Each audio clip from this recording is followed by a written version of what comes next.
When I was 19, I jogged everywhere, partly because I was a poor college student who couldn't afford books or a car. I also enjoyed being in shape enough to do that. But isn't that just the poor girl masking? I didn't want a car. I liked walking places. Anyway, I'm on a jog. My destination is the store, and my trip is without constraints, free of any roads or traffic lights to direct me where to go. My trip takes 20 minutes longer than driving, and it's cold, but again, no traffic lights beaming their fascist red, yellow, green nonsense. I'll take the interurban bike trail on foot any day. The sun was shining that morning. Walking through the trail, I looked up into the trees and spotted a dove with the whitest feathers I'd ever seen. It was perched on a branch, staring down and watching me as I passed underneath it. As the trail twisted and turned, it wound through residential parks, lakes, and a golf course. My walk to the store didn't take me all the way to the golf course, but it did take me through a few residential parks. To separate the trail from everything else, there was a tree line along the path. On the other side of a few of these large pine trees, there was a grassy clearing that looked like it could have been out of a movie. The sun reflected off the morning dew on the grass. I'd walked past this park almost daily, but for some reason that day, its picturesque beauty was noteworthy.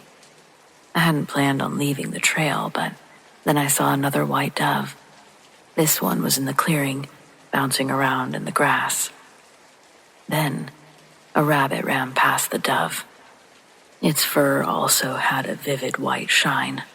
It almost collided with the dove as it skittered past. If I wanted to see further into the clearing, I had to leave the bike path and walk through a row of trees and unkept brush. And I was so entranced by seeing all these animals together like this, I had to see if there were more of these albino animals hanging out in the clearing. When I fully crossed over, I saw a man standing next to a large wooden trunk in the middle of the clearing. He hadn't seen me yet. As I was approaching from behind, he stood next to his trunk. He would occasionally lean into it, his feet almost leaving the ground as he reached to the bottom. He wasn't a tall man, but the trunk he was reaching into was exceptionally large. Every time he did this, he would pull out another all-white rabbit or dove, and then release it into the grass or toss it into the sky to fly away. I followed one of the dove's flight paths with my eyes, and that's where I saw that all of the trees around had doves on their branches, at least a dozen or more scattered across them. Scattered around the clearing were more empty black cages with their doors propped open, their inhabitants long gone. When he finished, he closed the lid of the trunk and sat on it with his hands clasped in his lap. The animals he'd let go of were beautiful, but what concerned me was the idea of these foreign species messing up the ecosystem of the park. The rabbits in particular, they would multiply, and less than a year later their offspring had indeed become a fixture in this park. I walked right up to him. He was facing away from me, and he jumped when I said, "Excuse me." Before the man turned around, he snapped back in a gruff tone, saying he'd already apologized to my dad for the incident, and he couldn't give refunds. The comment made no sense to me, and I lost my train of thought regarding the animals. "What?" I asked. That's when he turned to look over his shoulder at me. "You from the party?" he asked. "No, I'm from over there," I said, pointing to the bike path about 20 meters away. Then I remembered why I was talking to him. "I saw you releasing those animals from the bike path, and I wanted to know what you were doing." The abrasive tone he'd initially started with softened as he introduced himself. His name was Abbott, and he was a self-proclaimed, world-renowned illusionist who had once shared the stage with the greats like David Copperfield, Penn and Teller, and a few Italian-sounding names I didn't know. While Abbott sat atop his magician's trunk, going on about his accolades, he gestured for me to come sit next to him without skipping a beat. He was an older man who I thought, in that moment, just needed someone to talk to. He wore a fitted, theatrical black tux with a white undershirt, a large red bow tie. It looked intentionally too big for his small stature. It was easy to imagine Abbott using his height as an advantage during his routine. Before I approached him, it was almost comically inviting to watch him lean so far into the trunk, trying to pull the cages out. There was an open stepladder I used to climb up and sit on the trunk. I scooted close enough to hear him, but I wasn't invading his personal space.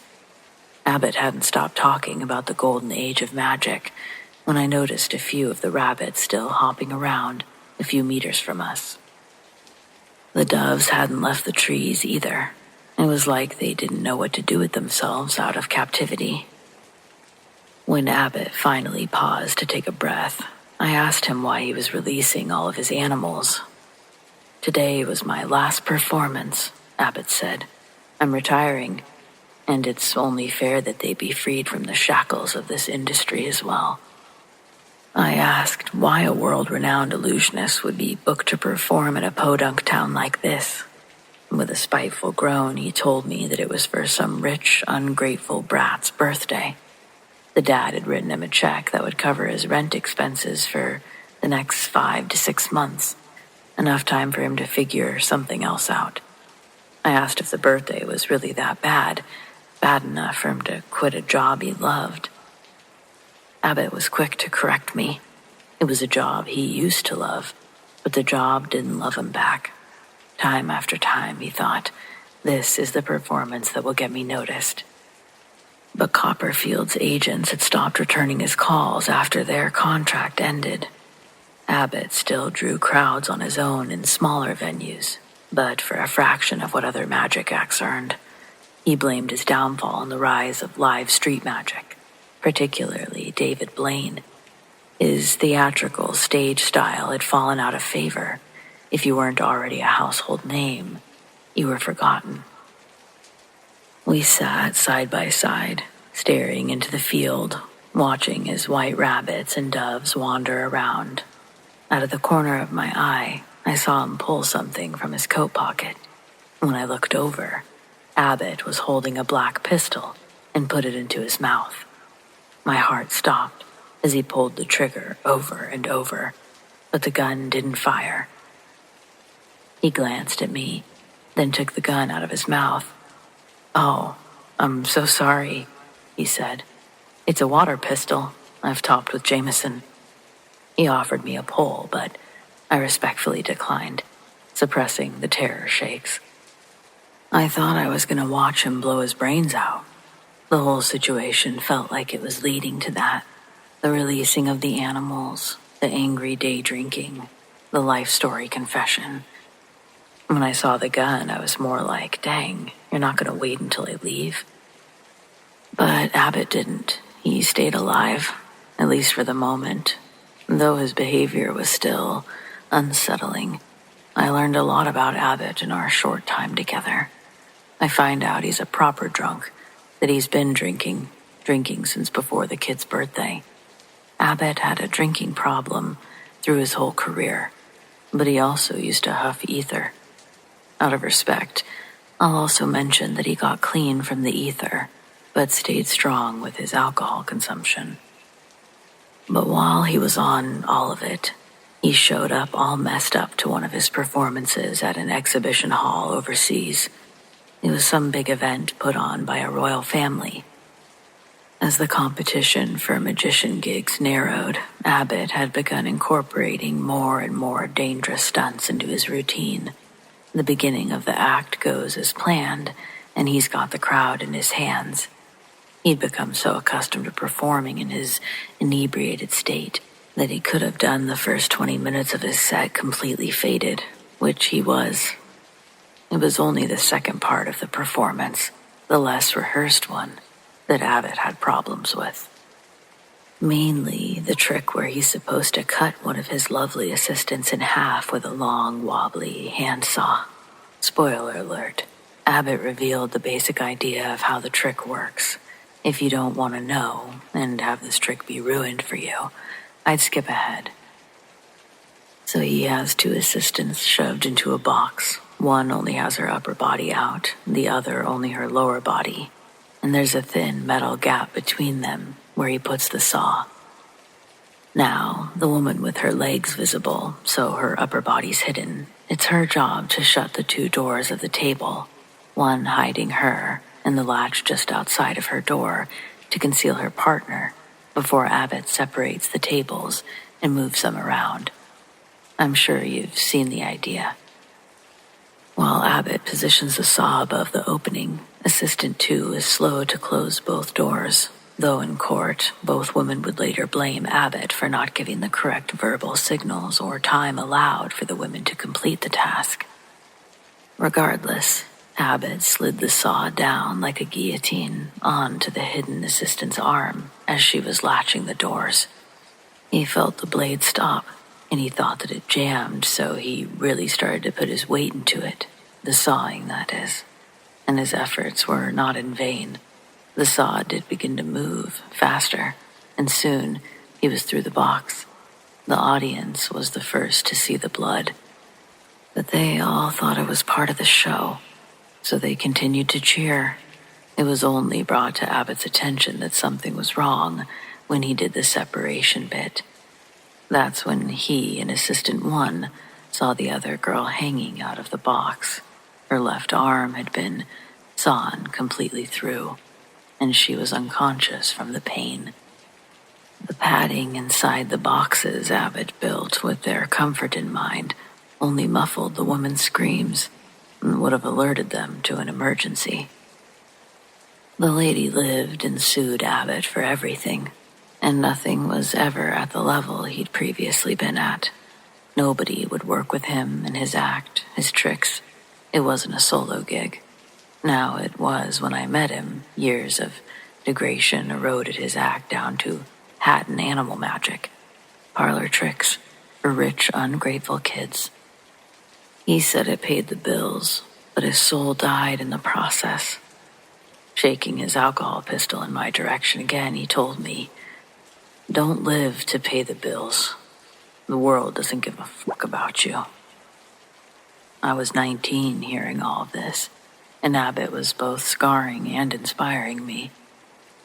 Then he ruined any goodwill by following it up with, "And I don't give a fuck about you either, bitch. Now get off my trunk." Offended, I instantly hopped off. Abbott did too, landing on the ground at the same time as me. I turned towards him, unsure what to say. He lifted the lid of the trunk that we'd been sitting on, climbed in, and closed it behind him. I stood there, not sure how to handle myself, but he never came back out. I didn't want to stand there all day, staring at the magician's trunk, waiting to tell him that he'd hurt my feelings. No, I decided to call the cops. I don't know what time they did arrive, but when they did, they said they couldn't find the large wooden chest with the purple felt and gold trim like I'd described. All they found were the white doves still perched in the trees.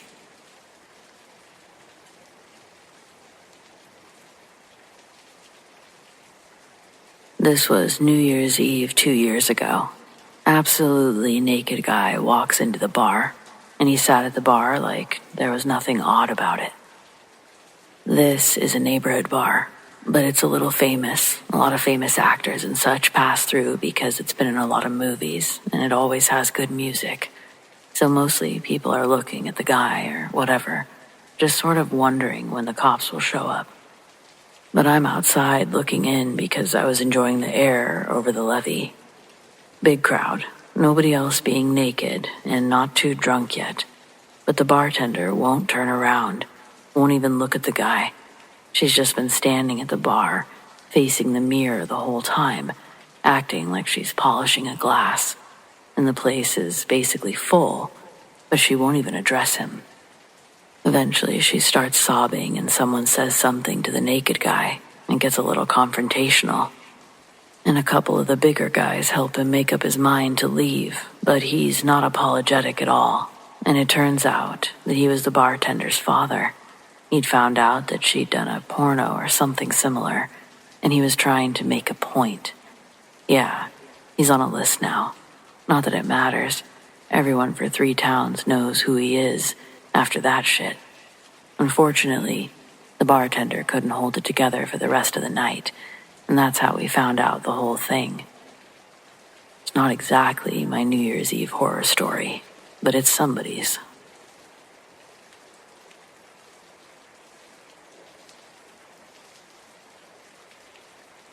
As a firefighter, I've been in a lot of fires, saved a lot of lives. I've even had my own life saved while on the job. But one that sticks with me for different reasons is the one that I'm going to share today. It was a first alarm fire turned 2-alarm blaze in the heart of downtown, a dilapidated apartment building, all dry wood and tight spaces. By the time we arrived, the top floors were fully engulfed. It was clear that this was a 3-alarm. We went in fast. People were screaming from their windows, still trapped on upper floors. The radios buzzed with chaos. My team and I worked methodically, clearing each unit in the apartments. And that's when I found him. He was slumped in a corner on a 3rd-floor apartment, unconscious, smoke curling around him like a shroud. The heat was unbearable, the walls groaning under the strain of the fire. I didn't have time to think. I just grabbed him, hauled him over my shoulder, and carried him down 3 flights of stairs, barely making it out before the building collapsed. Outside, I laid him on the pavement, and the paramedics took over as I caught my breath. My adrenaline was still surging as I watched them work to stabilize him. I didn't think much of it at the time, just another life saved, another person who got lucky. A week later, though, I saw his face on the news. He wasn't just some unlucky tenant. He was a wanted man, a fugitive who'd been on the run for years. The news anchors called him a drifter killer. He'd been moving from town to town, targeting people who lived on the margins. Runaways, sex workers, the homeless. 12 victims confirmed. Maybe more. It hit me like a punch to the gut. I'd saved a killer. And that was a first for me. But just as far as I'd known, you know? You don't usually get to follow up with the people you save. It's just your job to save them. The arrest made headlines. The fire had forced him out of hiding, and my rescue brought him straight into the hands of the police. At first, I wrestled with the irony. The job I'd sworn to do, saving lives without judgment or hesitation, had also meant saving a man who'd stolen so many lives himself. The trial was a media circus. The man I'd saved sat stone-faced as his gruesome crimes were laid bare, the methods he used, the stories of his victims, and the families he'd destroyed. He pled not guilty, but the evidence was overwhelming. DNA, fingerprints, even an online journal where he'd kept notes about his victims. I was subpoenaed to testify, not about the crimes, but about the night of the fire. The defense tried to paint him as a victim of circumstance, a desperate man who'd been caught in a tragic accident. They asked me if I'd seen him trying to escape the flames or heard him call for help. I told the truth. He was unconscious when I found him, and I didn't know who he was until after I'd pulled him out, days later. And that was it. My testimony didn't absolve him, but it didn't really incriminate him either. After the trial, people asked me if I regretted saving him. Friends, colleagues, even strangers wanted to know if I'd wished I'd just left him there to burn. I always gave them the same answer. No. My job isn't to judge. It's to save. I've saved hundreds of lives in my career. Children, the elderly, addicts, abusers, people who'd made bad choices, and people who'd just had bad luck. I don't get to decide whose life is worth more than another's. That's not my role. It never will be. The man was sentenced to life without parole, and they moved him to a maximum security prison a few states away. I don't think about him much anymore, but every so often, I'll see his face in my mind. Pale, smoke-streaked, lifeless when I found him. and I can hear my captain yelling, "Get him out, Dylan. The ceiling's coming down." And I did. I got him out, just like I was trained to do. Would I do it again? Yes, every time.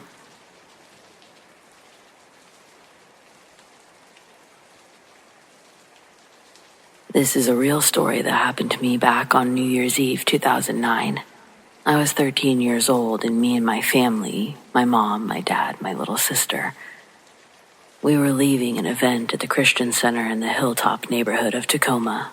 My mom was in the driver's seat, Dad sitting in the passenger. I'm sitting behind Dad, and my sister's asleep in her car seat next to me. The church traffic had all dispersed by the time we'd left because my mom volunteered us to help clean up and put away chairs after the event ended that night. The road we take to leave has 4 lanes, 2 for each direction. The right lane will eventually become a turn-only lane into a dead-end cul-de-sac, while the others continue straight. My mom was driving in the right lane, but a sudden influx of traffic didn't allow her to merge to the left lane. So, she flipped on her blinker and turned right. Then she took another right down another neighborhood street that stopped at a dead end. There were a group of teenagers at the far end of the road. We can see them lighting off fireworks. My mom pumped the brakes and began to cautiously drive towards them. In order to leave this neighborhood, the only turnaround is at the end of the block, where the kids are. We approach at a snail's speed, and while I can't see the road, I can hear the fireworks growing louder. I plug my ears, but a pop that's brightness filled the car also had an explosion loud enough to wake up my sister. She started to cry, and I thought the right thing to do would be to shield her ears instead of mine. The constant sound and the feel of the fireworks going off by our car was startling, each one that blew up. It lit the interior of the car like a flashbang, and it hurt my eyes. My dad closed the air vents because they started sucking in the smell of firework smoke. My mom was steering the car counterclockwise around the loop. From the back passenger window, I could see 2 groups of people, one on the outside of my window, and then a smaller group, around 6 kids, that chose to stay in the middle of the street when the crowd parted for our car. This group of 6 was in the center, all still lighting off fireworks next to our car, almost as if they were trying to antagonize the vehicle's occupants into a confrontation. While this is happening out the left side of the window, from the right side, one guy approached the car. My dad saw this and locked the doors. Thankfully, the guy didn't even try for the handles. Instead, when he got to the car, he cupped his hands above his eyes. The metal of his watch clinked against the glass when he tried looking into the tinted windows on the front side passenger. Inside the car, everything happening around us is overwhelming to the senses. My mom was doing her best to navigate this right turnaround and not hit one of the many kids or cars parked in the loop. The guy who came up looking in the windows leans off to the side of the car, communicates to the group that he doesn't know who's in the car. I can hear the others outside also questioning one another on if they've noticed the suspiciously slow rate in which we're driving through. My dad tells my mom to speed up a little, but she ignores him. If the cul-de-sac was a clock, we would have entered at 6 and crawled our way backward around a guy that approached our car when we were close to 10 on this hypothetical diagram. My dad talks about speeding up at about the 9 mark. When our car gets to a hypothetical 7, we're almost out of the loop. My hands are still over my little sister's ears, and I'm periodically leaning over so that she could see me, and the act of doing this, I believe, saved my life. When our car got closer to the exit, everyone's attention had been focused straight out the front windshield. So I get my head down close to my little sister's, quietly reassure her that we're almost out of there. She was 2 at the time, and the sound of a bottle rocket igniting had quickly sent her into tears again. I stayed hunched over her, whispering, trying to soften her cries, but right after the bottle rocket hissed into the sky, there was a round of 6 back-to-back booms, louder than any of the others. It's so loud, the window next to me completely shatters. The glass that didn't fly into my hair falls into a pile in the seat that I'm buckled into. Almost right after my window disintegrated, the rear windshield behind me shattered into a million pieces. My ears were ringing and I had no clue what was going on. In this shock, the only thing I knew to do was stay over my sister. My parents were yelling in the front seat, but I couldn't hear everything they were saying, and then I felt my body get pulled back into my seat. Our car engine revved loudly, and a cold wind began rushing into the back seat through the open area where my window used to be. As my mom retraced our way back to the main roads, she slid into some cars out of the neighborhood, but none were enough to slow her down. When the noise of the fireworks and the crowd were gone, my mom frantically starts asking if everyone's all right. Me and my sister are okay. My legs were cut up from some of the broken glass, but none of it landed on my sister. My mom starts typing in directions to the closest emergency room. Typing on the GPS, she asks again, directing the question at my dad. "William, are you all right?" His breathing was labored. It sounded like he was in pain when he took a breath to reply. He tells my mom no. It feels like a hot poker was stabbed into his shoulder blade. My mom releases the death grip that she'd had on the steering wheel, and the knuckles in her fingers crack when she reaches over to feel around his back. Her hand is reeled back in horror, and as my dad let out a low grunt filled with agony, the palm of her hand was wet with blood, and the back of my dad's shirt was soaked. Both hands on the wheel, my mom's again white-knuckling it to Tacoma General. When we got to the emergency room, my mom unbuckled her seatbelt, ran inside screaming for assistance. The keys are still in the ignition, and it sits diagonal and idle in the patient drop-off while the doctors run a stretcher out to the car and drag my dad onto it. Every little moment from his chair to the gurney makes him scream out in pain. Then he, the doctors, and my mom all run inside, with me and my sister being left alone in the car until my mom comes back out to get us and repark the car. When she gets in, I ask what happened to Dad. My legs were lacerated and bloody from the broken glass, and that's what I thought had happened to him. It wasn't, though. My dad was bleeding a lot more than my cuts were. His blood hadn't soaked his favorite Sonics t-shirt by way of glass cuts. His blood was coming from a bullet wound. The bullet chipped his collarbone and broke a rib before it slowed down 2 centimeters from his lung. We all sat quietly in the waiting room, my legs swinging nervously. The reality of what had just happened hadn't fully sunk in yet, but the image of my dad's bloodied body, it replayed over and over in my head. Finally, after what seemed like the whole day, my mom returned from the trauma unit. Her face was pale and her hands were shaking, but she also looked relieved. "He's going to be okay," she said, her voice cracking. "They stopped the bleeding. They're monitoring him now. The doctors say he's really lucky." Hearing that, it made some sort of tension in my chest loosen up a bit. My dad wasn't out of the woods yet, but he was alive. When we were finally able to see him later, my dad sat up in his hospital bed looking weaker than I'd ever seen him look. But he managed a faint smile as we entered. He took a shallow breath, winced, and gave us a nod. "I'll be fine," he said hoarsely. "We're all fine. That's what matters." And he was right. We were fine, but we weren't the same. Something about that day changed us all a little bit. In the weeks and months that followed, my dad worked hard to recover physically, but the mental scars were harder to heal. We struggled. The sound of a car backfiring or a sudden loud noise would send us into a panic. None of us could look at an emergency room without our stomachs turning. That day left some scars, some visible, some invisible. but it also left us with a fierce gratitude for the second chance we were given. Life would never be exactly the same, but we were alive, and we had each other. And for that, I'm still thankful.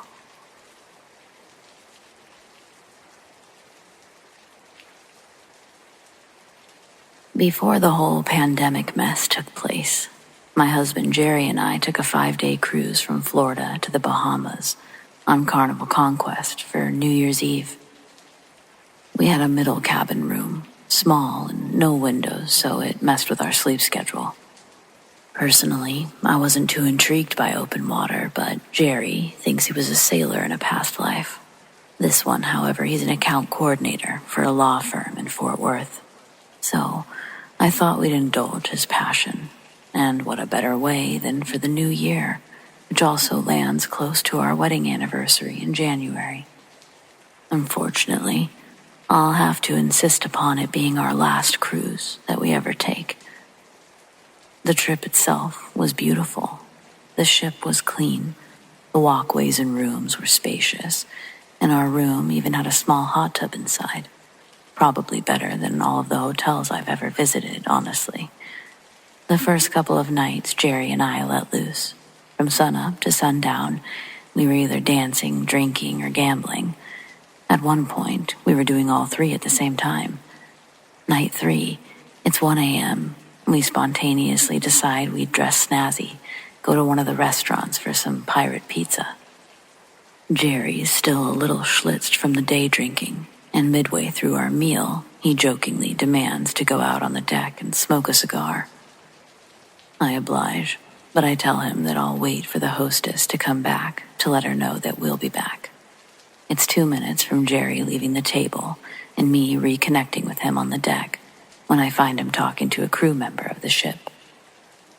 Jerry asks if I've got any cash on me, because this kid can sell us an eighth. Apparently his operation is relatively lucrative on this boat. If you're ever on an East Coast cruise liner and you meet a man named Xander working on deck, ask about the deals. Xander takes us down to the lowest part of the ship. That's where the crew sleeps and congregates on their off time. Off the bottom step, Jerry stumbles to the railing, clutching his chest like he's having a heart attack. Xander runs for the emergency phone to call for medical assistance, then hangs up and starts running up and down the hallways looking for help. This leaves me to absolutely lose my mind as my husband slumps further to the floor, balancing on one knee before tumbling into the mixed matched patterns of the lower deck carpet. I roll him on his back and I begin CPR until the doctors arrive. By then, I was sure Jerry had passed. He was unresponsive through my resuscitation efforts, and he remained that way when the doctors threw him on a gurney. The gurney was welded to the back of this golf cart-looking thing. The vehicle wasn't large enough to fit us all, so they left me on the first floor deck. I was in shock. It all happened so fast. I didn't know whether to stay there or wait for someone to come get me, or if I should chase after the miniature ambulance that was speeding away. We'd left our phones in our room, but thankfully, I'd recently gotten Jerry's pocket watch fixed. It was going to be a surprise anniversary gift for him. I pulled it out of my purse, and I used it to get some sort of durational sense. It was a little after 3. Moments later, I heard another golf cart zipping down the small corridors towards me. It was another worker from the ship coming to get me. Using multiple sets of ramps, we drive to the 3rd floor where the medical team is working on my husband. Jerry was laid out on a cot with an advanced cardiac life support machine. We'd find out that he didn't suffer from a heart attack. He was electrocuted. Faulty wiring in the wall had fallen and come to rest on the inside portion of the railing that Jerry grabbed. It could have been anybody that night. Jerry was simply the lucky one to discover it when he placed his hand on the railing. Eventually, Jerry becomes conscious again. When his eyes open back up, the first thing he says is, "Do you have my pocket watch?" I say, yes. I hand it over to him while explaining my original plan.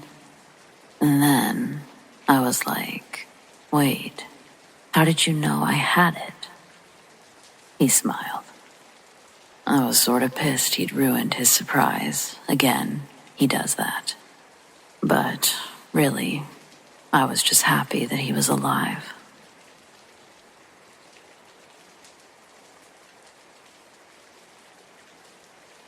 We didn't have a real Boy Scout or Brownie Scout troop when I was a kid, but we did have a few parents who took kids camping during summer breaks. We didn't earn badges or anything like that.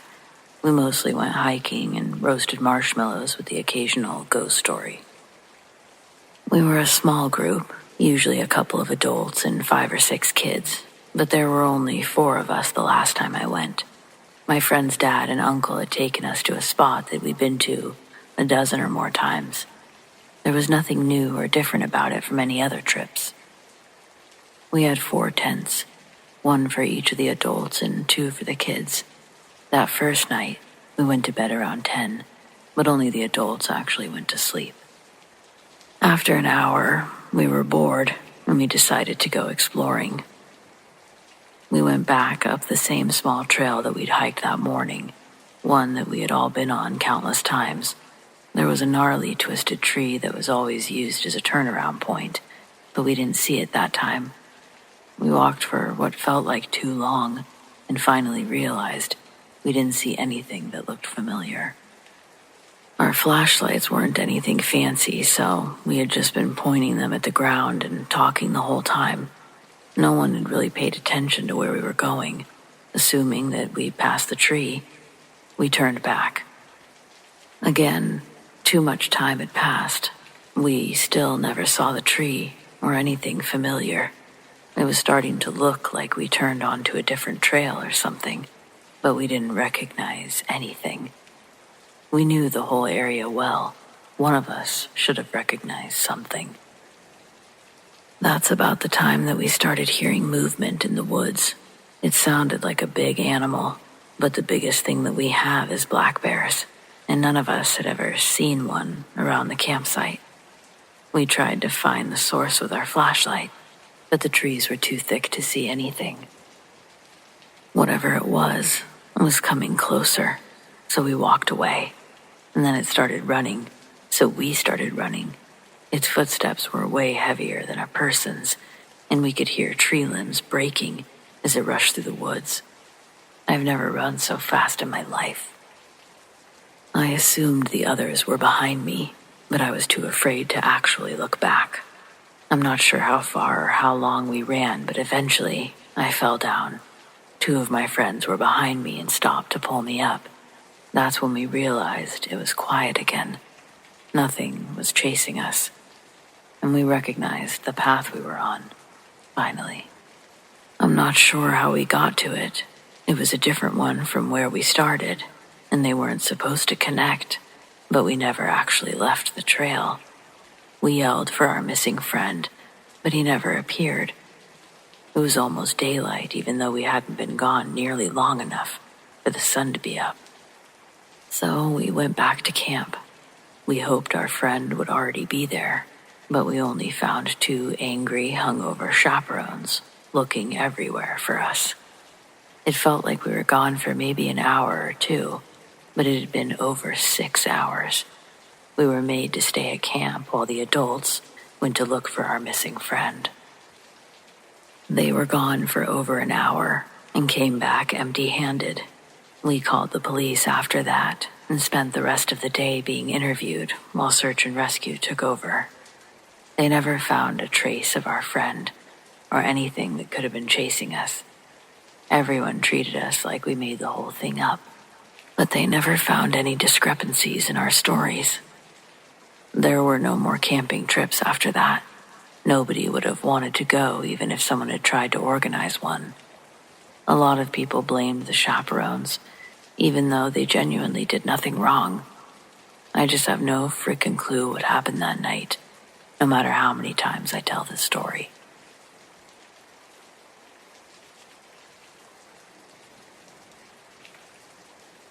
I hadn't thought of this memory for so long until reading comments. It was like something buried deep in my mind was suddenly brought to the surface. When I was a kid, my family lived out in the middle of nowhere in rural Montana. We had acres upon acres of land, surrounded by dense woods and fields that seemed to stretch on forever. My brothers and I spent most of our days exploring, making up games, and testing the limits of our curiosity. One particular summer day stands out. We were wandering further than usual, our feet crunching over twigs and leaves, when we stumbled across something we had never seen before. Tucked into the trees, partially hidden by overgrown brush, was a cabin, or what was left of one. The place looked like it had been abandoned for decades. The roof sagged in places, the wooden walls were grayed and splintered, and one corner had completely collapsed on itself. But what drew us closer wasn't the eerie isolation of the cabin. It was the way it seemed wrong, like it didn't belong there. We didn't hesitate, though. We were kids after all, and caution wasn't exactly in our vocabulary. We approached the rotting porch, the boards groaning under our weight as we crept inside. The first thing that hit us was the smell, damp, moldy, with a strange chemical undertone that made my stomach turn. The inside was just as dilapidated as the outside, but there was one detail that stood out, one that I'll never forget. Orange prescription pill bottles. They were everywhere. At first, it didn't seem so strange. Maybe someone had left a few behind. But as we moved deeper into the cabin, it became overwhelming. Open a cupboard and pill bottles would come spilling out. Peer under the sink, there were more. They littered the countertops, filled the drawers, and even sat in piles beneath makeshift furniture. The bottles were in every corner, every crevice, some hidden, some in plain sight, but all of them empty. Hundreds of them. I remember my brothers and I exchanging uneasy glances.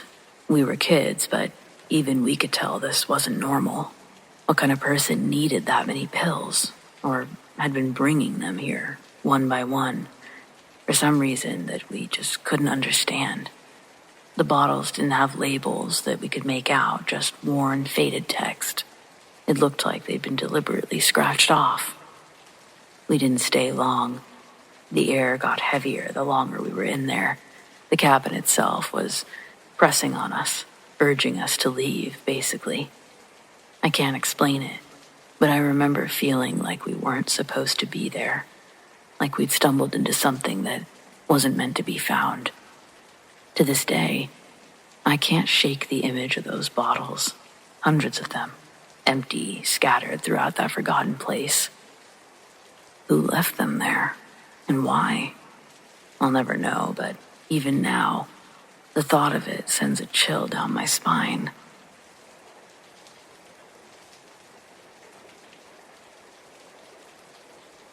It could have been a baby bear, but I'm convinced it wasn't. During a camping trip to northern Ontario in 2012, I believe I saw a baby Bigfoot.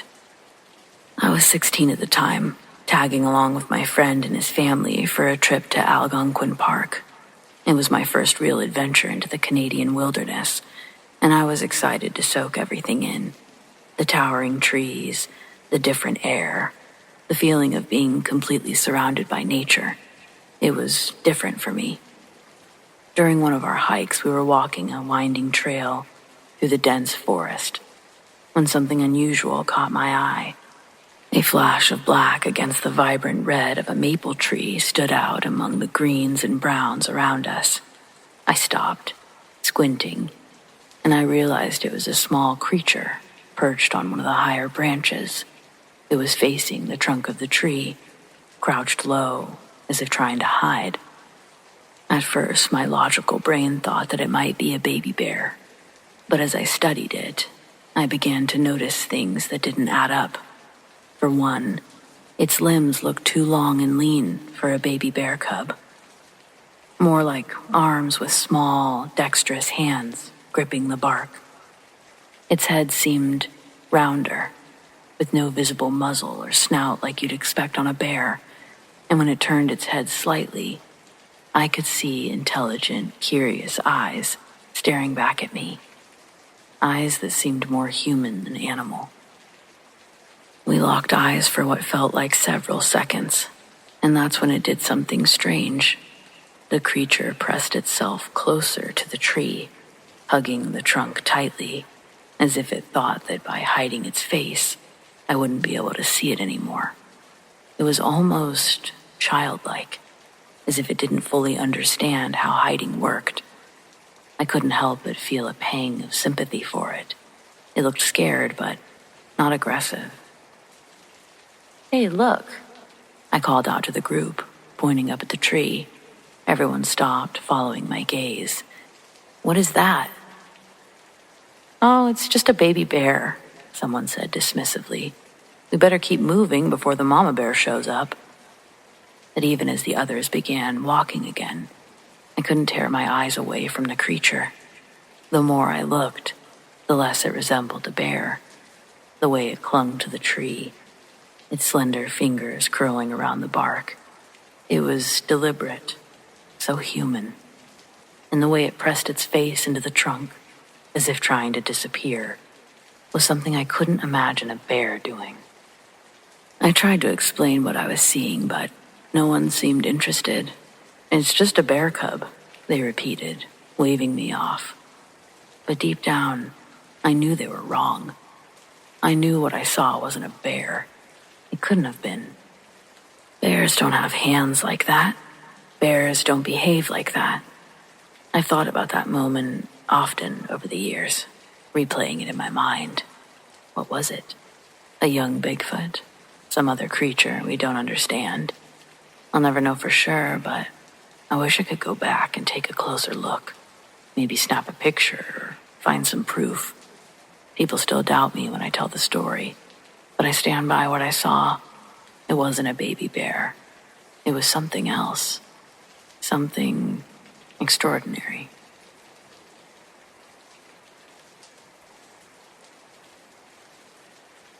One night I was driving home at around 2 a.m., and this tiny, tiny white creature, probably as tall as a Pringles can, though maybe a bit smaller, walked across the road in front of my car. I couldn't believe what I saw, so I called my then-boyfriend and frantically described the creature. He told me that sounded like a Fresno nightcrawler. When I got home and looked it up, that's exactly what it looked like. I'd never even heard about them before. I don't live in California, not even close. I still have no clue what it was. Some more details about what I saw, because I hadn't thought about this for a while, but now it's coming back to me. The bottoms of its legs ended in what looked like flowing bits or ribbons, and it was almost translucent. I could almost see the road through the creature. It walked at a kind of jaunty pace, like a person might walk. The best way to describe it is like a super steppy walk that the dwarves would sometimes do in Snow White, or Mickey Mouse does sometimes. I slowed my car down, but was afraid to stop it completely, and the thing disappeared as my car went through it. Honestly, it was so fucking cute I wasn't even scared. But I was a little shaken up having seen something like this.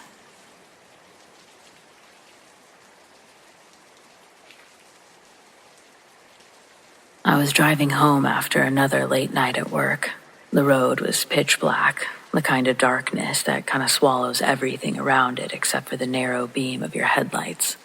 Out here in the middle of nowhere, it was just me, the trees, and the occasional nocturnal animal darting across the road. My house wasn't much further, just a mile, and I'd be safe inside. And then, out of nowhere, a figure burst from the woods and staggered into the road. I barely had time to react. I swerved hard, adrenaline instantly flooding my veins as my tires skidded on the gravel road. The figure was a woman, her body illuminated in the flash of my headlights. She was covered in blood. Her face was that of someone who was terrified, and she screamed, waved her arms frantically. My first instinct immediately wasn't heroic. I was panicked. My heart pounded as I veered around her, gripping the steering wheel so tightly I remember my knuckles cracking. For a fleeting, shameful moment, I thought about just driving on. But as soon as she disappeared from my rearview mirror, guilt and fear overtook me. What if she was seriously hurt? What if she needed help? What kind of person would I be if I just left her there? I slammed on the brakes, and the woman was running towards my car now, limping, clutching her side. She looked like she could collapse at any moment. I unlocked the door and rolled down the window. My voice was shaking as I asked, "Are you okay? What happened?" Her words spilled out in a frantic rush, barely coherent. Her boyfriend had attacked her, beaten her, and he wasn't far behind. He was in the woods, she said, chasing her. The way her wide, desperate eyes darted toward the tree line made my stomach hurt. "Get in," I said, my voice firmer than I felt. The second she climbed in, I hit the lock button and stomped on the gas. My hands were trembling on the wheel. I kept glancing in the mirrors, half expecting to see a shadowy figure charging out of the woods. "We need to call the police," I said, fumbling for my phone with one hand while keeping the other on the wheel. My brain felt like it was moving through molasses. I was struggling to process what was happening while also scanning the road ahead and the darkness behind us. Her voice cracked as she begged me, "Please don't stop. Just don't stop. He'll catch us." I had no intention of stopping, though I doubted he was going to catch up with us on foot, certainly not with how I was driving. But there was no way I was going to wait on the side of the road with some violent maniac on our heels. I did call 911, my voice shaky as I explained the situation to the dispatcher.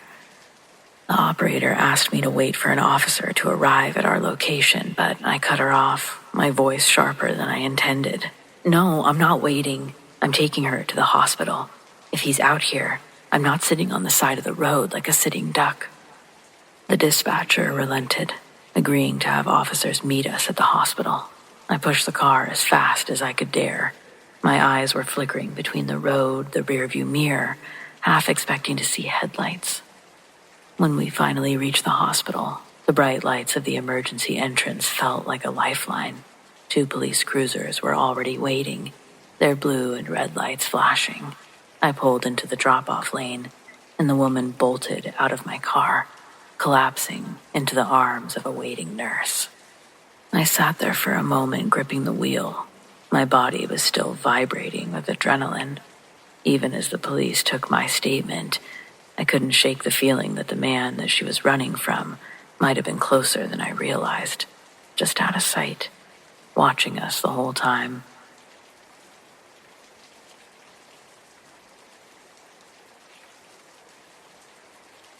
Something weird is going on around our property, and I'm just wondering if anyone else has experienced anything like this.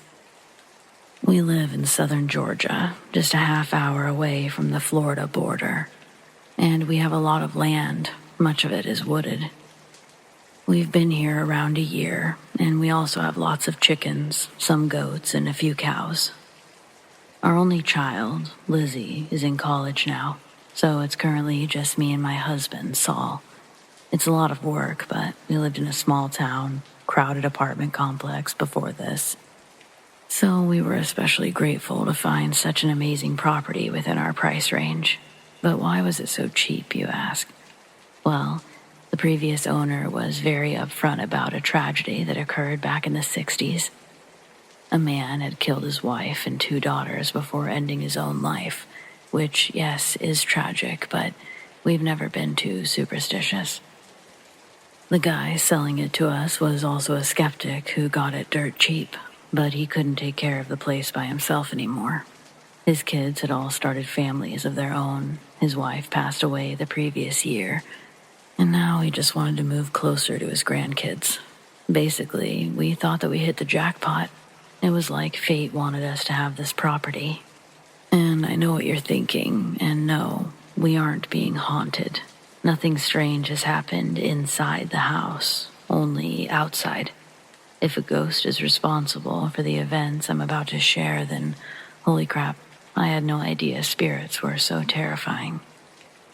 Okay, so down to it. I guess the first thing happened about a month after we moved. We had just started feeling settled into our new routines and gotten comfortable with all of the animals when Saul found 3 dead blackbirds in the back of the barn. They didn't appear to have any injuries, so we wondered if they might have been sick. But then we remembered the rat poison, those green pellets, and we thought that's what had done it. We didn't have any cats or dogs, so we thought it would be okay, but we got rid of them after that. A few weeks later, I woke up to find a huge dead possum left on our doorstep. I had no idea they got so big, and this time, the cause of death was apparent. The poor thing's throat was actually crushed. It looked like a massive hand closed around its neck and just squeezed. I screamed for my husband, and he came running. Obviously, the possum didn't wander onto our doorstep and unalive itself, so someone had to put it there, right? We called the police. They agreed the animal seemed to have been killed and placed deliberately, but we don't exactly have neighbors or enemies. No one that would have a reason to mess with us, so nothing really came of it. We got one of those doorbell cameras after that, but again, all was well for a while. I know the next one happened in March, because it was the weekend before our daughter's birthday. We drove the 2 hours to her college and went shopping before going to dinner, and then Saul and I drove home. It was around 9:30 when we got back. Our driveway is about half a mile long, and it cuts straight through the woods. Saul was driving, and I was scrolling through Facebook when he suddenly slammed on the brakes and gasped in terror. I looked up just in time to see a large, either brown or black, shape disappear into the woods. Saul punched the gas as soon as it was out of sight. I couldn't get a word out of him until we were inside and all of the doors and windows were locked. He described the thing in the driveway as gorilla-like in appearance and in the way that it walked on its hind legs but leaned on its front. When the lights first hit the creature, it turned towards us just a second before hurrying away. And its face is what frightened Saul the most. Its eyes were big, black holes. It didn't have a nose or lips. Likewise, the mouth was just another black hole, only slightly larger than its eyes. We were scared shitless. After that, we bought trail cams, but nothing else happened for almost 4 months. It was the weekend after the 4th of July when we received a dead armadillo on our front step. As disgusting as it was, we were actually relieved because we should have finally had something on camera, but we didn't. We watched the recording eagerly, only saw a dark shape standing in the distance. We didn't even notice it until it moved in order to throw the armadillo at the door. We found footprints that would look human if not for how incredibly wide they were, or the fact that they only had 4 toes. We collected all the trail cam footage, but still didn't get anything concrete, just a few blurry images or questionable shapes. Since all of the other incidents were so spread out, we thought that we would have a while before the next one. But it was only a few days before we found a big, dead snake at our door. Our daughter came home for 2 weeks at the end of her summer break, and on her first night here, we all stayed up late just catching up and hanging out. Sometime around midnight, the animals started going crazy outside. Chickens, cows, goats, all of them. We told Lizzie it was probably just a fox or a coyote, and Saul went out with his shotgun. But she could tell that I was too nervous for it to just be another animal. I actually screamed when we heard the gun go off. I didn't want to frighten her, but once that girl gets started on something, there's no stopping her until she knows every detail. Once I did tell her, she was skeptical anyway, so that was fine. And Saul always was a better liar than me, when he returned, he was so convincing that even I believed he had only killed a snake. I didn't learn the truth until we were getting into bed that night. He'd seen the creature again. I still can't believe how composed he was for Lizzie, but there were tears in his eyes as he described what happened. By the time he got to the animals, the chickens had gone quiet, so he went to check on the cows and goats. When he got into the barn, all the animals were huddled together into the far corners of their stalls, like they were trying to get away from something. Saul shined his light in the direction that they were staring and saw the creature standing atop one of the railings. It jumped down and ran towards my husband. That's when he fired, but it just kept coming and continued straight past him, out of the barn, and back into the woods. He didn't see how he could have missed the shot, but admitted to closing his eyes when he squeezed the trigger. I'm just grateful he wasn't hurt, and that none of our animals were on the doorstep the following morning.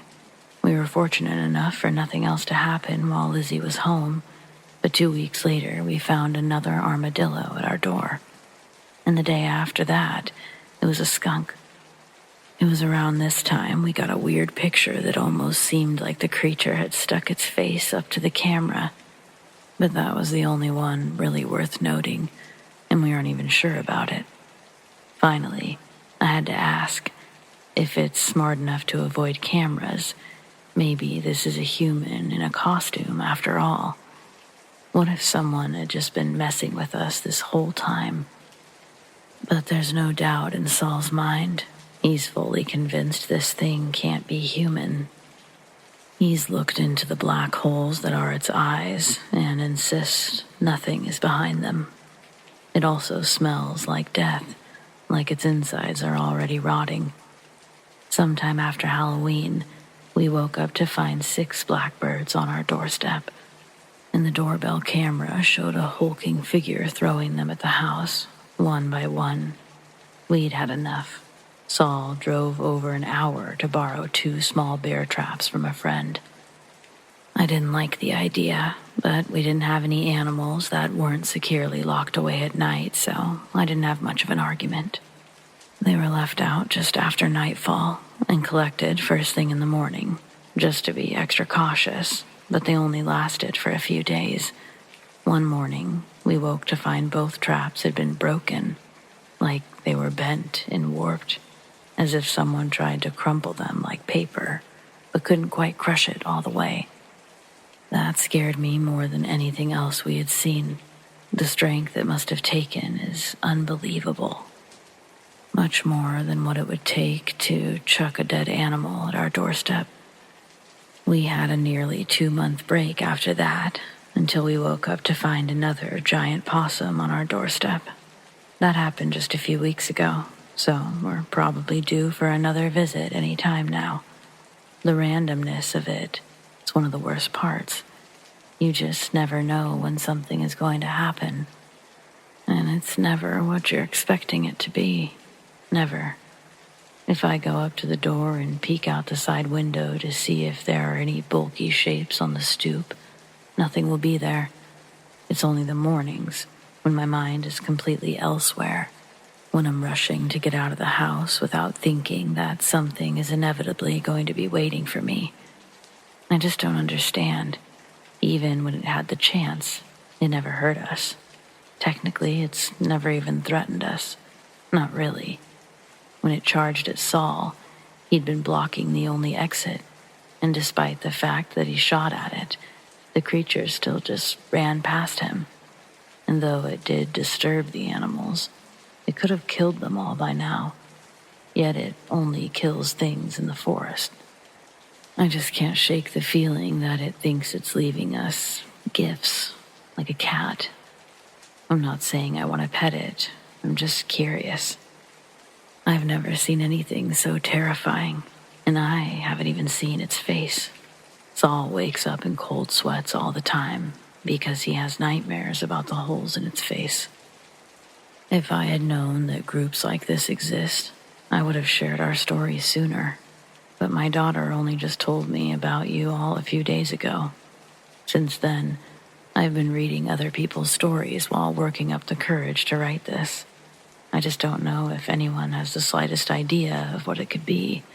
Even if you aren't sure, all guesses are welcome. Thanks for reading.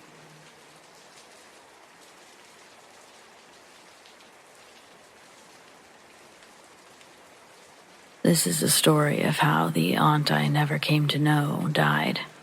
I'm 38 now, but I learned about this when I was a teenager. My dad actually shared it with me when he was still alive, but it's still questionable if that was intentional or not. We were moving from one place to another, and I'd seen a picture that I'd never seen before in my life. I recognized the little boy as my dad, but I didn't recognize the little girl standing with him in the photo. My mom was the one closest to me when I stumbled upon the picture, so I asked her, "Who is this?" She looked at the photo first. I could tell she knew the answer, but then she shot me a look like she wasn't going to tell me. It was a super weird moment of silence before I asked her again, like, "Come on, Mom, tell me who that is." As I said this, she sort of shushed me. I laughed because it was out of character, and then she just walked out of the room. I was so confused, so with the photo in hand, I followed her. It was as if she was literally trying to outrun me. Finally, instead of laughing, I stopped in my tracks and I said, "Fine, I'll just ask Dad." And she came running back to where I was. And then, just as before, she started to shush me. I gave her a look, hoping to convey I was serious. But then my dad walked into the hallway area we were occupying, and he asked what we were running around about and what I was going to just ask Dad about. Long story short, I accidentally made my dad cry. He tried to hide it, but I know he did, when I showed him the picture. And then I felt so bad I left the room crying. Teenagers. So I didn't even get the story until later, maybe 2 weeks later. But by that time, I'd kind of forgotten about the photo because we'd moved and everything was so hectic when I started school that year. I didn't really forget about it, but I'd put to bed the idea of asking about it again.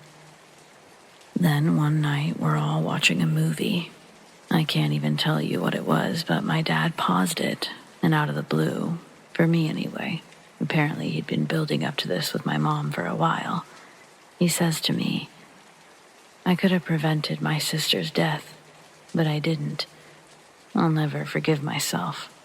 I'll always consider myself to blame. I've never talked to anyone about this except your mother, because there's no question that no matter the intentions, what happened resulted in her death." Now, before you go judging my dad too harshly, I should remind you he's no longer with us, but most importantly, he was only 5 years old when this happened, and he carried this with him his whole life. Certain fears he had, well, they made sense after I learned the story. Honestly, a lot made sense once I learned the story. He was 5 and in kindergarten. His sister was 7 and in the 1st grade. Her classroom was located across the hall directly parallel to my dad's classroom, and the doorways faced each other. All that day, his sister and her friends would taunt my dad from their classroom, make faces, putting the L above their heads, calling him names when he was in ear's range of the door. Just typical sibling drama. Earlier that day at one of their recesses, he'd accidentally embarrassed her in front of her crush, and she wasn't in the business of forgiveness.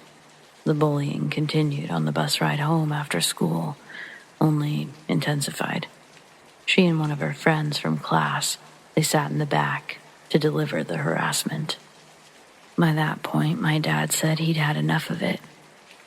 He turned around and directed a few choice words their way, but that only increased the barrage of insults. During this time, they lived in the mountains of the western United States, and the houses had acres between the next. The trip home took a little over 50 minutes from school, and he said that they were only 3 or 4 minutes out of the school's gates before she unleashed a bomb on him.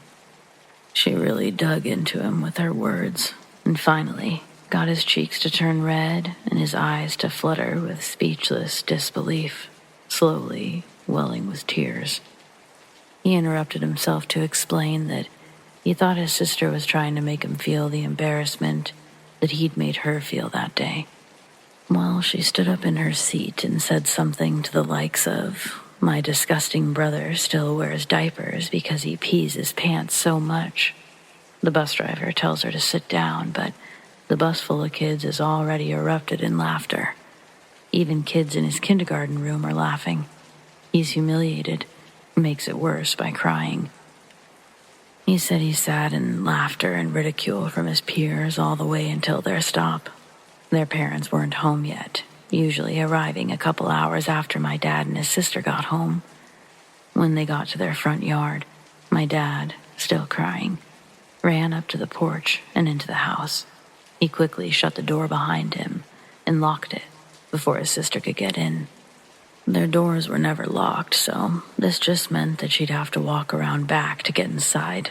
Still, he said it felt satisfying to slam the door in her face. He ran into the living room and stood there with his arms folded and a smug look on his face. He was waiting for her to come in through the back door, but then he heard her screams from the backyard. He thought she was trying to trick him, so he cautiously walked through their kitchen area to the back glass door. The first thing he saw was one of the biggest mountain lions he'd ever seen, but his sister was nowhere in sight. Suddenly, the giant cat lunged its head down and out of view, and he realized it was on top of his sister. It was so quick that he grabbed the sliding glass door and started to scream at the cougar, who then tried to grab his sister's body in its mouth to drag her away. He saw a few of his toy cars on the back deck. He grabbed them and began throwing them at the large cat while screaming. One managed to actually hit the cougar, and he thought that's why it dropped his sister's body and jumped back over the fence into the forest behind their house. Within almost the same instant, a neighbor came running over. He was yelling and had his arm above his head. Shortly after that, his wife, or possibly the man's mother, was there as well. The old woman stood in horror as the man attempted to perform CPR. From my dad's current point of view, given his height, he couldn't actually see his sister. As he began to step forward, the old woman called out for him to stay back. Then, she made her way to where he was standing. She told my dad that she called the police before coming over. He didn't really know what that meant, but he thought that it would be good news. He thought the police could for sure help his sister. As my dad sat with the woman inside, he explained where his parents were. He remembers sitting in the kitchen and hearing the woman call his mother. He'd heard her scream over the phone, and he'd never heard her sound like that before. Her voice wasn't angry, she was anguished. My dad's sister was unfortunately already dead by the time the neighbors had shown up, well before my grandparents made their way home. My dad said after that day, he didn't talk for a year, maybe more. He doesn't even remember what made him start talking again, but one day, he was verbal. But he never spoke about what happened that day, ever. Not until he met my mom, at least. Honestly, I'm so glad he told her. I think if he actually had carried that alone, he wouldn't have grown into being the dad that I loved so very much. He would often say that my mom saved his life, and I guess I always wondered a little bit what that meant. Was it just the typical, I was a rebel before this lady kind of thing? It didn't really seem that way, but this story, I think I understood what he meant. Another thing was his fear of cats. It was a really big one. So much so that I've never actually owned one. I suppose I could now, but he was absolutely terrified of them.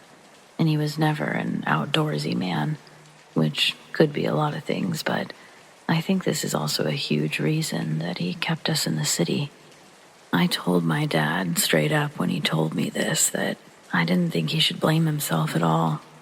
It was really just a horrible accident, and he was so young. Plus, he did try to help with his cars and all. Anyway, thanks for reading.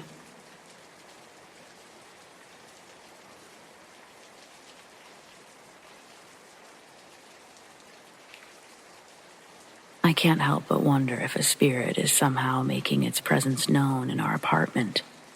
It all started when I suddenly felt a chilling sensation on my lower legs. I was sitting on the couch in the living room, and it was as if an icy breath brushed against my skin. It caused all the hairs on my body to stand up, and at that very moment, my daughter comes rushing to me, visibly scared and pointing towards the kitchen area where her little play kitchen is. She tells me it's too scary in there, still pointing to the kitchen. However, she doesn't elaborate, just cuddles up to me and doesn't move for the remainder of the afternoon until lunchtime. The combination of these two occurrences left me questioning my sanity because I felt scared. The feeling did eventually pass, but just a couple days later, something new started happening. The smell of smoke, repeatedly. There's nothing burning in the house, around the apartment. We don't have fireplaces, nothing. But the smell is so apparent, it might as well be happening inside the house. Deeply concerned after day 3 of this, I decided to confide in my best friend about the strangeness. I share with her that I've been repeatedly smelling smoke, as if a fire was burning in my room, even though there's no source of fire or smoke to be found. I told her at first I'd brushed it off as an oddity, thinking nothing more of it, but as the days go by, the scent of smoke returns, lingering in the air of my room. She's not as concerned as I am, understandable, but the smoke smell won't stop. The persistent phenomenon urges me to try and dive deeper into any possibilities. Driven by madness, curiosity, fear. No, it's fear. I researched online the best that I could for all possible explanations as to why I can smell smoke in my room when there's no logical source. As I immerse myself in the research, I get past all the obvious explanations that just don't fit my situation, and I'm led down a more paranormal path. Reading, I'm forced to imagine that it's possible we might have a ghost attached to our apartment, or worse, something attached to one of us. Last night, my daughter was in bed, and while I was busy feeding the dog, something extraordinary caught my attention. I glanced towards the entrance gate to our apartments, which I can see from my window, and there it is, a flickering flame, both big and small, just dancing in the darkness. This next part, I can't explain in a way that doesn't make me sound crazy, but it feels as if the ghostly entity is attempting to convey a message to me, using this display or using fire as its medium. Witnessing this, I'm spinning in thoughts of both awe and apprehension. As I got closer to the window, the flame seemed to grow greatly before disappearing entirely. Now, as a mother, I find myself standing at a bit of a crossroads. I'm for sure unsure about next steps. Part of me wonders if I should embrace this connection and even try to decipher potential messages being sent my way. But the other part of me says that I need to seek assistance in banishing this presence from our lives. The uncertainty weighs surprisingly heavily on my mind. I want to protect my family, provide a safe environment for my daughter. I can't afford to move right now, so what should I do? Any advice would be greatly appreciated as I navigate through this situation. Thank you.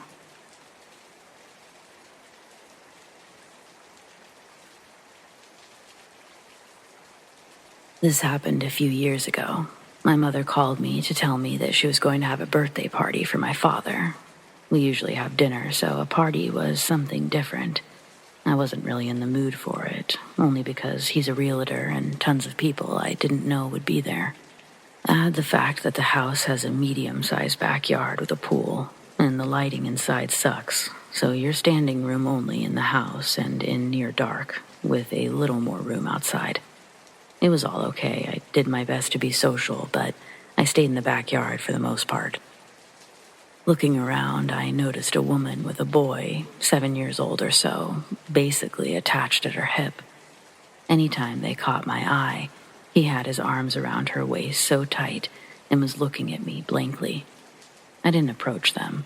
I thought maybe he was autistic or not feeling well or something, but it seemed odd to bring him to this late-night party. When the party thinned out, my sister-in-law asked me, "What did you see?" I said, "What?" Like I didn't know what she was talking about, because at that moment I really didn't know. She said, "I felt something in the backyard, but you could see it. I could tell." I said I didn't see anything strange, but then I said that people shouldn't be bringing their kids to adult parties that run this late, especially when the child clearly doesn't want to be here. She said, "What child?" I pointed out the woman, and there was no longer a child by her side. So I said, "I guess they had enough sense to take the boy home." She looked at me, horrified, saying, "There was no boy. That woman, she lost her son a few years back to cancer." I was told later, even by my parents, that there were no children at that party. I drove home freezing the whole time. I couldn't get past the boy's blank expression. Try to rest, little man.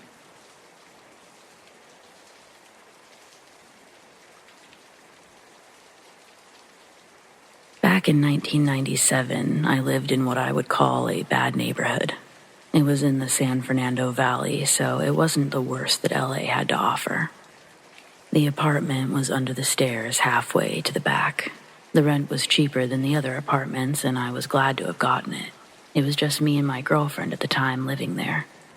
What was odd off the bat was that it had 2 steps from the door to the floor of the apartment. I don't know why, but it was the only one. In this apartment, it was cold almost all the time, despite the outside temperature. The kitchen and living room were open to each other, and the door led to the bedroom. You could see 80% of the apartment from the bedroom. The first odd thing that happened was that night. I could hear someone walking around outside my door, and then knock. Sometimes I was in the living room and could clearly see that no one was out there. A few weeks in, the TV and radio would start to turn on, and then the volume would go up. At the time, I figured that someone had similar electronics and that was causing it. It wasn't until a drawer came open in the kitchen and something fell out onto the floor one night. That's when I started to really wonder. It was my knife drawer, and the chef's knife was on the floor. I was in my bedroom. I could see across the apartment, and no one had been there. I started to ask the neighbors, but they mostly wanted to keep to themselves. The next night, I woke up to quiet sobbing that stopped when I went into the living room. The next day, I struck up a conversation with an older resident. I asked about my apartment, and he smiled. He told me that years back there were some gang members that lived there. They used to make noise and trouble, and everyone stayed away from them. One day, they all got into a fight in the apartment and stabbed someone to death. They just up and left him there, and it took almost a week or so for someone to call the police, as it had started to smell. They couldn't get the smell out because it was in the subfloor. The solution was to tear out all of the carpet and tile the cement under it. Looking at the rough cement, 1-foot floor around the whole apartment, it made sense. He then told me there was more. I was like, great. The next people who would live there had a teenage daughter, and she had a boyfriend in the building. They broke up later, and he would watch her come and go with hate in his eyes. Luckily for him, he didn't hurt her physically, but what he did do was hang himself on the stairs, just outside her door, looking at it. He knew that she left for work early, and of course, she found him. Later, I talked to the lady that lived in the apartment where her dead boyfriend lived. She said that she could hear someone opening her door and then walk down the hallway towards my apartment. I did not renew my lease after a year of ghosts and the actual dangerous gang members that lived in these apartments.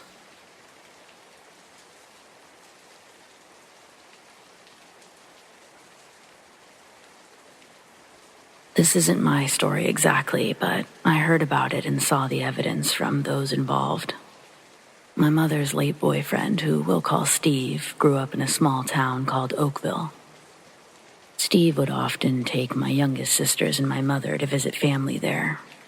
He's big on photography, so he was always looking for fun and cool places to take the family where he could take photos. While my brother and I had already moved out, my mom and sisters were still living with Steve at the time.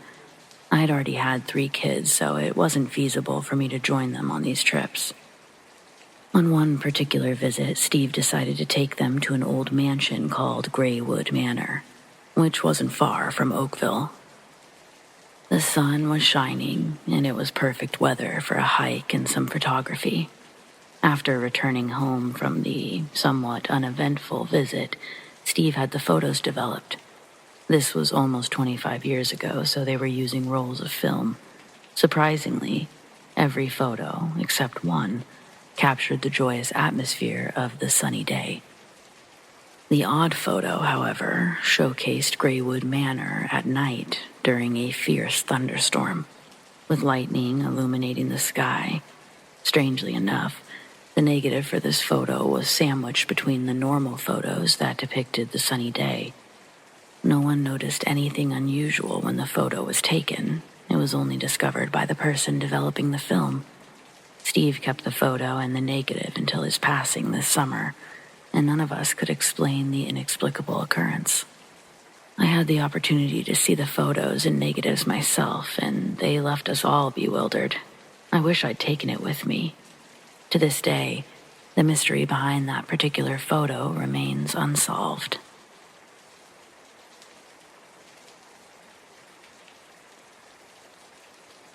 I had a serious car accident in Dallas, struck from behind on the I-635 North and the I-35 West split. The car in front of me came to a dead stop, while the traffic was 8 lanes full of cars, doing 75 miles an hour. 4 lanes split off to the left, 4 lanes to the right. I was in the left lane of the one splitting to the right, and obviously, the car in front of me had veered and the driver decided to stop, back up, and go left instead of right. Slammed on my brakes, and I swerved to the left to the guardrail. That ends there. I think in that moment, I'm going to die. I breathe a sense of relief when the car stopped, before going over the ledge and without hitting the stupid car in front of me, which had since moved on. The next thing, I was waking up from unconsciousness, and my entire car was destroyed. My head was turning, looking straight up at the roof, which was crinkled. I thought, oh my God, I've damaged my mother's car, as if I were a teenager, and passed out. It was not my mother's car. I was over 30, on my way to work in North Dallas. My mother works in Arlington. I woke up repeatedly, seeing the same crinkled roof above me and screaming crazy things like, "Where's Nicole? Where's my baby girl?" One time I woke up and a woman had gotten into my car. She was sitting in the passenger seat, and she held my hand. She soothingly told me that everything would be all right. I felt such warmth from her. I passed out, and I woke up and I saw her, felt her, holding my hand a few times. I remember her so vividly. So finally, one time when I woke up, I was in an ambulance. It had 2 beds. I asked the man in the bed across from me what happened. He said that he was behind me in an old Dodge Ram van, and after I swerved, he saw the stopped car and swerved too, but he didn't brake fast enough, and he had hit me and crushed my car. He was shocked, he said. "I can't believe you're alive." I asked, "Where's that lady? I really want to thank her." He replied, "What lady?" The one who got into my car and sat with me.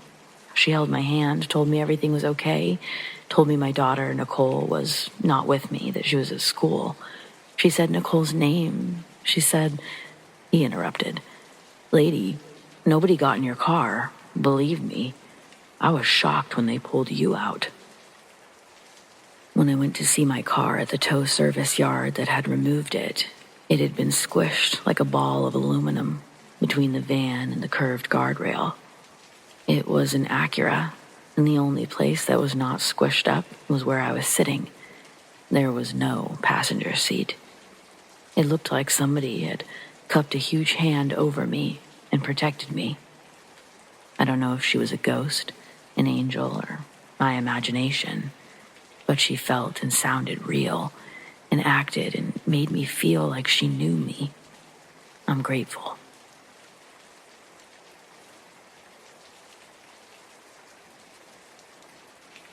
My mom told me a story of when her and my great-uncle Hector went caving. The year is 1990, and in the midst of a grueling final semester of my mom Maria's senior year of college, her grades were at the lowest they'd ever been. She was going to flunk out of college unless she thought of something pretty fast. My great-uncle Hector worked at an REI and was an experienced rock climber and caver. She knew he was out on the trails every weekend. Hector was pushing 70, but acted like he was 20. One Friday night, they're on the phone together, and Maria's telling him her worries about failing her natural science class. That's when Hector had an idea. He said that new passages are always being discovered in caves, some big, some small. He was going on a hike this weekend. He suggests that she asked her professor if this cave exploration could count as some sort of credit. Maria had never set foot inside a cave before, but they thought that if they could find a new area in this cave, they could pull Maria's grade up to a passing grade. Hector seemed confident in the possibilities, feeling more comfortable with using an anonymous questionnaire on her professor's online messaging board rather than in person. Maria received a response on the message board from her professor, whose message was enthusiastic. Happily, he was accepting the student's mysterious wager. He replied, "If anyone can find a new cave passage, species, or insect or animal, while successfully recording and or documenting themselves in or at the place that they find it, I'll be happy to bump their grade up a grade and a half." Another message quickly popped up adding, "Don't kill yourself over a grade this weekend. You'll be able to make up credits by taking summer school classes." This was Maria's last year of college. In that summer, she had just landed her first job as Snow White, a cast member on one of the new Disney cruise ships. That ship wasn't sailing if my mom failed her senior year. Well, it would be sailing, just not with my mom on it, unless she brought her grade up. And in her words, dying in a cave would have been better than spending the rest of her life in Medford. After seeing her professor's response, Maria called Hector back, telling him that she would be accompanying him on the hike tomorrow. Hector packed their backpacks with lunch and supplies for the excursion that was planned on lasting the afternoon. It takes them hours to even reach the mouth of the cave. By that point, Maria's already gassed out. But Hector's already getting on his headlamp and beginning to crawl into a small, knee-high rock opening. Not wanting to slow down his pace, Maria quickly got on her headgear and followed after. When they got into the cave, the first room they crawled into was a large open area with 4 or 5 different passages. She slowly walks behind Hector as he takes one of the passages. Maria and Hector would then climb steep rock walls, squeeze through narrow openings, and jump crevasse gaps in the pitch black.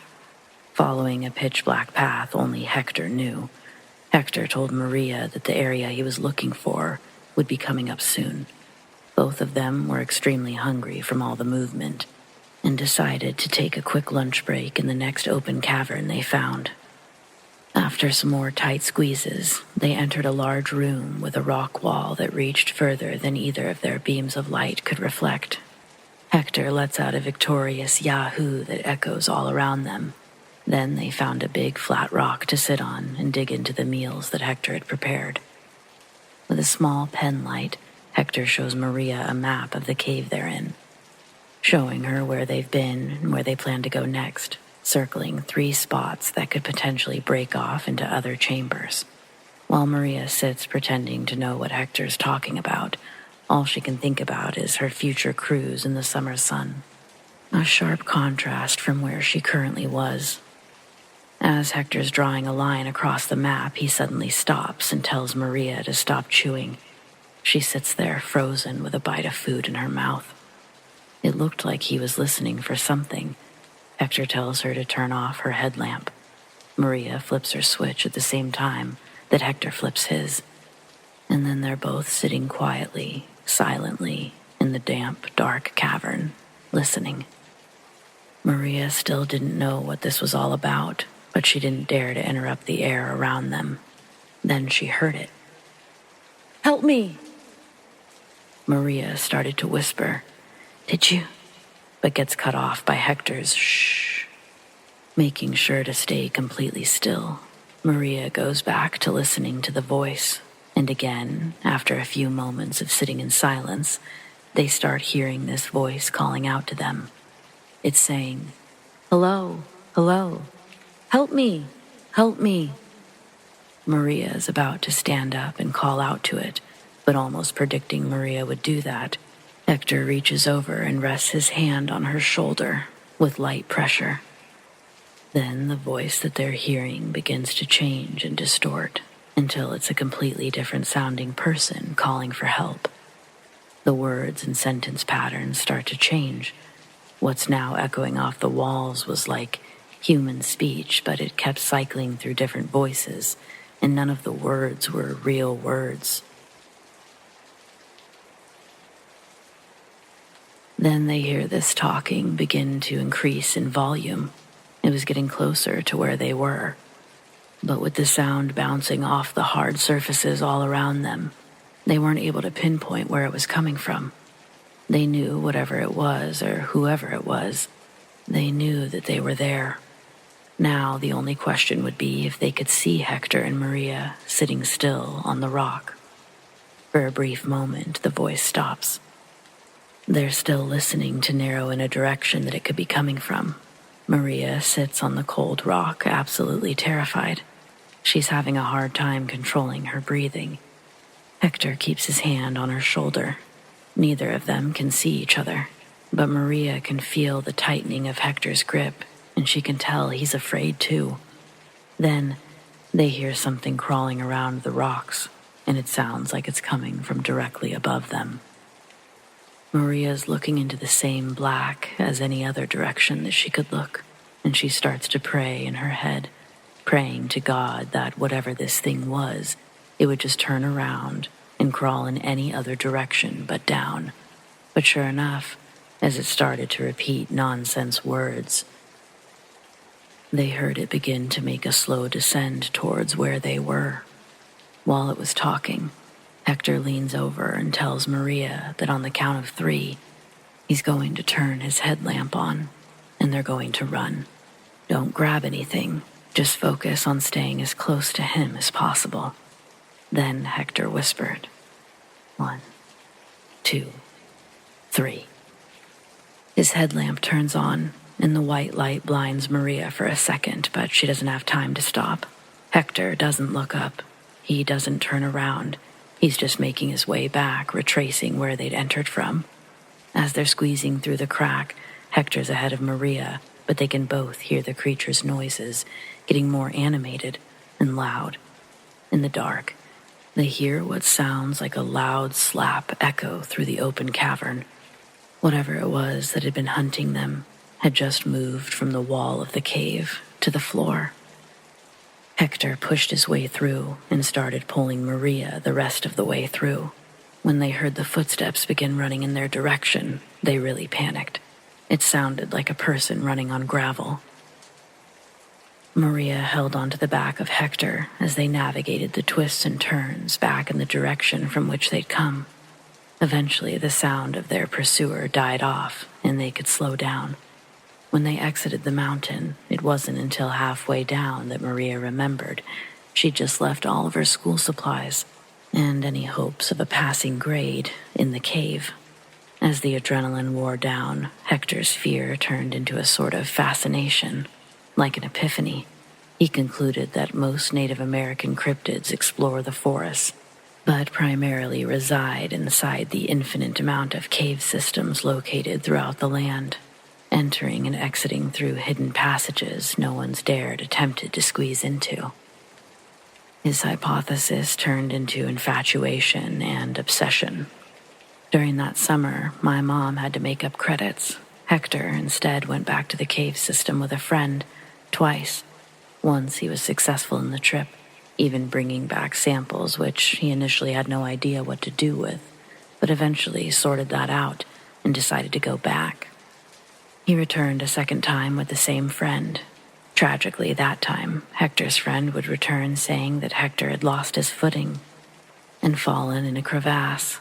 My mom says the hardest part for the family was the fact that they were never able to recover his body from the caves.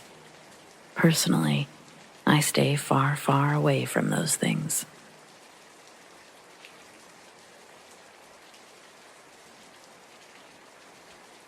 I should say firstly that I've never harmed any living creature for pleasure. I do have blood on my hands, mostly from my service in the military when I was a younger man. PTSD never goes away. It's an uncontrollable, unconscious reaction from a lifetime of memories lived by another man, a young and naive man, the husk I grew to emerge from. When I discarded my old shell, talks of it could reanimate the corpse to dance in vivid memories so real you'd swear you were there again. Memories I have no interest in revisiting, but I believe prefacing this is necessary in order for the next part to fully make sense. After discharge, I was still active in the Ready Reserve for a few more years. My first wife, Jackie, and I fell in love with the suburbs of D.C. Jackie was a nurse at the Veterans Hospital. I would struggle to hold down stable employment through the first year as a civilian. My mind was damaged, and I was barely functioning. The worst episode occurred when I was working at a Safeway. I was on a knee opening boxes of milk to start stocking in a big refrigeration unit. The cooling fans in there are loud. A coworker walks up behind me to put something in the refrigerator. I don't notice her, but she accidentally knocks over a jar and it explodes. The noise startled me so much that it had triggered a flashback, and I black out. Blacking out is something unreal. At first, my eyes were fixed on brown cardboard. Through the holes, the rows of gold-capped glass jars, each filled with white milk, that would clink and slosh around as I pulled them out. Then, in the blink of an eye, I realize I'm standing. My coworker's back is pressed against my chest. My left arm was holding her like a bear hug, while in my right hand was a box cutter. The door to the refrigeration unit is opened, and in the doorway, shoppers are staring in. In front of them, my boss has his hands up and is walking towards me. My ears fully dial back into frequency, and everything hit me all at once. I instantly released the woman and dropped the box cutter. I was lucky not to have gone to prison that day. They decided not to call the police. My boss served in World War II. He understood the horrors of war, but he could also see that I wasn't fit for normal life yet. As I scrambled to find other work, the offer that we'd previously put down on a house had finally been accepted. Thankfully, Jackie was smart enough with money. She'd stashed away the money in a coffee tin under her vanity for months. We had just enough to move in, but in order for us to continue our residency, I needed to find a job fast. The first couple of months after moving in were the most stressful and put the most strain on me and Jackie's marriage. We did everything in our power to make the house feel like a home, but it just never did. Even with the heat up and the lights on, the cold, dark energy was inescapable. I was drained every morning because I'd be plagued by night terrors almost every night. The dreams I had were also no longer amidst the backdrop of North Vietnam. Instead, the setting began to resemble home, visions of my neighborhood after a catastrophic disaster. The sky above is colored orange from a glow of distant fires, and violence fills the street as neighbors turn on one another for resources. Internalizing my trauma was the worst thing that I could have done for myself in my relationship, but we were both increasingly stressed, both at our breaking points. I kept it from Jackie, in fear of becoming more of a burden in her eyes, further scrutinizing my sanity and ability to provide a stable household. Soon enough, the night terrors would reach a level I've never experienced. I began to question if I was awake or asleep when they decided to haunt me. In our bedroom, we had a walk-in closet with sliding doors. I was reading a book late one night when I heard the wooden doors of the closet quietly rattle. I looked up to see them both gently slide open.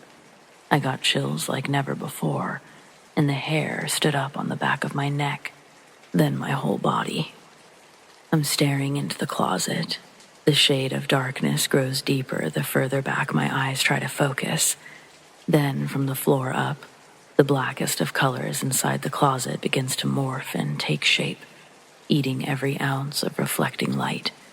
It resembled a slow-rising plume of smoke, or vines, as it started to grow into a human shape.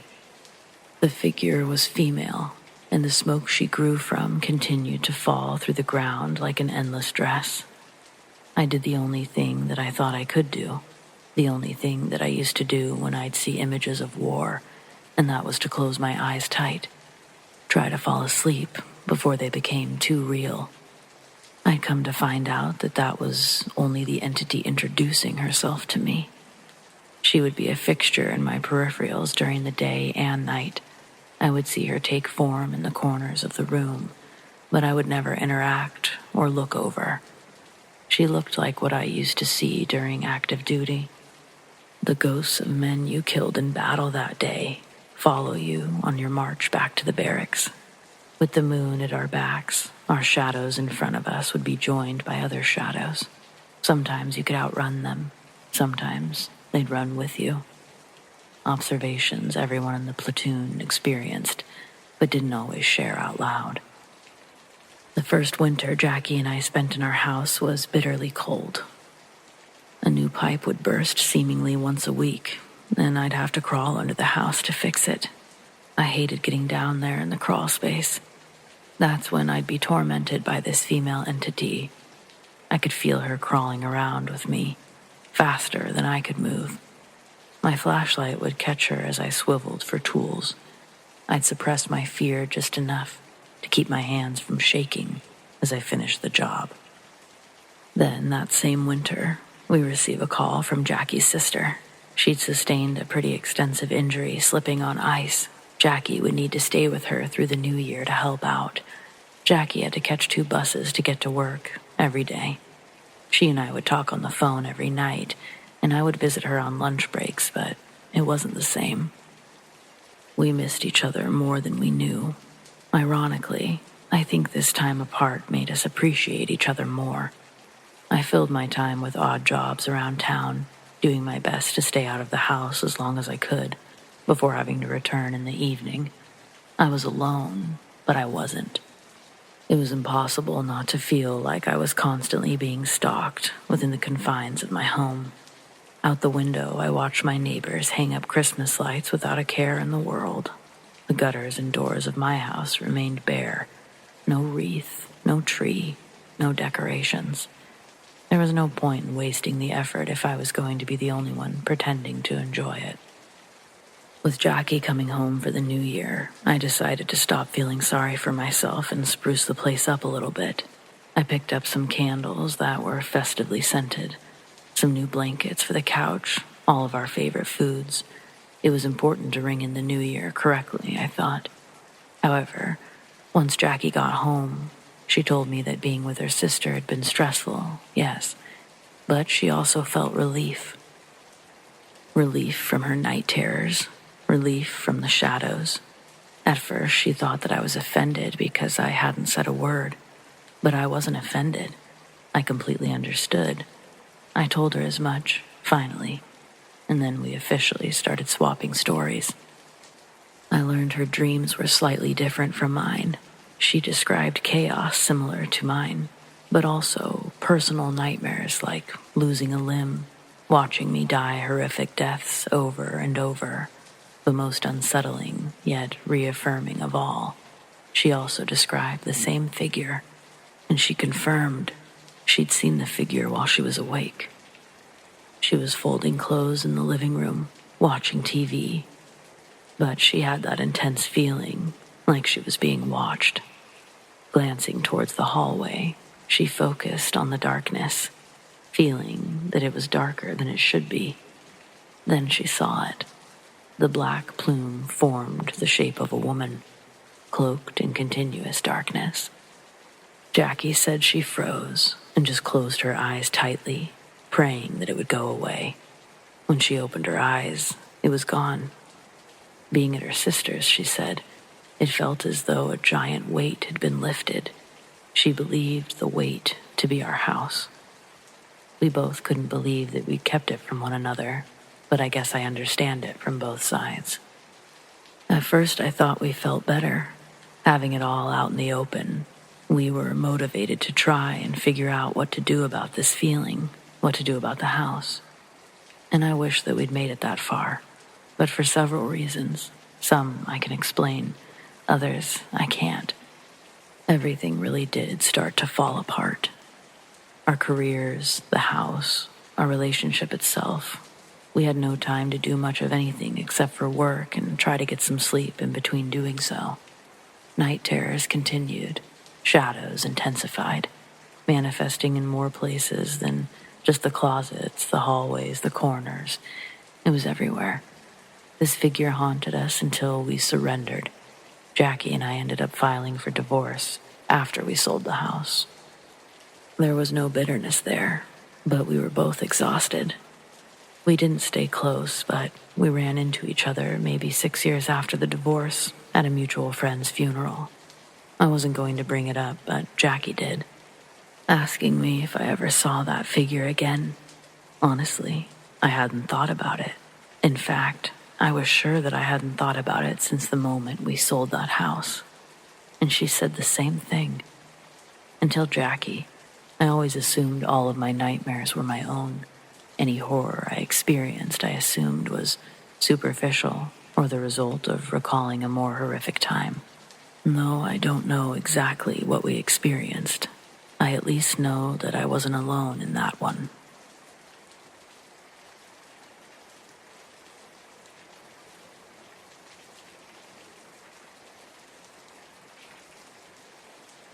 I just saw the strangest thing happen.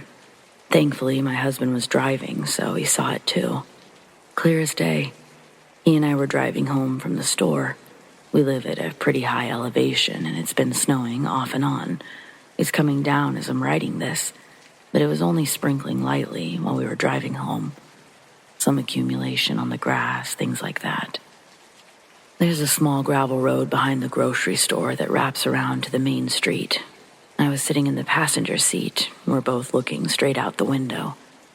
The winds had been consistently moving the small flakes around, but in front of us, it looks like a focused breeze is swirling a pile of snow.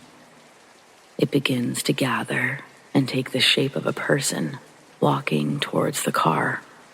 I quietly stared at it in complete disbelief. I thought my eyes had possibly deceived me by mixing the snow on the windshield with the background. But then my husband points to exactly where I'm staring and says, "What's going on over there?" We're about 20 yards away and already driving extra slow. I hate using this as a reference, but I literally can't think of another way to describe what we were watching, other than it looked like when Thanos does that snap thing and turns everyone to dust. It was like that, but reversed, and pure white snow. It was a fully formed, thin, human-shaped figure by the time we approached it. Then, all the snow separated again and fell straight down just before it reached my passenger window. We were both dumbstruck. My husband never lost pace with the 10 miles per hour speed limit on the road. A little further down, we saw another person forming. This one was walking at an angle, in a different direction, further down the road. We watched again as gusts of wind blew the snowflakes around to create another human shape, but unique to the first one we saw. This one was taller, had broad shoulders. Then, like the first one, after a few seconds of exiting, becoming whole and walking a short distance, the wind scattered the flakes around, back to the grass. We didn't feel threatened or any impending doom. Uneasy, yes, and maybe if more started collecting around us, my account would be different, but mostly I was like, what the hell is happening over here? I'm a bit angry I had to witness something my mind couldn't process. Does snow stick to ghosts? Could this be paranormal? Because me and my husband, both hands down without a doubt, saw two different figures form and disappear in the snow. I can't wait for summer.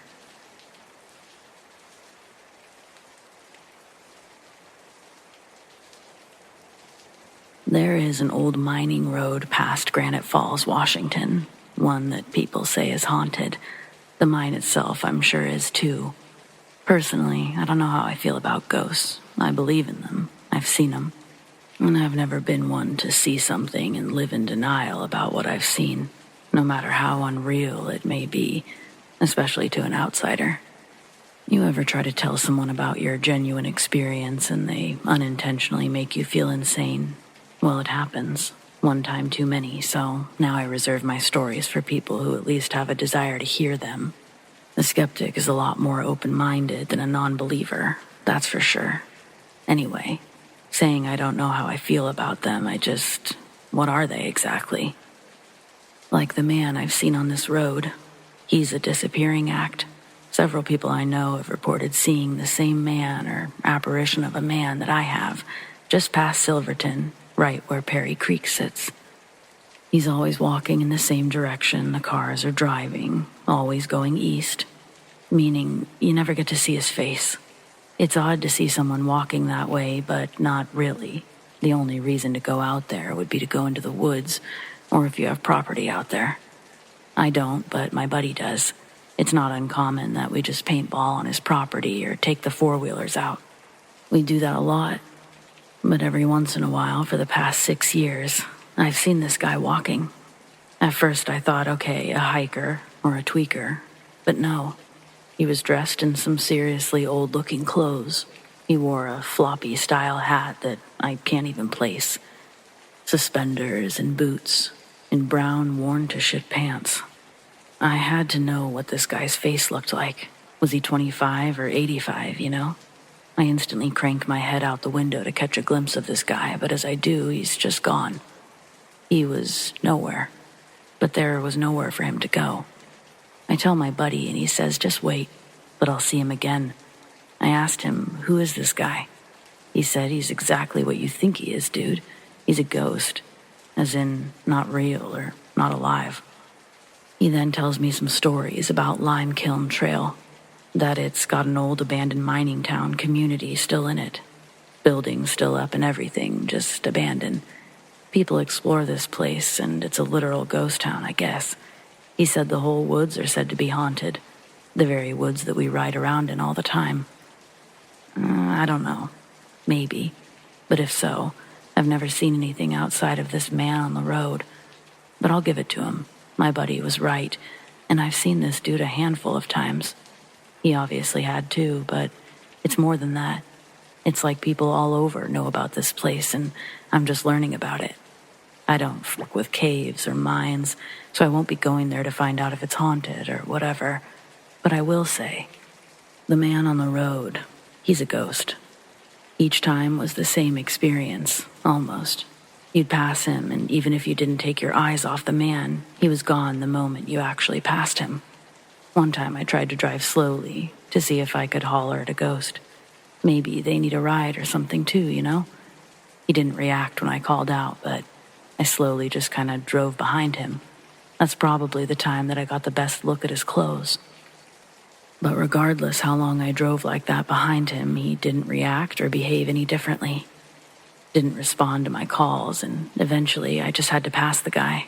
And of course when I did, he disappeared. I think the scariest time was the last time, which was at night. I had never really seen him during the night, maybe towards sunset, but I almost missed him entirely, which is what scared me so bad. The road is not one that you want to be walking down regardless, but at night, it's just idiotic. There's no streetlights, it's not heavily inhabited, and people like me drive fast down this road. I got to Perry Creek and wasn't thinking about the ghost at all, until something jetted in front of my truck, so quick that by the time I hit the brakes, it felt like it happened minutes ago, not seconds. I started driving slowly, looking around for just about anything, and I saw the man. Caught him at the edge of my headlights. He was back on the normal side of the road, headed in the same direction he always was. I don't know what came over me, but I remember actually yelling out my window, "You need to be more careful." Yeah, I had a good laugh about that one too. Couple of things, though, I still can't quite figure out. Why do I only see this guy when I'm heading east, but not west? Like, why is it that no one has yet to see his face? It's almost as though he's on a loop, and I just can't wrap my head around what all that means.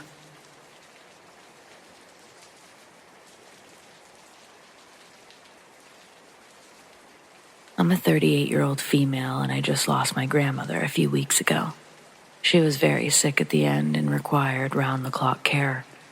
Our family doesn't have a whole lot of money, so my siblings and I took turns staying with her.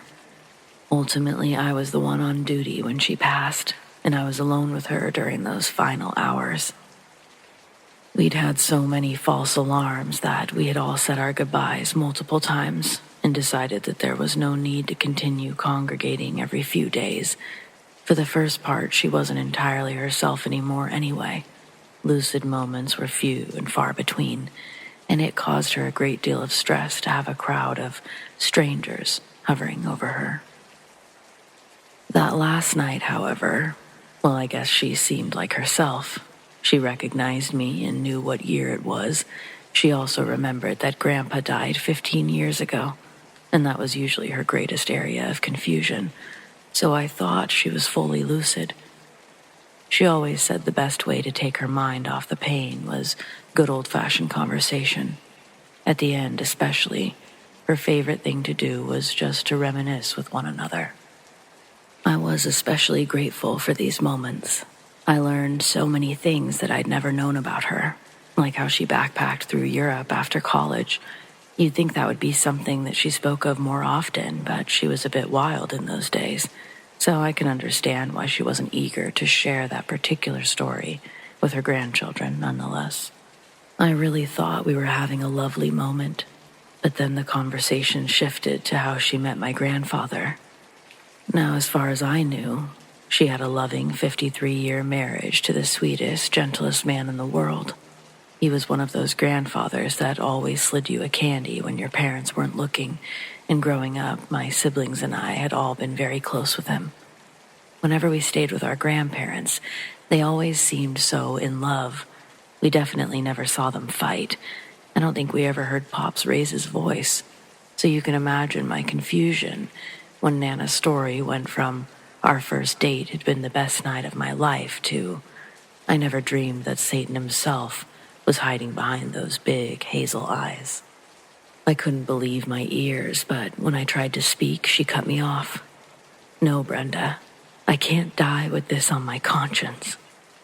Had she not used my name, or had her words not been so clear, I could have rested easy knowing that they were just mindless ramblings. But this was wholly unlike any of her past episodes. Her eyes were clear, her tone was sharp, and her expression was deadly serious. But her actual story was so foreign that I felt she was speaking another language. According to her, Pops was a cruel, selfish man who controlled every aspect of her life, from the day they said "I do."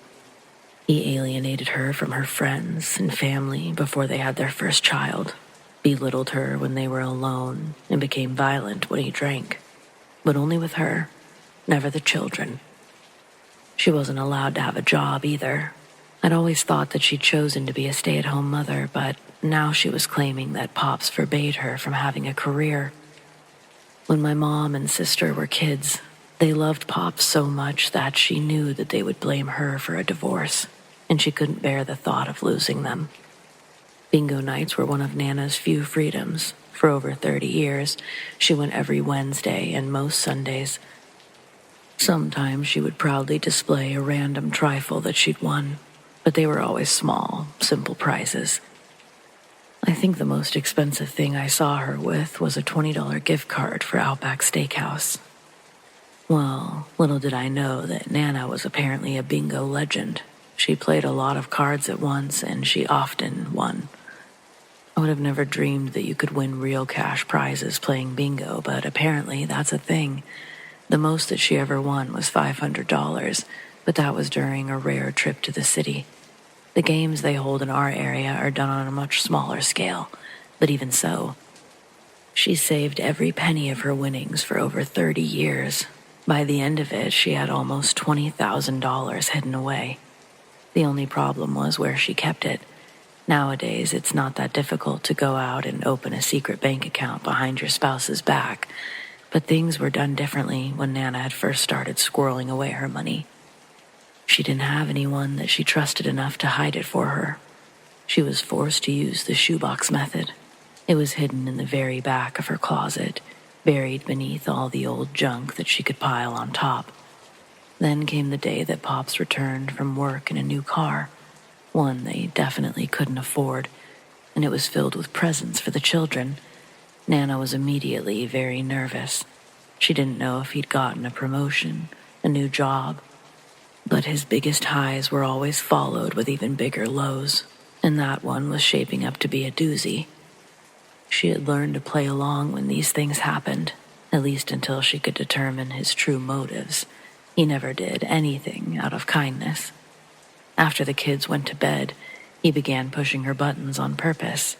You know that thing people do, they say things that they know will upset you, but they do it in a quote-unquote nice way. So when you do finally snap, they can act like you're the asshole. That's the situation she described. Nana was used to ignoring him when he did it, but this time, he kept bringing up her bingo nights, secrets, and lying. The more he talked, the more certain she became that he had found her money, and she was right. It was the worst night of her life, and the first time she ever gave serious consideration to just ending it all. But she had the kids to think about. On the other hand, she also knew that she would never find a way to get that much money again. Pops made damn sure that she never played another game of bingo. Finally, she decided that if her life was over anyway, she might as well take him with her. I don't want to say what she used because I have no idea what kind of people may be hearing this, and I can't live with contributing to a murder. But she poisoned his food every day for weeks until he became sick, so sick that he couldn't leave bed. Doctors tried a variety of treatments, but nothing seemed to help. Foul play was never even suspected because as far as anyone knew, including their own children, grandchildren, Pops and Nana had the perfect, loving marriage. In the end, he knew his time was almost up, and he refused to die in a hospital surrounded by doctors that he hated. Nana sat by his side, and only after the rest of the family had left did she confess her betrayal. She said the second Pop's eyes changed to reflect his understanding, his rage, was the proudest, happiest moment of her life. As she relayed this piece of the story, her eyes sparkled, and her scowl relaxed into a great, wide smile. And then she passed from this world. I truly don't know what to think about any of this. I haven't told anyone else because, well, how am I supposed to do that? Will they even believe me? I'm not sure if I even believe me. Seriously, I'm at a total loss here. Any advice would be greatly appreciated, and thank you in advance.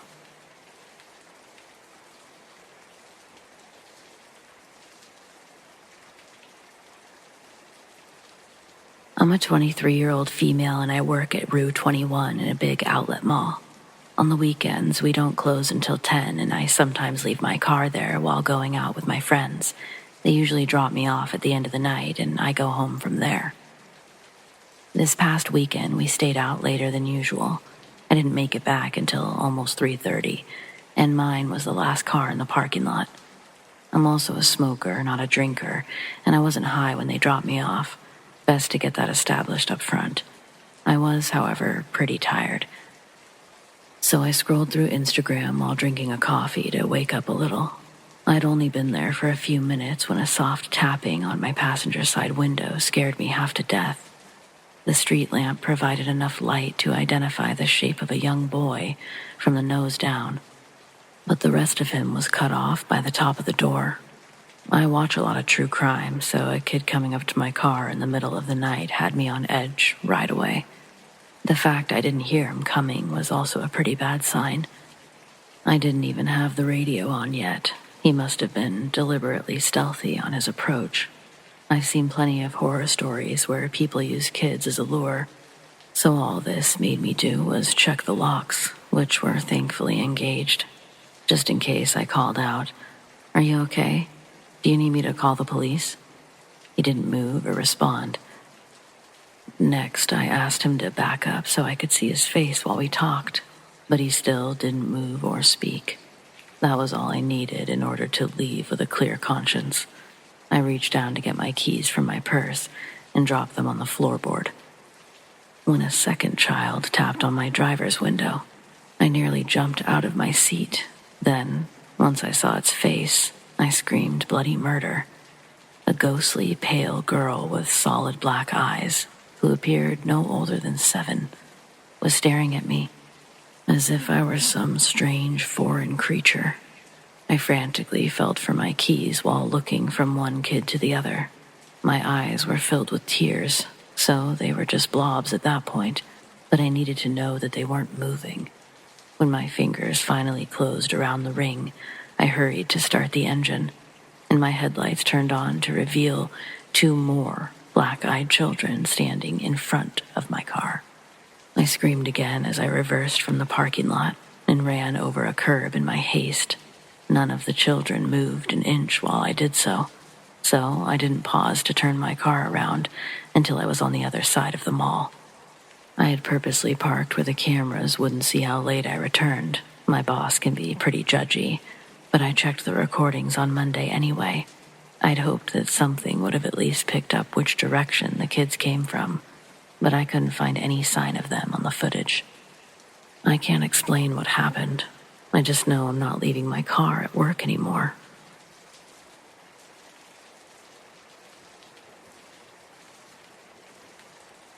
Hi, I'm new here, and I don't normally enjoy spooky stuff, but my little sister is kind of obsessed, and she swore that this would be a safe place to share my story.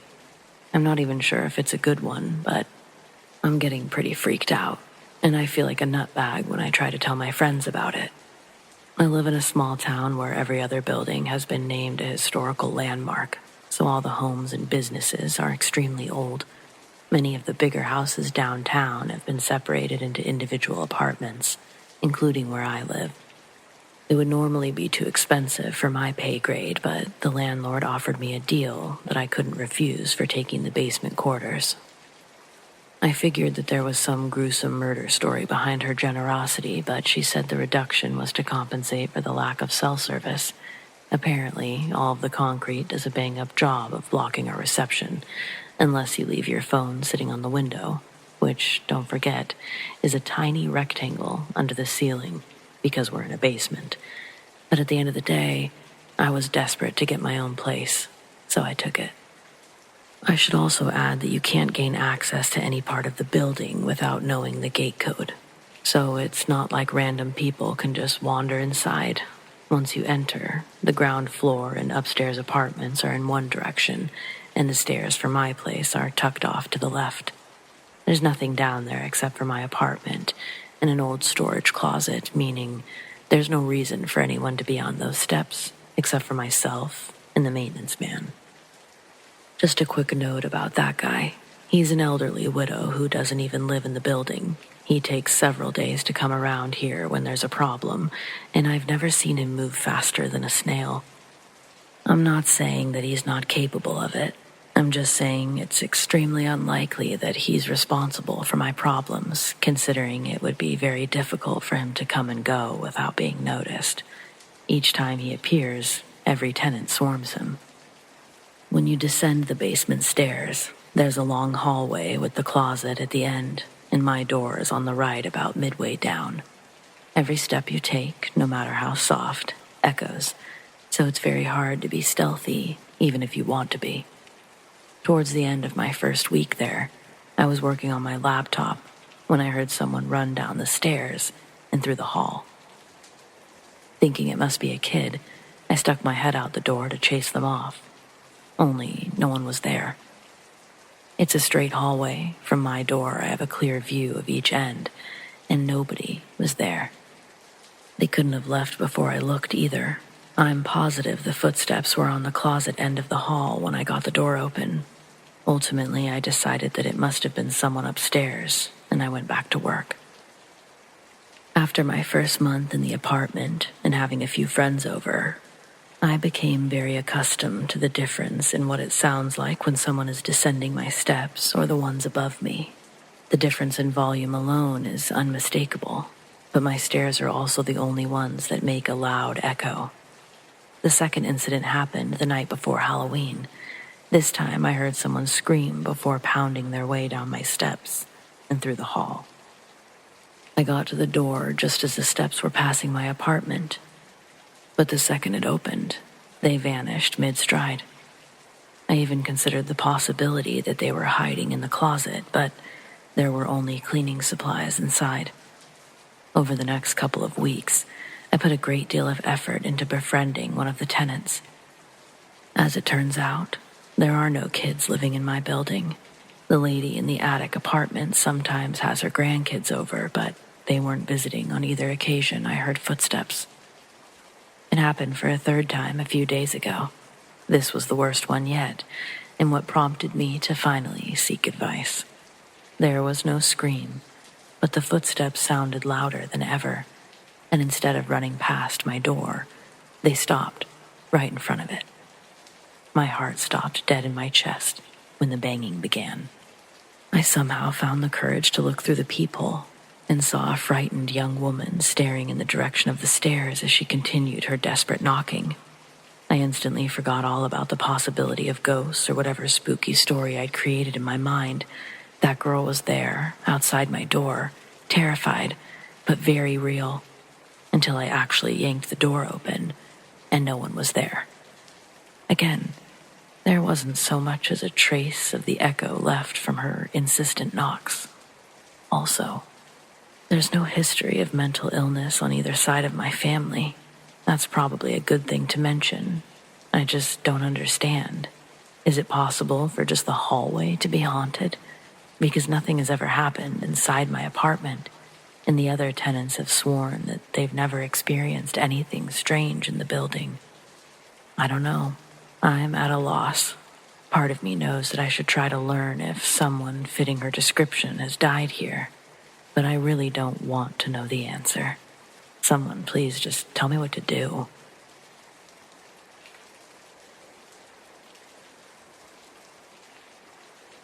As it turns out, my mom, dad, and cousin each have a story that takes place on the same patch of road in Mexico. I'll tell them as they were relayed to me individually. My parents actually met here in the United States, but they grew up in neighboring pueblos in Mexico. Connecting the two pueblos is a long, empty span of road, maybe 5 miles long, which is apparently haunted. These stories take place many years apart, but the exact same patch of road. The first story, my father's horse is distressed.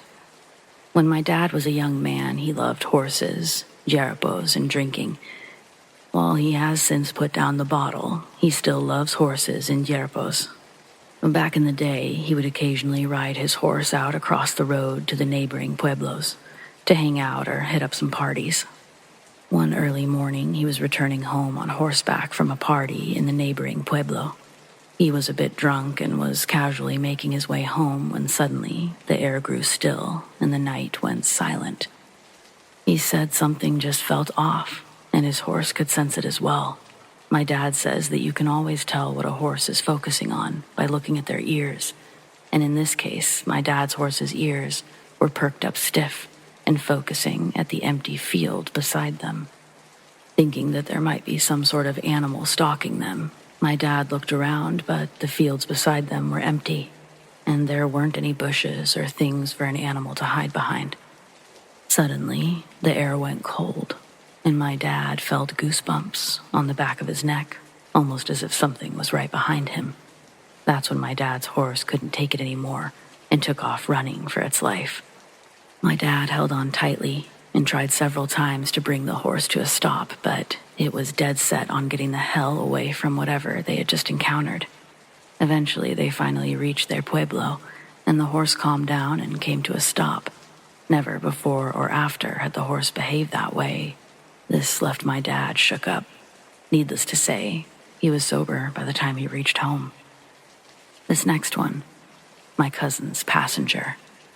My cousin is a few years older than me, so this story takes place many years after my dad's. One late night, my cousin was driving my uncle's pickup truck. He didn't make any mention of where he was heading or in which direction, but he said he was making his way across the same stretch of road. He said that he was driving along and all seemed very calm when suddenly he felt a presence in the vehicle. This pickup truck is one of those older two-door pickup trucks, which have a single long bench-style seat for the driver and passenger. My cousin says he felt the passenger side of the seat sink in, as if someone suddenly took a seat beside him. He said that experience scared him stiff and had him so shook up that he was cold sweating and crying. He was thinking that might be the moment he was going to die. Instinctually, he dared not turn around to face whatever it was sitting beside him, but the presence was so real and he could even make out some sort of silhouette there beside him through his peripheral vision. After a couple miles of panic and sobbing, he eventually reached the neighboring pueblo, and the presence gradually faded away. He made it home safe, but the experience has scarred him. Now for the last one. My mom and cousin spot a hitchhiker. This last one is short, and it actually took place a couple of years ago. This happened to my cousin from the previous story and my mom. A couple of years ago, my mom went to Mexico to hang with family. Her return flight home was in the early morning, so my aunt had my cousin drive her to the airport. Along the way, on that same patch of road, they spotted a man hitchhiking on the side of the road. This was a very strange sight, as not many people hitchhike along that road. Much less early in the morning before the sun's even out. As you might deduce from the last couple of stories, land around the road is largely empty. There's not really any good reason to be out there at that time. Jokingly, my cousin suggested that they pick him up. They nervously laughed it off in the car and drove past the man. As they continued along, however, they swore they could hear someone whistling at them from out in the empty fields. This made them very nervous, and they wondered if the man, whatever he was following them. Eventually, they reached the neighboring pueblo, where they also swore they spotted him standing just outside the entrance.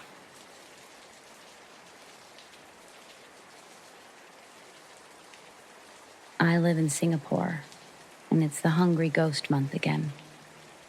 It's like the Day of the Dead in Mexico, but with more jaw sticks and hell money.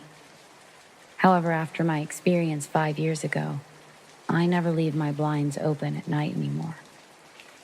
To those unaware, the Hungry Ghost Festival happens during the 7th month of the lunar calendar and lasts for 14 days in East Asian countries.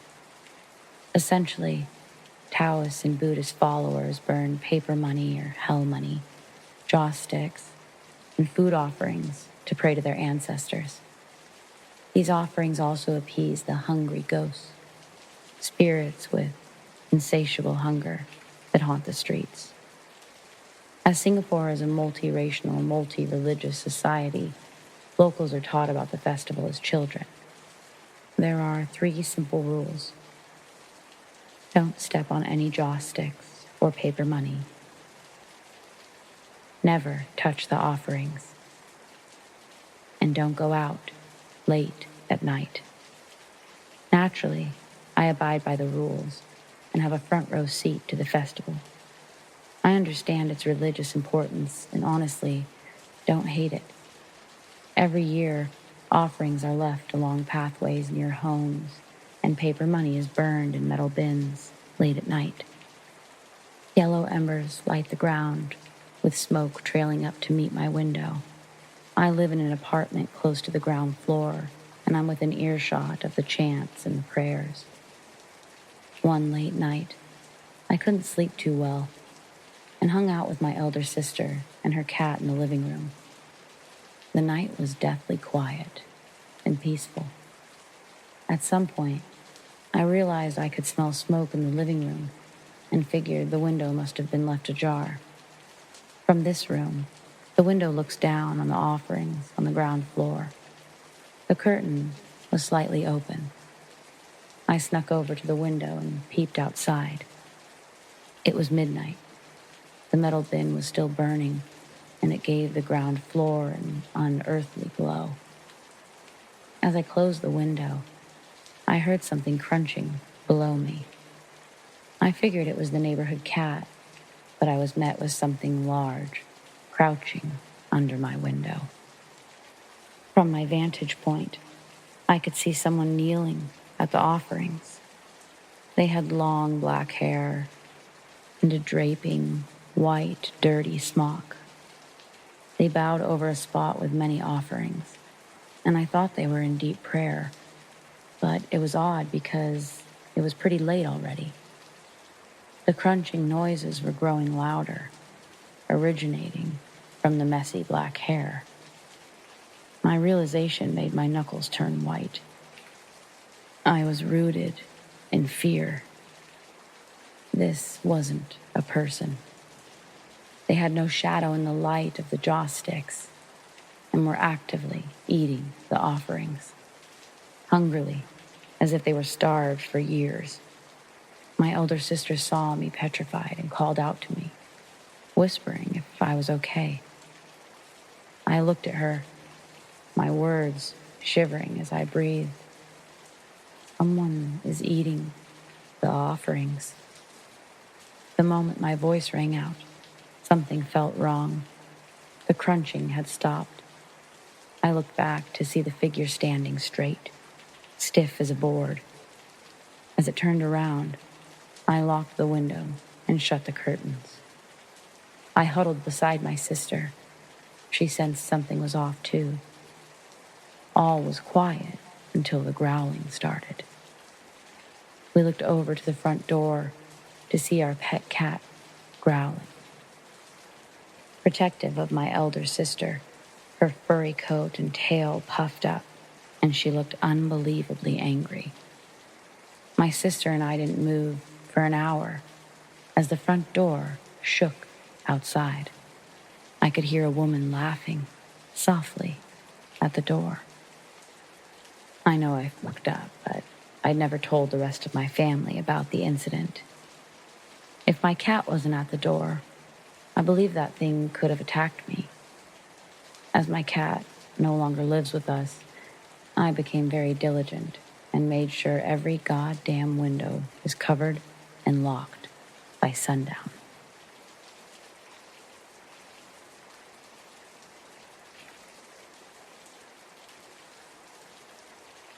Can ghosts get jealous? When your attention is off of them, even for a little while, can they remind you that they do indeed exist? The day started in the usual way. My husband went to work. I took the kids to school, and then I returned home alone to clean up the kitchen before I spent the day in my home office with eyes glued to my computer screen. Being from New England, we have 2 kitchen back doors, a heavy wooden inner door, and an outside aluminum storm door. When the weather is nice, we often have the inner door open so that the light comes in. The storm door, however, is closed and often hook-locked. Now and then, when I'm home alone, I lock the storm door with the hook lock at the very top of the door because we have an in-ground pool and we wanted to keep the kids from easily unlocking the door and going out back without supervision. At that time, the hook was new and so tight I often needed a towel to help me pry the lock out of the eye to unlock the door. This morning, like most, before my day job took all of my attention, I headed out to the back door to spend some time with the pups. We were all looking forward to about 10 minutes of fun. As both puppies ran through the door and I ran after them, the inner door was wide open. I remember hearing the storm door bang shut behind me. I walked around the pool and fenced-in yard with the boys. I threw the ball a bit on our grassy section and played tag with the two wonderful canines. And then we all headed toward the back porch. Our morning ritual was done. But when I got to the back door, the storm door wouldn't open. I could see into the sunny, quiet, empty kitchen. The latch, the handle, was open. The door even bent a bit. But I could see that it was stuck at the top where the hook and the eye lock was located. That was odd. The dogs, expecting that they were going in, were barking, their heads pressed against me and the storm door, as they anticipated at any time that I would let them back into the kitchen to grab a drink of water. But I couldn't do it.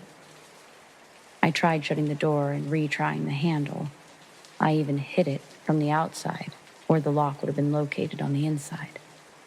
But no luck.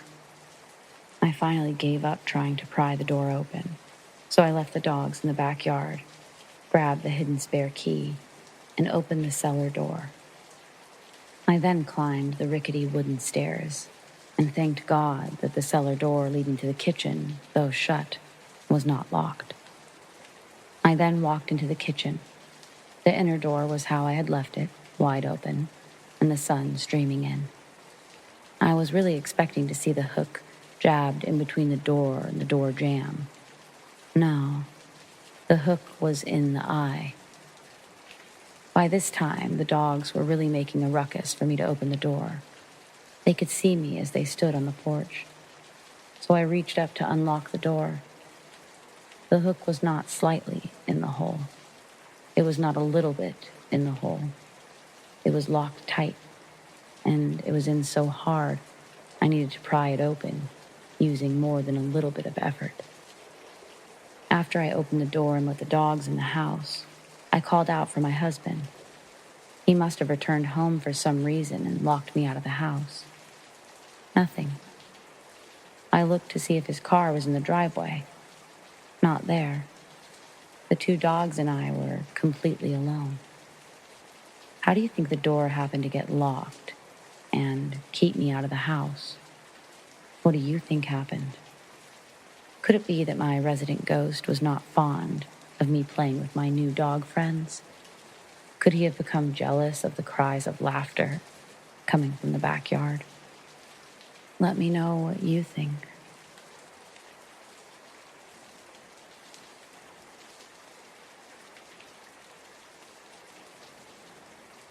I think I may have died in a car accident in an alternate reality last summer. Last summer, I was driving on the freeway. I was in the car by myself, and it was a clear, sunny day. Not a cloud in the sky. There was a semi about 50 feet ahead of me, and a red car a couple of lengths behind me. I looked down for a split second to adjust the volume on the stereo, and when I looked up, a thick fog had rolled in, and the semi, in front of me, was on its side, sliding sideways towards me, fast. I knew I was about to die, with absolute certainty. I felt panic, but also this crushing devastation that I wasn't going to be there to see my daughter grow up. I've never felt anything like that before or since. Blind terror, overwhelming sadness, the knowledge that this was the end, and grief because I wasn't ready. I opened my mouth to gasp or scream or something. I must have blinked in that moment, because suddenly the day was sunny again. The semi was upright and driving normally, still about 50 feet ahead of me. and the red car was still a few car lengths behind me. I was shook. I had to pull over on the freeway to have a meltdown because seconds before, I'd been about to die. I just sat in the car for a few minutes in shock. I know what I experienced. I was 100% sober. I have never hallucinated. I'm a very sensible, skeptical person. But I cannot explain what happened that day. Premonition? Did I die in an alternate universe? Has anyone else experienced something like this?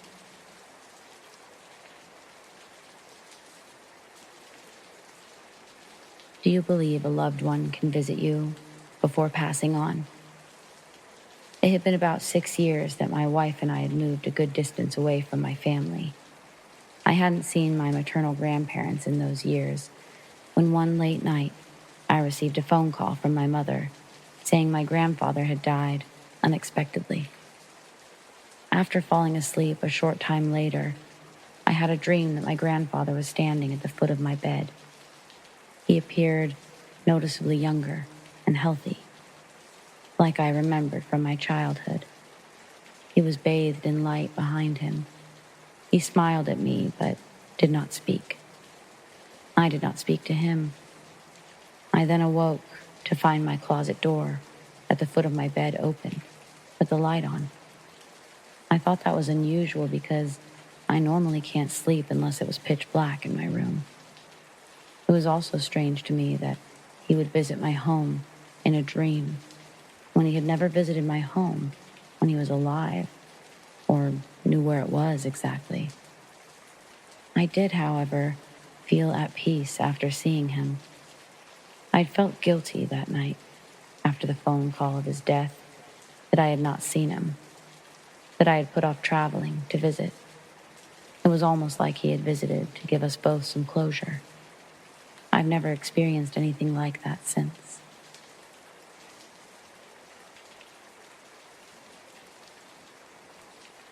In 2012, when my sister was dying of cancer, I moved into her tiny apartment with her. It was basically 2 rooms. She had the bedroom and I slept on a nasty old couch stained with cat urine. As the disease progressed and the chemotherapy made her sicker, I bought an electronic wireless doorbell and affixed the button to the rail of her bed. That way she could summon me with little effort if she needed something. She felt guilty about using it, but I convinced her that it was okay and to ring it any time she needed anything. It was a horrible time, but I was glad to be there with her. After she died, the medical supply rental company came and picked up the rented hospital bed. I had the doorbell sitting around on the credenza in a small room where I slept. One day, my sister's friend Mark was visiting. It was about a week after she had died, and Mark and I were both in kind of a fog of grief. I was chatting with Mark and happened to be looking at the doorbell. All of a sudden, I saw the red LED on the button light up, and the doorbell chimed. The LED above the button only lit up if someone pushed it. Mark and I stopped talking for a few seconds and looked at the doorbell. Neither of us commented on it then. Some months later, Mark brought it up. He said that it seemed a bit spooky to him. I agreed, but didn't really know what to say about it. I no longer believe in ghosts, but the doorbell never rang on its own again that I witnessed.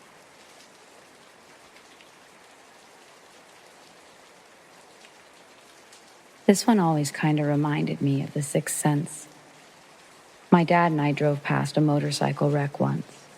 He can see things, I can't. As we drove by, the motorcycle rider was being loaded into the ambulance. My dad said, "It's too late. He's not there anymore." I asked him how he knew, and he said the rider was standing over his bike as his body was being carted away. This next one, this was my dad's first experience.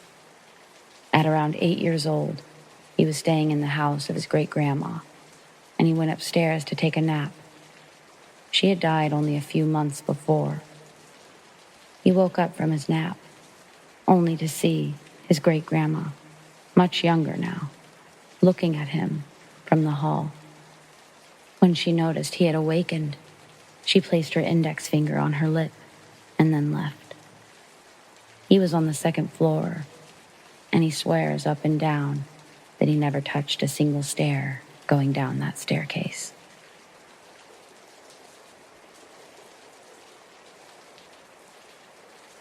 In 5th grade, I made friends, or was starting to make friends, with 2 girls who were new to our class. These girls were stepsisters. We'll call them Erica and Erin. I had learned that they moved here in the middle of the previous year, but they were being homeschooled at that time. After summer vacation, Erica told me that her mom decided to put them in public school, since she wouldn't be able to homeschool anymore. I remember thinking that it was the coolest thing ever, that her mom was a teacher, and I thought, I wish my mom could be my teacher. Anyways, since I moved around a lot, I knew what it was like to be the new kid, and so we all got along right away. They seemed great, normal enough for 5th graders. And so a few weeks after our initial meeting, I went to their house. It was the first and only time. That's all it took to realize that things weren't quite right. Their house was on the very edge of town, further away from most of the houses that I'd been to, and further away than my own house. I asked my mom to ride the girls' bus home. It was a different route than my own, but she agreed, as long as I sent her the address and phone number, so she could pick me up before dinner. Getting off the bus and walking to the house, I realized that there weren't many neighbors around, and there were no cars in the driveway. It was a large-scale house, from what I remember, Victorian-esque.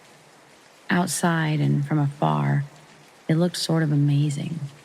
Up close, you could see that it appeared to be in the middle of a remodel, making it look as though it was falling apart, more or less. Inside, still large scale, more than one floor, big staircase, big windows, pillars, etc. But I also remember it being pretty dark inside. Not evil, just not a lot of light being let in, if that makes sense. My friend's room had their window shades open, but I was curious why the house seemed so dingy.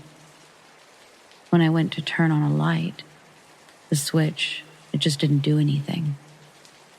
I noticed that there were no adults home. I wasn't sure what to make of this. On one hand, I was excited. Big house, new friend, good time. But on the other hand, I worried constantly that I wasn't supposed to be there or something. Even with the feeling of wrongdoing, we got on just fine. We played board games in their room, built a fort in their big living room, and we hung out on the tire swing. It was attached to a huge tree on the side of their house. Everything was kind of perfect, actually. It wasn't until we started playing Hungry Hungry Hippos and actually got hungry ourselves that things didn't really seem right. I'd asked my friends if they had any snacks. They both looked at each other, and then they looked at me. They sort of looked around the house or the room. Not really, just these. They pulled some snacks from their backpack, snacks from school.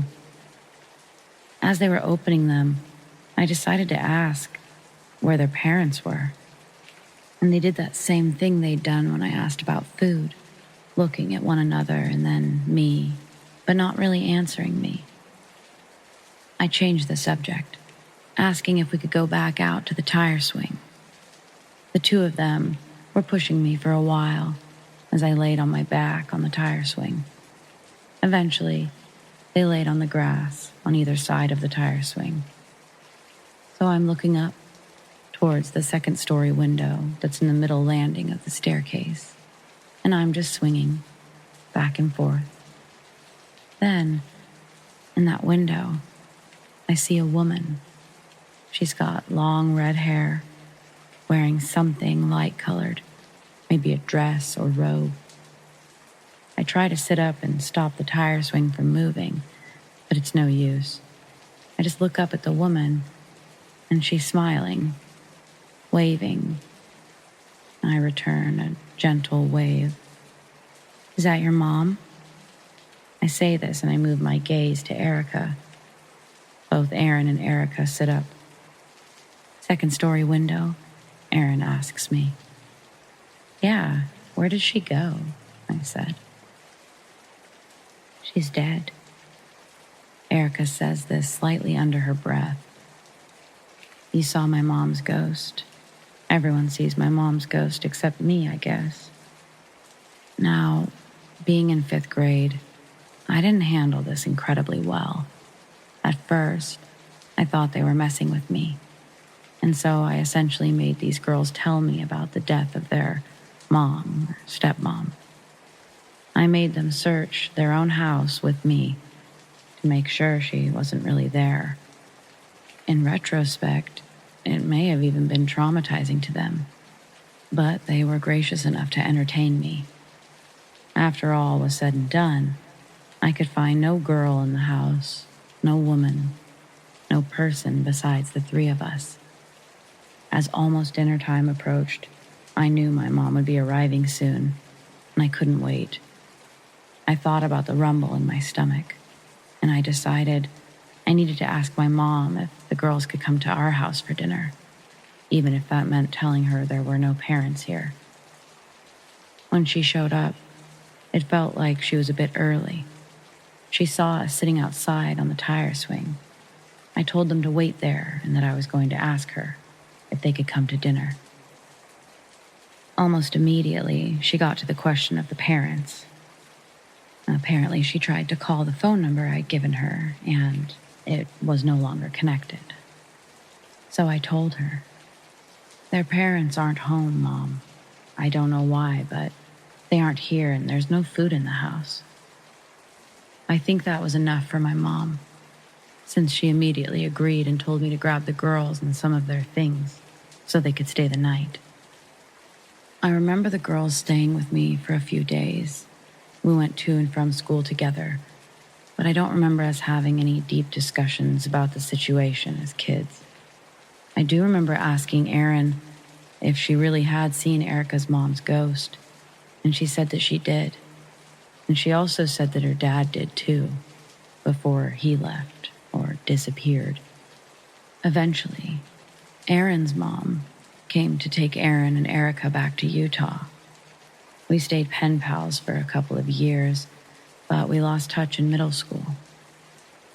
Fast forward to high school, senior year, my friends and I decide that we're going to visit the old house, see if it's still there or not. We drive out there and realize there's more houses in the area now, but this house is still standing, slightly remodeled, but still standing. It doesn't look occupied, no lights on, no cars in the driveway, but we just drove past to circle around. When we do, we see that the long-standing tire swing is moving back and forth. Not like wind moving it slightly, but really moving like it's being pushed. But we see no one in sight. As I slow the car down, I ask my friends if we should go out and explore. Just before they can answer, I hear someone humming. I ask my friends if they're humming, and they say no, all while the humming continues. I ask if they hear it too. They shake their heads slowly, and one of my friends says, "Maybe we should just get out of here." I agreed, and I start to drive away. I hear from the back seat, "No way." I look in the rear view, and I can see that she's facing, looking out the back window, and I see something glowing, but that's it. "Tell me that you see that couple. It has to be the same woman, your friend's mom, the long hair, the white dress. She's like glowing bright, I swear to God. I thought about turning around, but instead of stopping the car, again, I just kept driving. And I said something like, "Yeah, honestly, you're probably right." Part of me thought that my friend could be messing with me. But at the end of the day, I had seen the same ghost years ago, and at times, I hadn't been believed. So, who was I to be a naysayer? Years later, and I'm talking 2010 when I'm well into my 30s, my mom tells me what really happened with Erica and Aaron, what she learned during that time, and also from Aaron's mom. Their parents bought the house together shortly after getting married, with plans to remodel the whole thing, part home and part schoolhouse. Both of the girls agreed they wanted to do schooling in Colorado with Erica's mom and Aaron's dad. Erica's mom was diagnosed with an aggressive form of cancer, which took her life over the course of just a few months, right before I met the girls. Apparently, the parents enrolled the girls in public school before she had passed. But once she passed away, Aaron's dad had what could only be classified as a mental breakdown.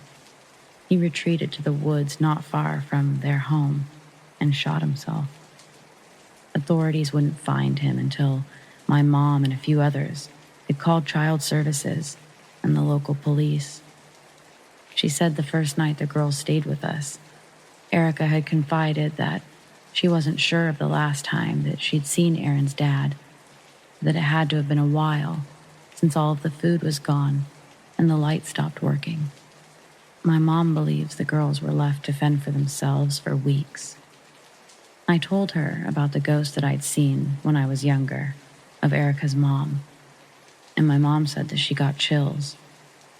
She said that she had to go back to the house with the officers one day to grab clothes for the girls while waiting for Aaron's mom. She said when she was in their room, she felt a really warm presence with her, like someone had hugged her shoulders. She said that she definitely didn't feel alone in the house. It's sort of a dark story, I know, but it also has some light in it, I think. The girls were reunited with their existing or surviving family. And if I think back to what my friend had said in the car that night, tell me that you see that couple. Maybe it's possible that they're together again, one way or another.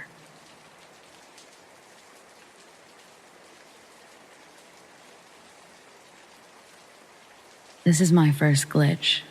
It may not be as exciting or creepy as some of the others I've heard, but I thought it was worth sharing.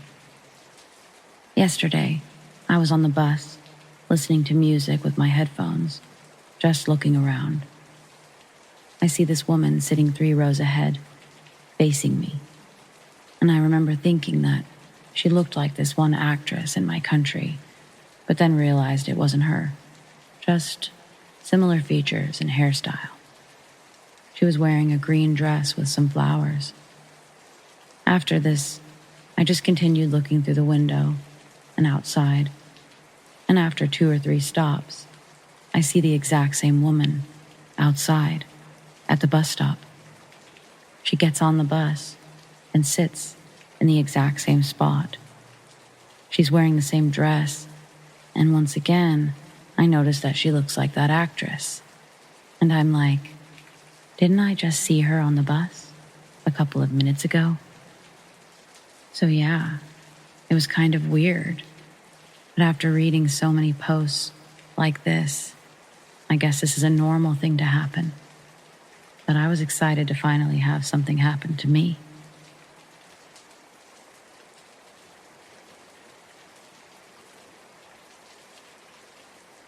So this happened about 4 years ago. My dad works nights, so I'm home alone until about 2:30 a.m. most days. We live in a pretty quiet area where people usually keep to themselves. One night, at about 1 a.m, there was a knock at the door, and when I checked through the peephole, there was a young woman with a car parked near the curb in front of my house. I answered, and she looked really young, maybe 15, 16, or she just looked really youthful. In short, she looked just barely old enough to be driving. She told me that she was having car trouble and asked if I could come and check it out, possibly give her car a jump. At this time, I didn't drive. I didn't have a car of my own, and I didn't know very much about cars. So I was of little help, but offered to call someone if she needed AAA or a tow service. She declined, but kept insisting that I check out the lights on her dashboard to see if it was normal. At this point, I just didn't want to be outside with a stranger, so I politely informed her I'd be of little help because I had zero knowledge of cars. I went back inside, but I kept looking through the peephole. She opened the back door, got into the back seat of the car, and then the car drove off. It instantly made my stomach drop, and it had me extremely freaked out. I was kind of distraught thinking about what the real reason was to approach my house, who was driving. Just the entire thing left me confused and frightened. I spent the next few days a little on edge because I was afraid that they may return, knowing that someone is there or that I was alone. I also think of that girl and who she was. I wish I had a video doorbell at the time so I could find out if she was a victim of some sort. I don't know. It still bothers me a lot and is eerie as hell.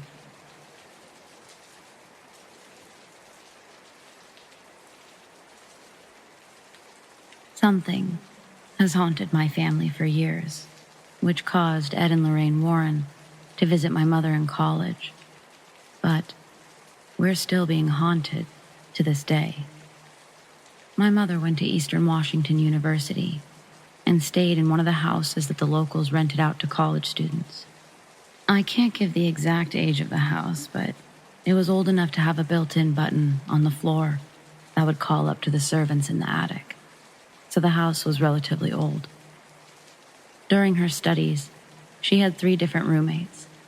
My uncle was the first, who then was replaced by my mother's best friend, who was replaced by my father. All 3 of them can confirm strange happenings in this house, including being woken up in the middle of the night with people whispering. The worst of it was in my mother's room and the attic. My mother hated that house, but she didn't have anywhere else to live, and the dorms were expensive. So she sucked it up and lived there until she graduated. She hated sleeping alone. The air in her room constantly felt thick and heavy. Her closet was constantly freezing cold, and at night, she would hear multiple people whispering incoherent words all at once. While living there, my mother had a cat named Puss, who would constantly hide under the bed. One time, my mother caught Puss out from under the bed, sitting, watching, and growling at one of the corners of the room. My mother went over to Puss, confused at what she was looking at, until she saw a black figure in the corner, slowly starting to move upward toward the ceiling. Puss started to become more aggressive, her hissing and growling getting louder, before she freaked out and shot off back under the bed, still growling at the corner, until the black figure was gone. My mother had never seen her cat act like this. Puss was usually a very loving and happy cat, but whatever that was clearly terrified her cat. Sometime later, my mother was talking with a friend who was excited to be touring 2 famous paranormal investigators around the college and town, showing them supposedly haunted places. My mother brought up the fact that she always has weird stuff happening in her house, and she thinks that it may be haunted. Her friend got excited and begged for her to let her bring them to the house. My mother refused, since she wasn't willing to stay up late for some people that she didn't even know. My mother didn't know at the time who these investigators were, since she never kept up with paranormal stuff, believing that it can lead to more evil in your life. She only knew that they were on quite a few popular talk shows at the time. These two investigators were Ed and Lorraine Warren. Around midnight, my mother's best friend came to her and tells her that there are people at the door wanting to speak to her. Confused, my mother got in her robe and went to the front door. And that's where she saw her tour guide friend, 12 other students, behind Ed and Lorraine Warren. Lorraine asked my mother if they could come in, as their guide had told them it was possible her house was haunted. My mother agreed to let them all in. Lorraine asked my mother where in the house the haunting was most active. My mother told her that it was her bedroom, and that she would take Ed and Lorraine there, but everyone else had to wait. They agreed, and my mother took Ed and Lorraine to her room. When my mother entered her room, she sat on her bed and asked if they could feel it, how heavy the air was. Ed and Lorraine agreed, saying that the air was heavy, like how it was in some of the haunted places they'd been to. Lorraine walked around the room and then to the closet. She asked if she, my mother, could hear voices there. My mother broke down crying and said that she could hear them every night and that it kept her up at night. Lorraine told her that it was possible that her closet is a doorway for those who have passed, or a doorway to something much worse. My mother continued to cry just before Lorraine came over to her and told her the reason this stuff is happening to her is because of her family, that the women have some sort of connection with those beyond, and that it's possible that they're psychics, and that this makes the dead more attracted to her. My mother then told Lorraine about the black figure, which Lorraine told her that wasn't from this house, but was connected to her family, mainly her dad's side, and that it most likely went after her grandfather and her father, and now her. The figure isn't a ghost or a demon, but something pure evil, and that it wants her. Fearful, my mother asked them if they could bless her room, which they did. And after further investigation of the house, Ed and Lorraine told her that her house was the first place that actually showed activity and signs of a haunting in the whole area. After they finished blessing the house, Ed and Lorraine left. Time passed, and my mom's best friend moved out, and my dad moved in. The activity in the house still continued after the blessing. At first, my father was skeptical of the house being haunted, until one night, while sleeping in my mom's bed, he heard the whispering. He asks my mother what she said, and she told him that she didn't say anything. After a few moments of silence between them, she asked if he could hear them. Confused, my father asked what she was talking about, and she told him the whispering. He then agreed that he heard the whispering and asked where it was coming from. She told him that it was coming from the closet and that it happens every night. Sometime after, my father got curious about whether or not the servants button worked. Originally, no one had ever been up to the attic. Both of my parents made their way up to the attic, but never reached the top, since on their way there, both were left feeling like they couldn't breathe. It felt as though the temperatures had dropped to below freezing, and my mother started to panic. She felt like she was being choked. She quickly told my father, "Turn back around," because it felt as though they were not wanted up there. Not wanting to upset my mother more, my father agreed and turned back around, never to go up there again. Once my mother graduated college, they moved out of the house, and strange events continued to happen, no matter where they moved. Around the time I was born, my parents lived in a rather small house with my 2 older brothers. Constantly, our cats would freak out, growling and hissing at the corners of the house. Not only that, but my mother would constantly see this black figure around the house. Later, my family had our new house constructed, and we moved out of our old one. These strange events followed us and got worse. One day when I was around 5, I was walking outside my room to go downstairs. The moment I walked to the balcony, I feel someone grab my arm extremely rough. I turn around, and I just see a black figure holding my arm. I scream for my mother. My mother comes running upstairs, and she sees the black figure. She grabs my arm and tries to pull me away, but the figure will not let me go. She pulls as hard as she can and rips me away from the black figure. As she does, the figure disappears, and a giant hand mark is left on my arm. My mother runs downstairs and screams at my father to get my brothers, and that we're leaving the house until it's blessed.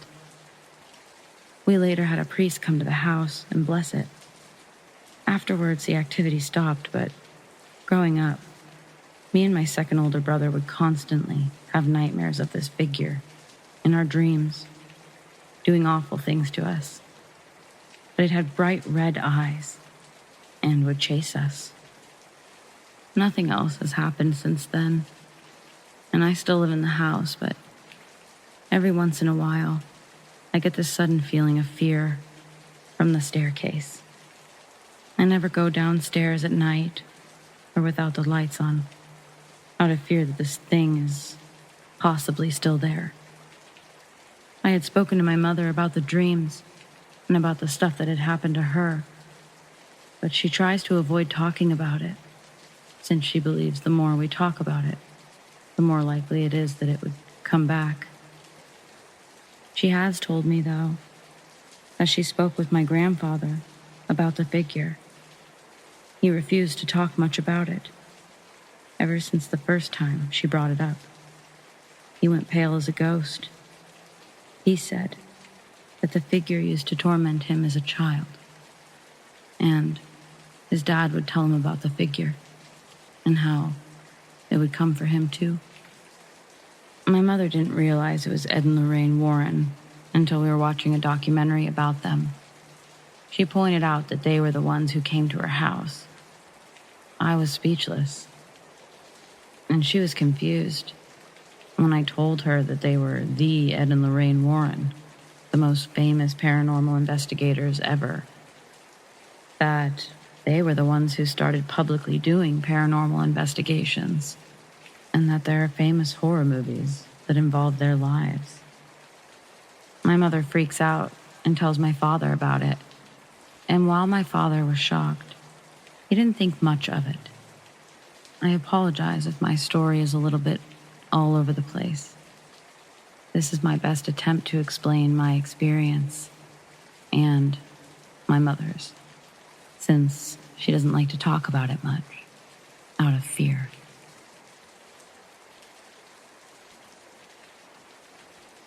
I've been sitting on this story for 4 years.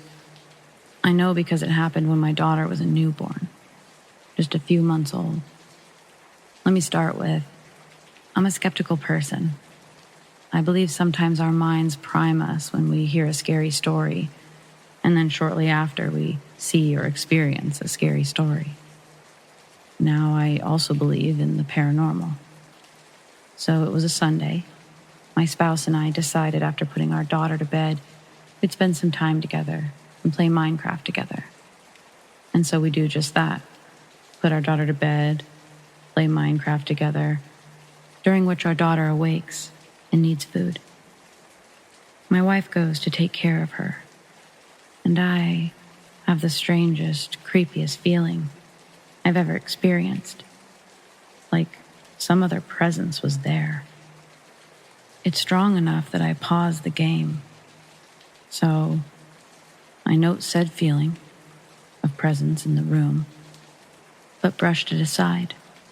Skeptic in me, my imagination, etc. I thought about asking my spouse when she came back, but again, I brushed it aside. And just as I pushed the idea out, she asks, "You notice anything strange while I was gone?" And I ask, "Strange how? Creepy?" I proceed to tell her about my experience of the strange feeling. And she says that while she was tending to our daughter, she saw what she thought were shadows moving. Well, we stopped what we were doing, brought our daughter into our room, and went to bed.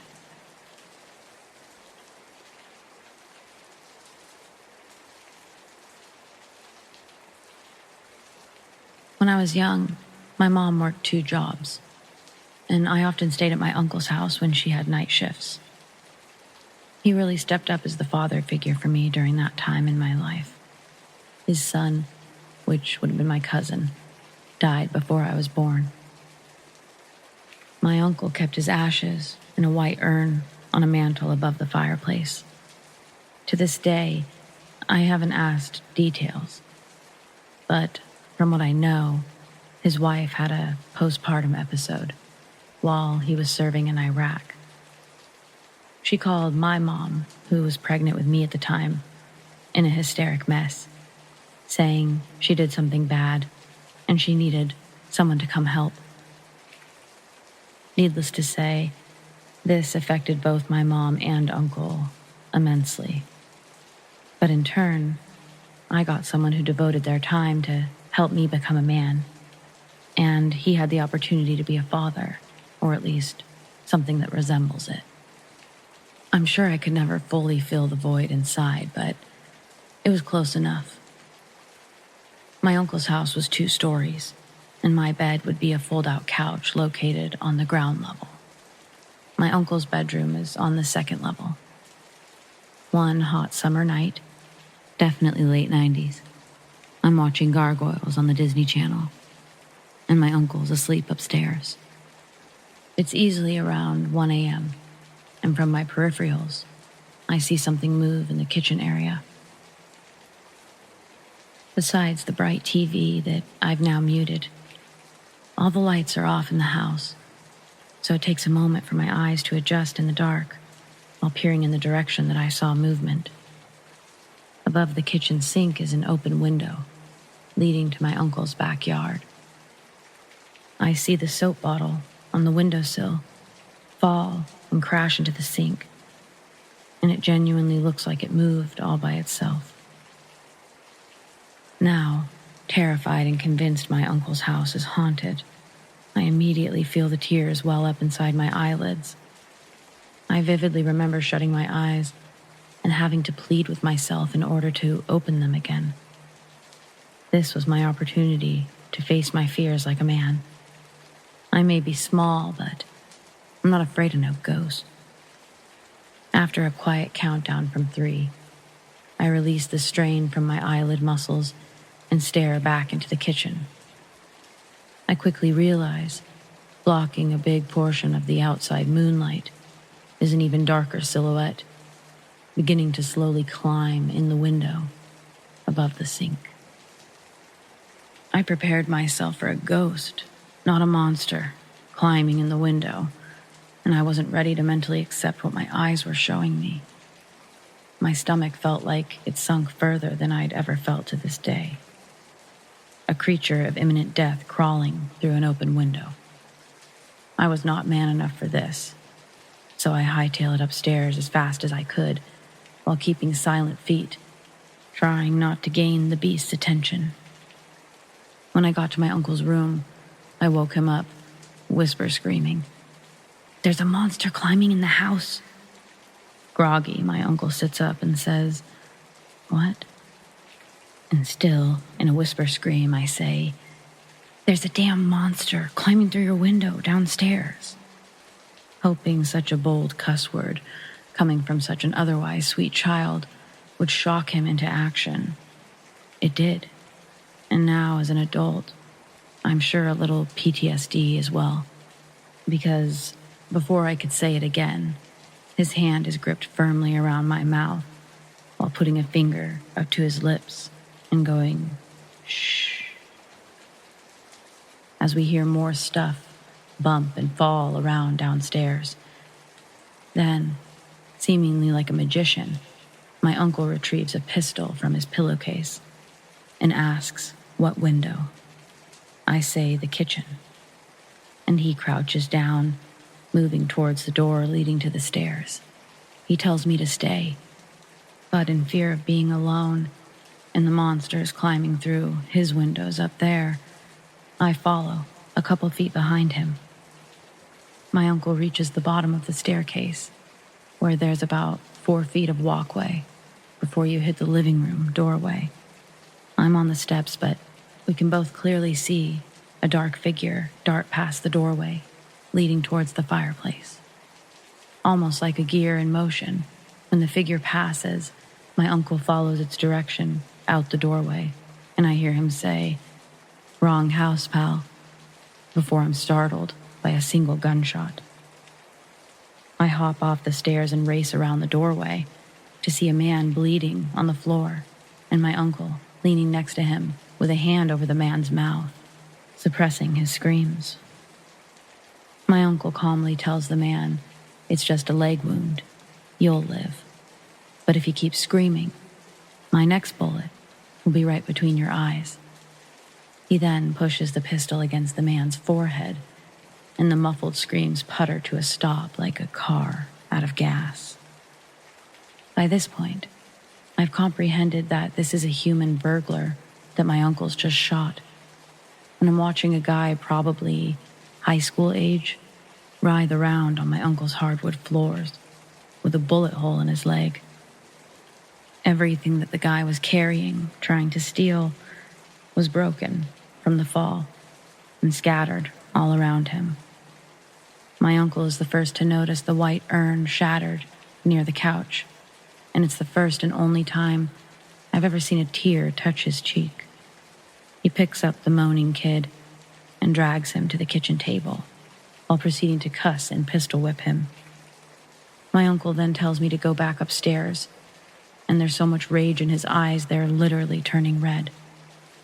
Not being stupid, I turn around and dash inside the doorway toward the stairs. I then laid on my stomach and poked my head out from the bottom so that I could see what was going on. And I kinda wish that I hadn't done this. Keeping the gun pointed on the bleeding teen, my uncle continues to yell and cuss while the teen starts to beg for his life. Emotionless, I watch my uncle laugh and say something about how going to jail for homicide with excessive force and death is too good for bottom feeders like him. Then, my uncle steps out of my range of vision. I can hear him digging through the kitchen drawers, and I can still see his forearm pointed out at the teen with the gun. When my uncle fully returns into view, he has a kitchen knife in his left hand, and he tells the kid to put his fingers on the table. This kid starts sobbing, apologizing, and begging my uncle to stop. Watching this scene unfold, in the back of my mind, I guess I thought my uncle was just trying to scare the kid. But then it escalated. My uncle pistol whips the kid again and says to put his hand on the table, now. The kid reluctantly places his right hand on the table, and with the speed only taught in armed forces, my uncle lays his shin onto the kid's wrist, so that he can't pull it back. And with one sickeningly swift chop, 2 of the teen's fingers are severed, and a third hangs by a thin layer of skin. The detached fingers bounce before rolling off the table's edge. The teen screams, but just as fast, my uncle has dropped the knife and again has his hand over the kid's mouth, the pistol never leaving sight of his head. I see the teen struggle to not black out as his eyes roll back into his head, multiple times, from the pain, I'm sure. My uncle continues to wear a nauseating grin, as it seems he's found some satisfaction from doing this. He's now scaring me more than the original monster scenario that I was dealing with. My uncle tells the teen, "I don't call the cops, so you better start running if you need to get to a hospital. And don't disturb my neighbors with your hollering or," and I quote verbatim, "I'll gut you before you make it to their mailbox." My uncle then walked over to the front door and opened it, gesturing with the gun for him to leave. The front door is in line with the doorway that I was hiding in, and my uncle saw me on the ground. The kid runs out the door. Shutting the door, my uncle turns back to me and says, "I'm sorry you had to see all that." With the house in shambles and blood everywhere, my uncle decides to take us to a 24-hour diner to wait for my mom to get off work. While at the diner, my uncle tried to explain his war stories and his medication as gently as possible. And I understood as much as I could at that age that he didn't mean to act crazy. As an adult, I believe I understand much more what war trauma can do to someone's psychological well-being. Although I didn't show it, it took a long time for me to feel fully comfortable around my uncle again.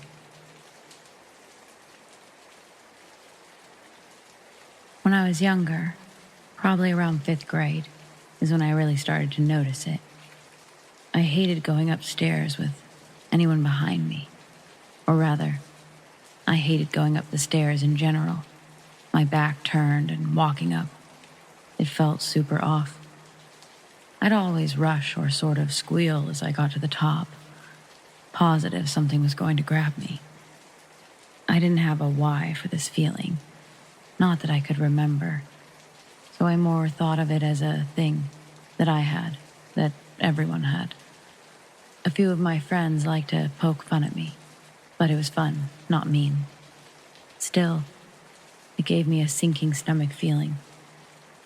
I noticed my mom had a sort of similar fear or unease. Subtle, but it was there. So, I go on in life just thinking that this is my thing. Some people freak out in the dark. I freak out on the stairs. It's the summer before 7th grade, and my family's heading back to Savannah, Georgia, which is where my family's from and my grandma still lives. It had to have been at least 4 years since we'd been to her home, and I didn't remember it much at all.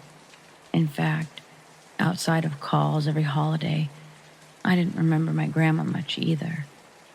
Sort of sad, I guess, but we got some good chats toward the end, including one that ties into this story. When we got to my grandma's house, it was almost all packed up.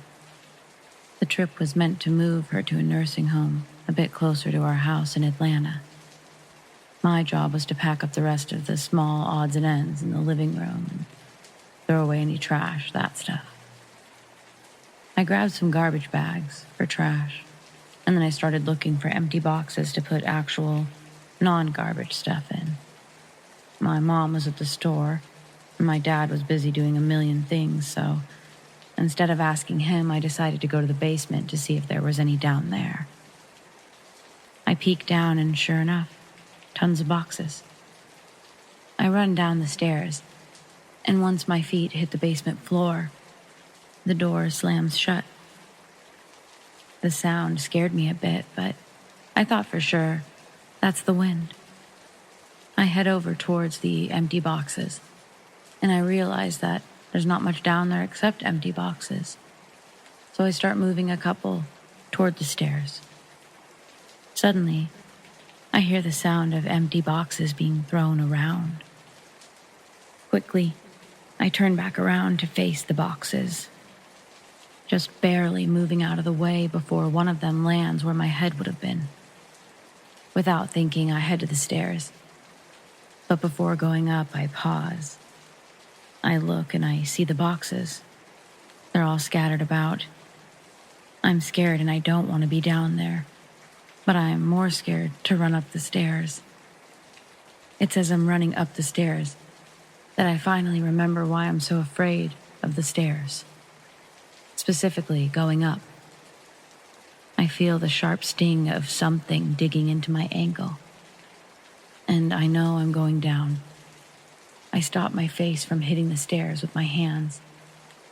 I'm having a strange sense of déjà vu. And it's not just that pain that I'm remembering. It's what is causing it. I look down, and I see something that's trying to be a hand, but I can't see any nails, only the shapes of pointed, sharpened, long fingers, blackened and shiny. I close my eyes, and I start kicking and screaming, attempting to crawl. I open my eyes. I see a pair of white eyes peering from underneath the stairs in the darkness. I hear the door open. I feel pressure on my ankle release. And the eyes, the hand, it's all dissipated. I ran up the stairs, and I jumped into my dad practically. I was hysterical. Shortly after I calmed down enough to speak, I told my dad what happened. I showed him my ankle, and once my mom got back from the store, she was lecturing my father about something before coming over to me and looking at my face, saying, "Thank goodness that my face wasn't injured or my head." I kept thinking about how I almost predicted what was going to happen and how I was able to brace my fall with my hands. I asked my mom, "Have I fallen on those steps before?" She told me, sort of, and continues to tell me what really happened. When I was around 3 years old, my parents lived with my grandma, and before Grandma had it removed and opted into intake and outtake laundry services, the basement used to house the laundry room. My mom was doing laundry one evening, and I was down in the basement with her. She'd needed to bring me upstairs to the bathroom, so she grabbed me by one hand, slowly walking me up, me following behind. She said that I suddenly stopped walking, and I was looking down, underneath the stairs. When she leaned down, she saw a pair of bright white eyes. Horrified, she reached to grab me. Picking me up, she turned to run away, but something gripped her ankle. Dark, sharp claws. And as she felt herself falling with me in her arms, she practically used her face as a shield, raising me above her head as she hit the stairs. The fall actually knocked my mother out, and she still has a scar on her eyebrow from it. It sits under her bangs, so it's almost never visible. I never knew where it came from until she told me that story. I wasn't hurt in the fall. My grandma found us shortly after. I was sitting above my mom crying, terrified, couldn't come up the stairs. It wasn't until the ambulance and fire department came that anyone was able to move me. I'm glad I don't have all those details, and that I'm just left with a little bit of fear of being followed in the stairs. My mom, on the other hand, well, that's why we really moved to Atlanta, I guess, and why we don't have any stairs or a basement. On that trip home, I made Grandma tell me. Well, I made my parents let Grandma tell me about her house. Grandma says, point blank, her house is haunted, saying that she doesn't know what that means, but she knows that it's been packing some sort of evil down there in the basement since her second husband bought the place. There is such a thing as too good a deal, you know? If something sounds way too good to be true, it just is. Plain and simple. That's what she said to me, and apparently to her husband too, but he bought the place anyways. I'd asked her to look at my ankle and tell me how something could do that. Something that's nothing more than a ghost. She looked at me dead in the eyes and told me, "Honey, I said it's haunted. I didn't say I knew what haunted it."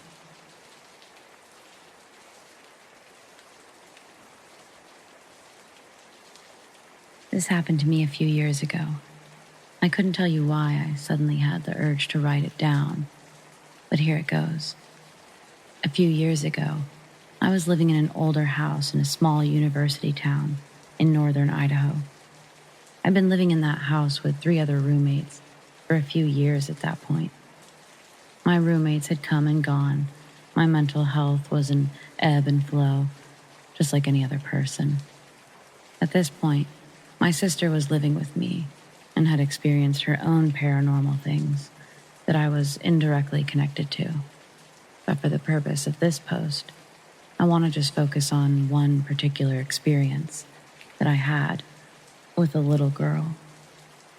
This particular night, I had done my nightly routine, washed my face, brushed my teeth, scrolled through Instagram, the works. It was just like any other night. Eventually, I tucked my phone out of reach and I fell asleep. I woke up in the middle of the night, not completely unusual. I usually wake up once or twice during the night. It's pretty rare for me to sleep through the whole night. Usually I just turn over and go back to sleep, like usual. But this night wasn't usual by any stretch of the imagination. There's one window in my bedroom which faces the neighbor's porch light.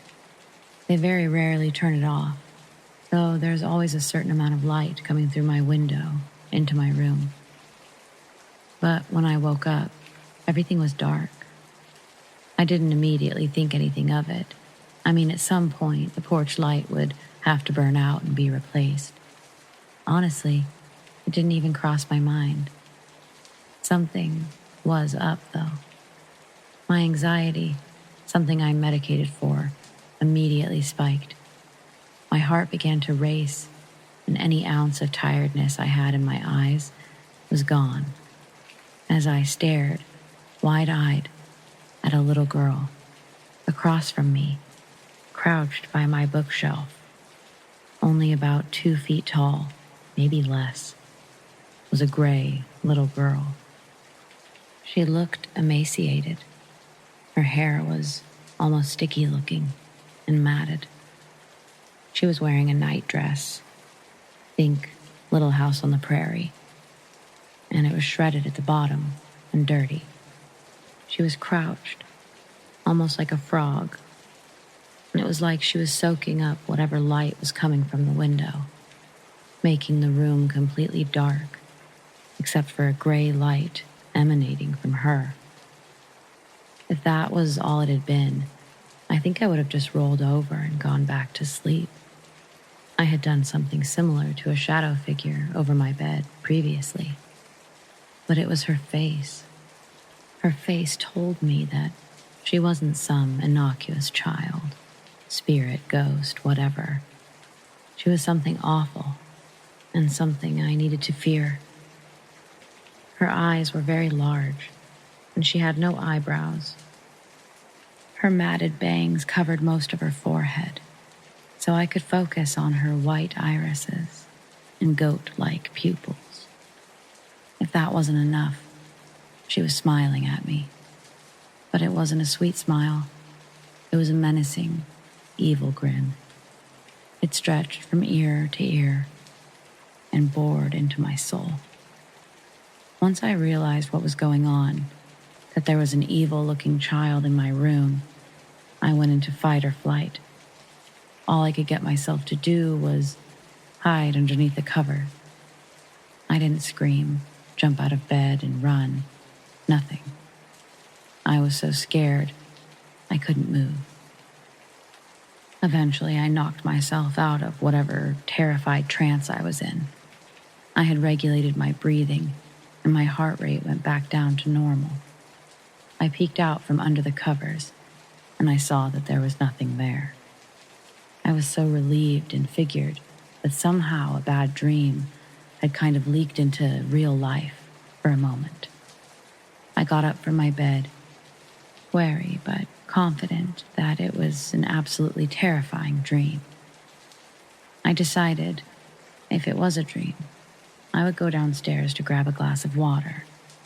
When I have bad dreams and I don't move around, I can get sucked back into that dream, and from my reaction to this one, I absolutely wanted to not get sucked back in.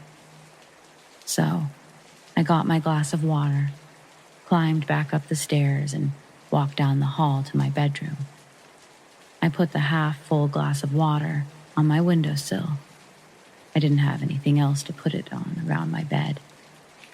The entire house was silent, and I managed to fall asleep again. I don't know how much later, but I woke up again. The room was again so dark. I immediately knew something was wrong, again. I searched for the little girl across the room by my bookshelf, and she wasn't there. I was relieved, but I knew that something was off. Slowly I realized that there was light coming from the side of my bed, and it was that gray light. I turned my gaze downward to the edge of my bed, and there were those eyes, the white goat eyes, and the sticky, matted hair. Then there was that smile. I could feel the weight of that glass of water on my bladder at that moment, the menacing, evil smile stretching ear to ear. I couldn't see the rest of her body. She was so close to me. All I could see was her eyes, looking up at me, and the enjoyment that she was receiving from scaring the ever-living shit out of me. This time, I screamed. I yelled my sister's name and threw the covers back over my head and cried. This wasn't right. I had done everything right. I went and got a glass of water. I shouldn't still be in this awful dream. I don't know how long I stayed under the covers. I must have eventually fallen asleep, because the next morning, I woke up to the morning sunlight streaming through my windows and birds chirping outside. It took a minute to remember what had occurred the night before. I immediately went to tell my sister what happened, and that I was very annoyed she didn't come to my rescue. After I told my sister, I came back into my room and I noticed that the glass of water had fallen onto the carpeted floor. So I did get a glass of water. I wasn't just dreaming. I must have knocked it over when I reacted fearfully to the second approach from the girl. Anyways, that's what happened. I'm wondering if anyone else has had an experience with something similar, a ghost girl. My cousin suggested it was a demon in the form of a girl, feeding off of my fear. I'm not sure about that, but I am sure of one thing. I never want to see her again.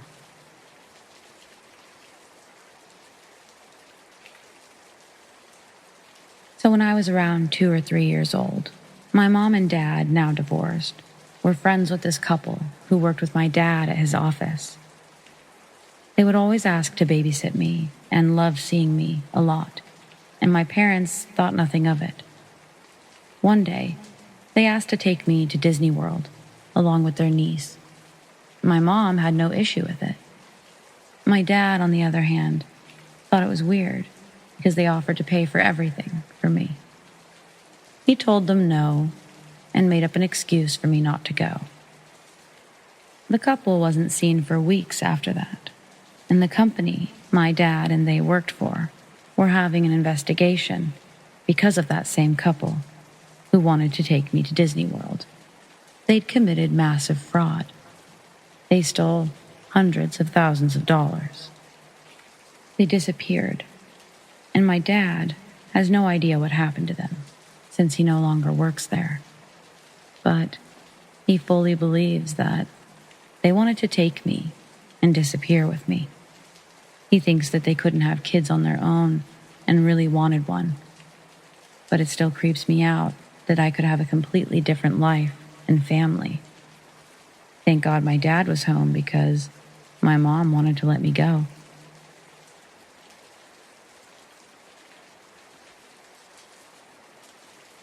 I used to work for the city of Fort Myers from 2003 to 2007. And while working there, the spring before I left, they found an unknown serial killer's playground across the street. The reason the discovery took place this year and not all the other years was due to the land being surveyed. It was just across the street from our building, and before work had started, it was nothing but a dense patch of woods. It was early afternoon, and several of our coworkers had gone out to lunch, so it was just me and a few others in the office when we noticed some police pull up to the survey site. The front desk tells us that the men across the street stopped working about a half an hour ago, and that they must have been the ones to call the police. Then she says, "I wonder if they found a body back there." A couple of us look over at her sort of like, what? Then she talks about how it makes sense that our building was the city building, and if something was wrong that wasn't criminal, we would likely be the ones to handle it, and blah, blah, blah. So we all just stand there and sort of stare out the window, trying to figure it out.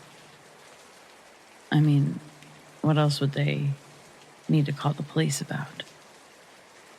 After a bit of time goes by, we see some coworkers walking back from lunch, and they stop and begin talking to the police officer. That or they were stopped by the officer. At that moment, the woman from the front desk leaves the building and walks over to the group of employees and the officer outside. We kept watching, and I couldn't help but notice everyone looked pretty disturbed, very uncomfortable. After maybe 2 minutes, more police started to show up, and now our coworkers, the receptionist, they all started to head back to our building. When they got inside, they were all sort of talking at once, but they proceeded to tell us that the surveyors called the police and explained that they'd found something abnormal in the woods. They reported they found a skull. Once the officer arrived, she was able to ID that it was in fact a skull. But even more, less than a half an hour into their search, she and her partner found 2 more.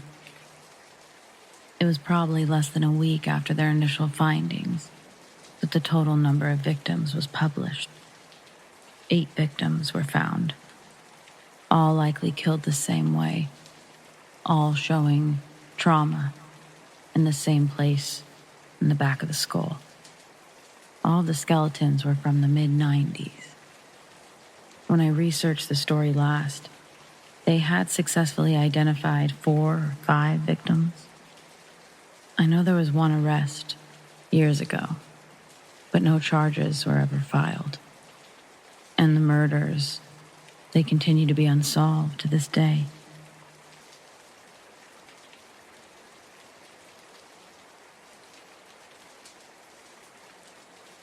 I truly believe that the old lady who watered my front garden plants was either a ghost or some sort of spirit.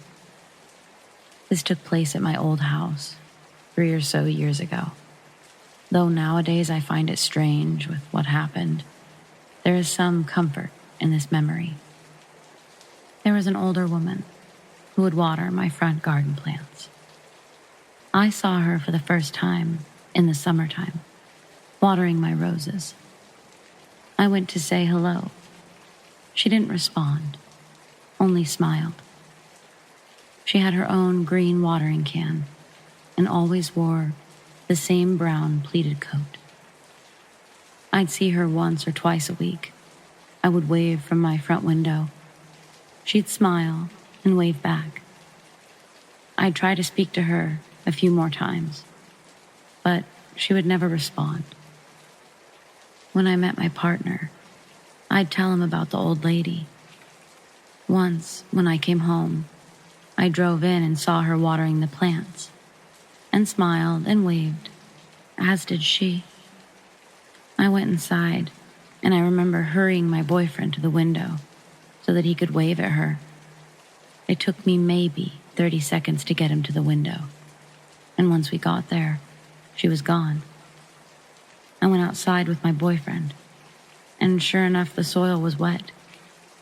But when we would be looking up and down the street, she was nowhere to be seen. This happened a few more times, where I'd see her, try to get my boyfriend to see her, and a few seconds later, she was gone. Yet the plants were always watered. We moved out from the house some years ago, with my boyfriend never having seen her. Before we moved, the last time I saw her, I told her goodbye and thanked her for watering my flowers. And that was that. I truly believed that she was some sort of spirit. Maybe she lived there before. I'm not sure, but I'm glad to have met her.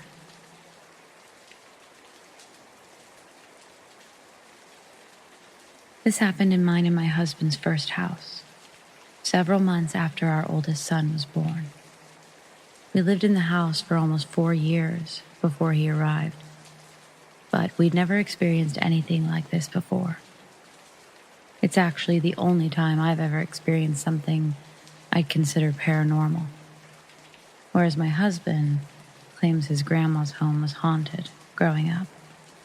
Either way, this experience shook the both of us in a whole new way. We'd finally decided to move our son into his nursery. For the first 6 or 7 months, he slept in our room, in his own bassinet. But we decided it was time to get him adjusted to his crib and his bedroom.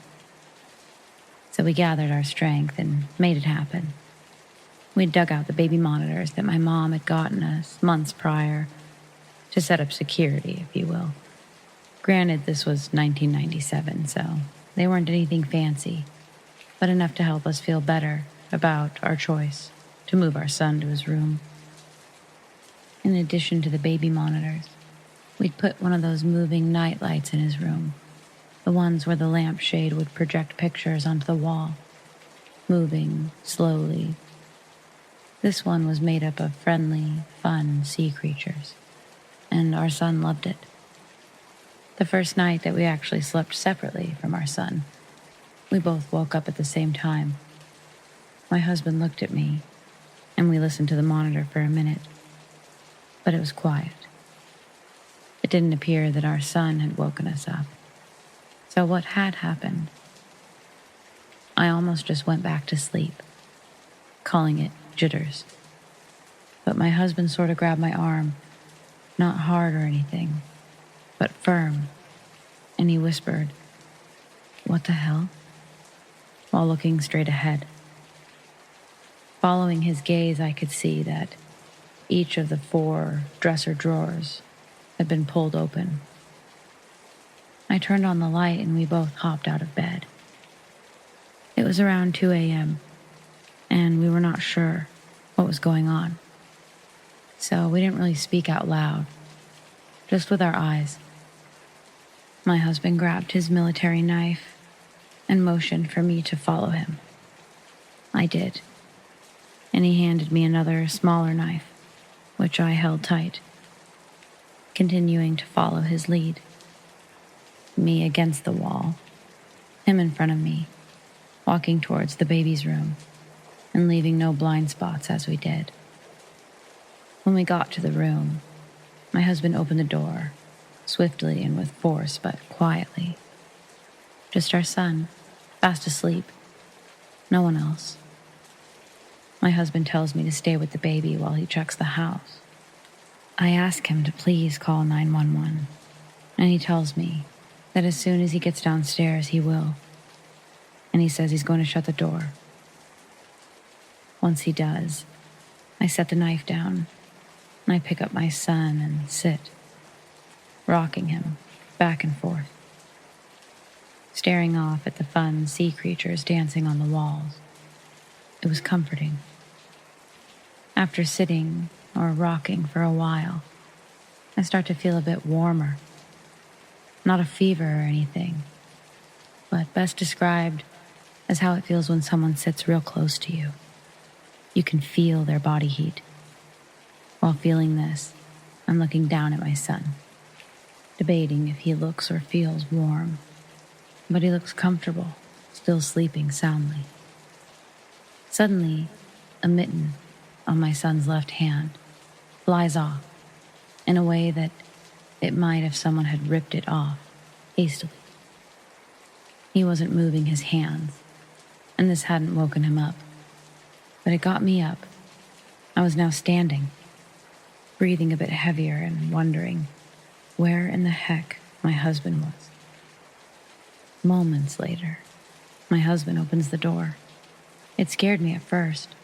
I just really wanted the sound of footsteps approaching to be his footsteps. When they were indeed his, I was so relieved. I leaned over and hugged him with my open arm, telling him rapidly, "We gotta get out of this room." He wasn't whispering any longer, telling me, "Okay, let's go back to our room, or even downstairs." He started to shuffle us out, saying the police were going to send someone by. He said that he checked everywhere in the house, and that no one could possibly be inside. He seemed to feel better, but I was still a bit afraid. We made our way to the family room, which was on the first floor. Center of the house, really. You could see the whole area from the top of the stairs and from two of the bedroom doorways, our room and the baby's room. From where I was sitting, I could see the nightlight reflecting off my son's walls, so I watched them again. This time, I was a little bit wary of the room, though. I couldn't help but wonder what the heck I had actually experienced up there. But I just tried to keep my cool while we waited for the police. My husband asks me what I'm staring at, and I told him our son's room. And then I told him what I'd felt in there, which at first he sort of smiled at. But then in all sincerity he told me, maybe it's a ghost. To which I said, "Excuse me?" He didn't elaborate. Probably the loud knock on the front door. The police were here now, and they were waiting for us to let them in. Long story short, there was no guy, no person, at least not in our house, and not the surrounding areas. The officers had checked as soon as my husband's call came in. It was a rather quiet night in town. I wasn't having it, though, at least not that night. I told my husband, let's get a hotel, have our parents and such search the place again tomorrow. He said he would stay at the house, but send me and our son to his mom's house. And so that's where we went. By the next night, maybe even 2 nights had passed, my husband had convinced me to come home. We were on the phone and he told me that the home was fine. He had decided that maybe we had overreacted. For a bit, I guess I agreed with him. When he picked us up from his mom's later that day, I asked him what he thought about the mitten incident, the one that flew off of our son's hand. He just smiled again, and I asked, what about? And he just said he thought I had nothing to worry about. Think of it like a guardian angel or something. No harm has come of this thing, right? I told him that he couldn't be serious, that if he thought our house was haunted, let's go, like now, back to his mom's. Then we sort of found a way to laugh it off. Finally. By the time we pulled into our driveway, I was very excited to sleep in our bed, happy to be home, and I actually felt sort of silly for making such a fuss. My husband put our son down in his room, and then he joined me on the couch with the baby monitor.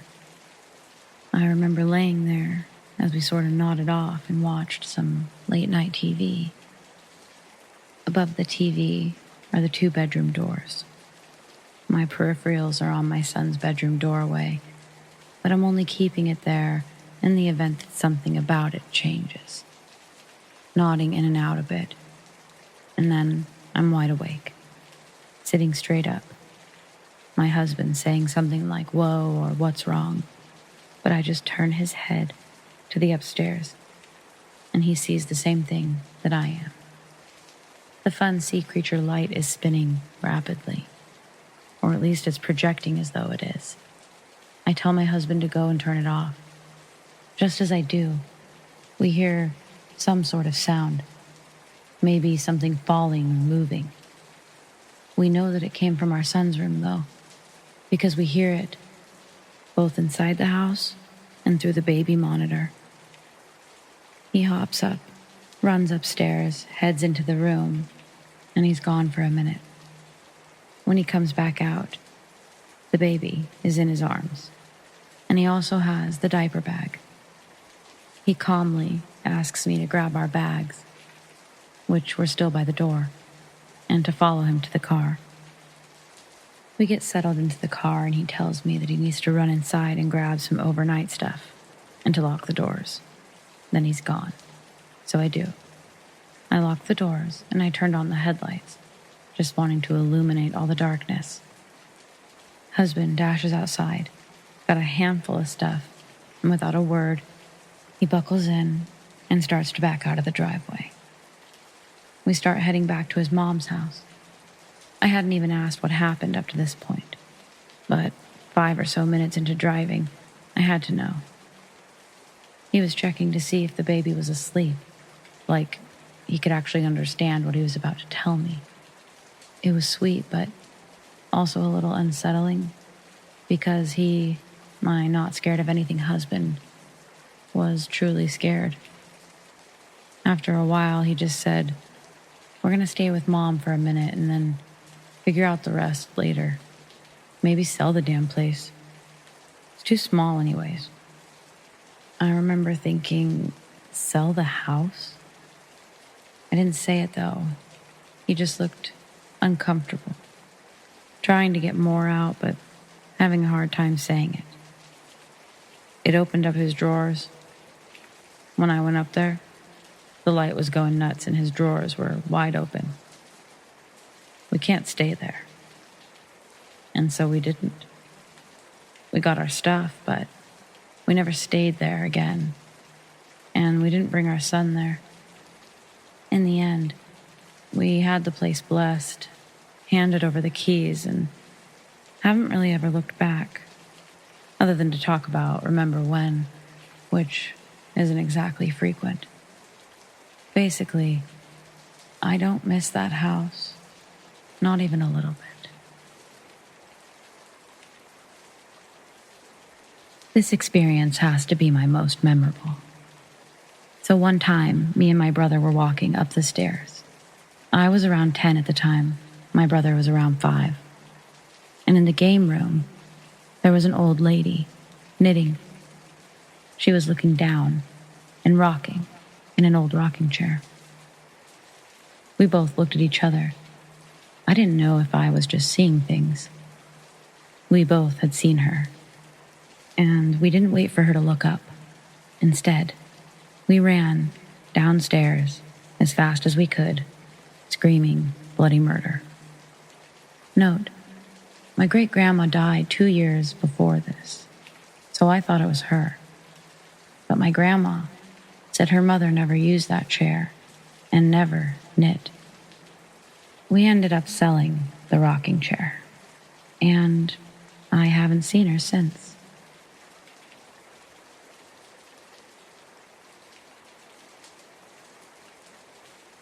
I grew up in a farmhouse that was built in the early 1800s. I lived there with my brother and my parents until I was 10. I was young, so some of my experiences seem very foggy, so I'm going to share the experiences my family encountered. A little backstory on the house. Multiple people had been killed there. A lady was shot behind our garage, and someone fell down our steps and snapped their neck. That's basically all I know about the house. It was located in the middle of nowhere, with the woods behind it, with a very old house and a garage that was visible. Our farmhouse was 2 stories, with a dirt basement that had walls that were still made out of lead. One time, my brother woke up late at night. His room was on the 2nd story, facing our backyard. Outside his window was the roof of our porch, and for some reason, he opened his curtains to spot a lady waving her arms back and forth, over and over, on the roof of the porch. He was young, so you can pretty much expect his reaction. My sister, who didn't live with us but often slept over, fell asleep on our couch in the living room one night. She woke up late into the night. Our living room was connected to our dining room, and saw, by our computer, which was right next to the couch, the apparition of a little girl who was staring at her. She didn't give me many details, but said that she ran up the stairs to my room and hid on top of my bunk bed. My mom had more encounters than anybody. My mom is a very spiritual individual. She feels very connected to the spiritual realm. When we began moving out of the farmhouse, she believed the spirits became angry with her and our family. She woke up one morning where she would switch her position to face the doorway to her room, and she'd seen a dark figure staring straight at her. She claimed this felt as if it was going on for minutes, until out of nowhere, the figure leaped in one swift motion straight to her and suddenly disappeared. The thing about my childhood home is that I never felt alone. I don't know if this was a good thing or a bad thing.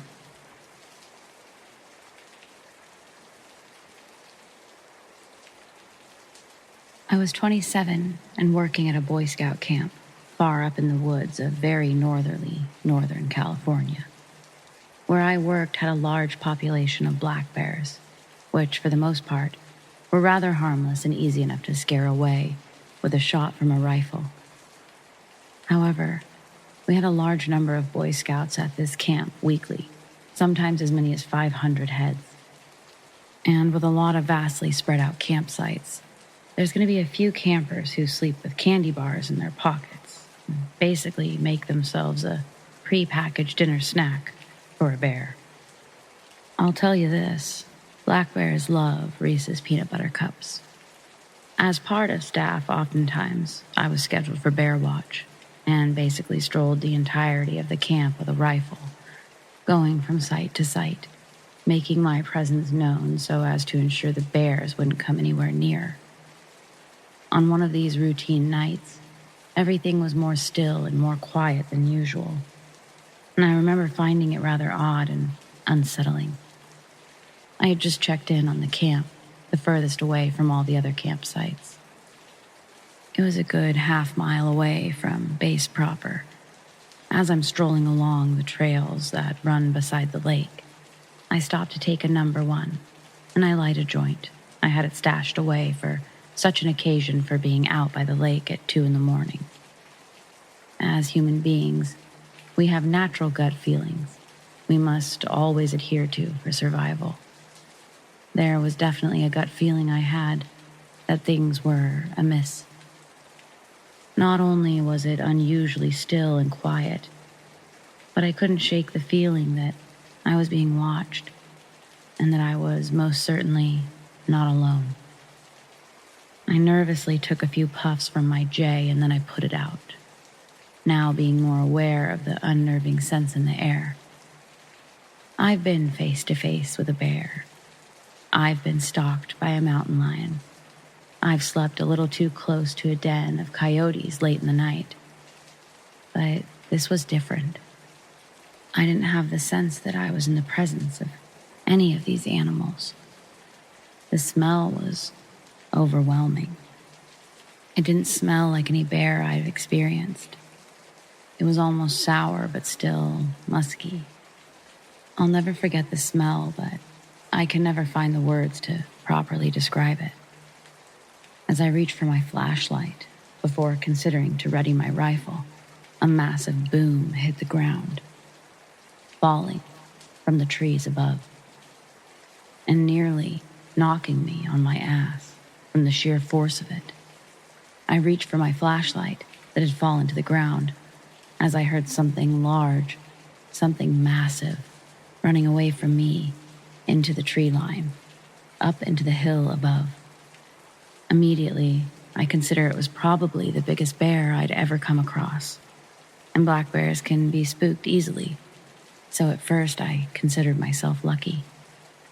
But as I lay there, hyperventilating, shaking, and quaking in my boots, I started to consider the sound of the beast running away. It didn't sound like the strides of a black bear in flight.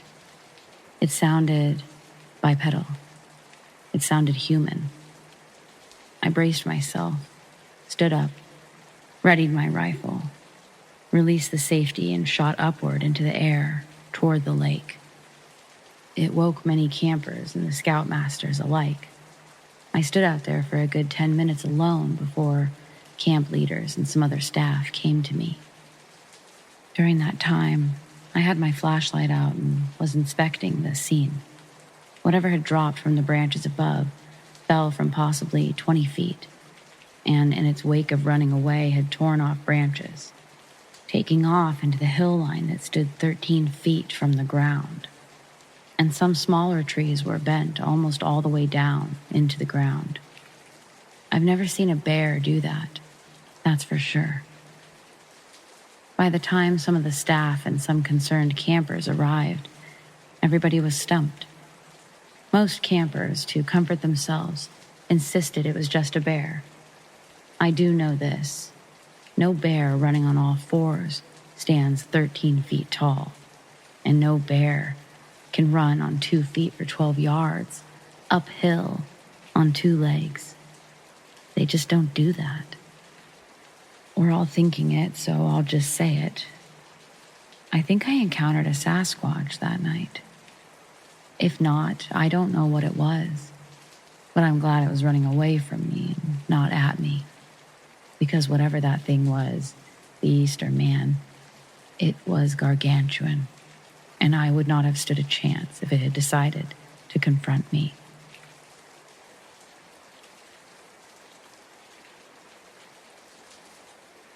When I was little, my parents said I used to play with a little boy in the basement. My brother is 5 years older than me, and all of this started when I was 6. I remember putting my shoes on with my dad to head to the gas station, and as I was looking down into the basement, at the very back where my brother's room was, there was a small dark shadow outside of his door with glowing red eyes. My dad said, "Do you see it too?" And we left. About a year later, I moved into the basement across the hall from my brother's room. It was my first night down there. I remember waking up one day and seeing a little girl staring at me with red eyes. I was so scared, but I couldn't scream. I tried. I was crying, though. My brother heard me crying and came out of his room to get me, and our parents. The figure disappeared, of course. My brother never reported seeing or hearing anything. After that, I moved back upstairs, next to my parents. Growing up, my household was hectic. A lot of dark energy could reside there, I'd think, based on what was happening at this time. I don't feel comfortable going into all of it, but I often escaped by PC gaming right after school and late into the night. I'd usually have headphones on, one ear off and one ear on, in case my mom needed something or someone got into the house. At this point, I heard a man's voice whenever I was in my basement, gaming. It was speaking in a language I couldn't understand. I wondered if maybe I was making it up. The computer desk was right across from the laundry room, which had a bathroom on the other side. So it goes me, laundry room, bathroom. The door to the laundry room suddenly started to swing open and closed, and the light in that room would switch on and off. Sometimes I thought, maybe I left the light on when I went to the bathroom. But after a while, I double-checked that I'd turned the light off. But the door would open and the light would turn on. I asked the spirit, dumb, I know, but I was all of 15 at this point. I asked them to keep the light off when I go to bed, and it did. The door got more intense, and so did the voices. Going into the basement, I didn't feel safe. I always felt watched. Eventually, when I moved into my mom's full-time, this house, my room was the one where my brother's originally was, downstairs in the back. My room started getting knocks on all of the walls, all night long. 3 knocks on each wall, all night. I slept through it. It only got more intense and more intense. I started getting nightmares of this demon who was pale white with long limbs, black empty eye sockets, and an open mouth. It screams, and it can block me from getting somewhere. Usually in my dreams, I'd cry, unable to escape this thing. In another dream, I saw a little boy in the basement.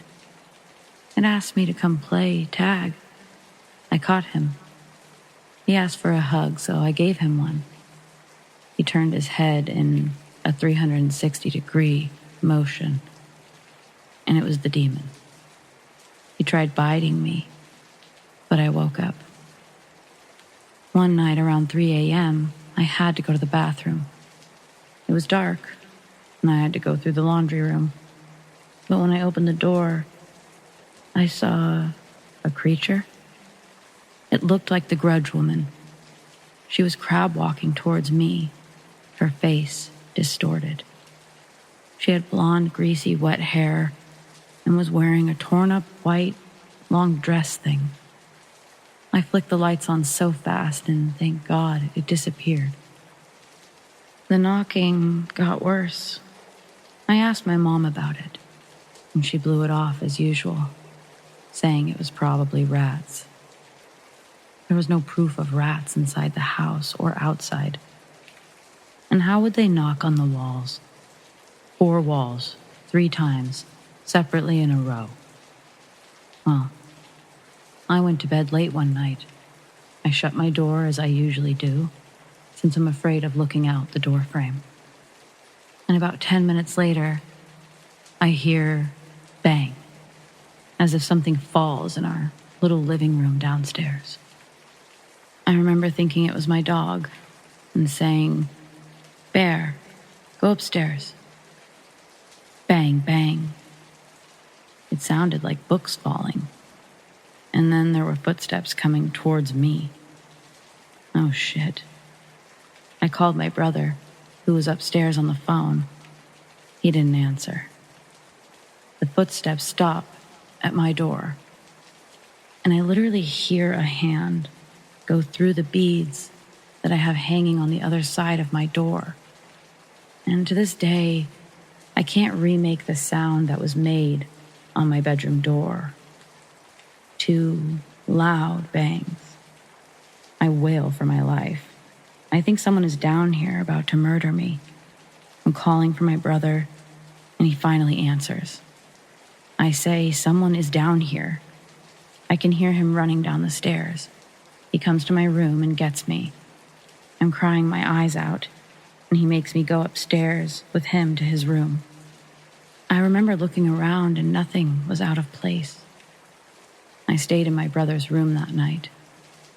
My mom had us leave the next day and contacted someone. Since then, I hadn't seen anything or felt anyone. I genuinely feel okay. Sometimes when we visit moms, I might feel something, but maybe it's just paranoia. Oh, and the nightmares. I eventually got strong enough to scream back at the demon and tell him he has no power here.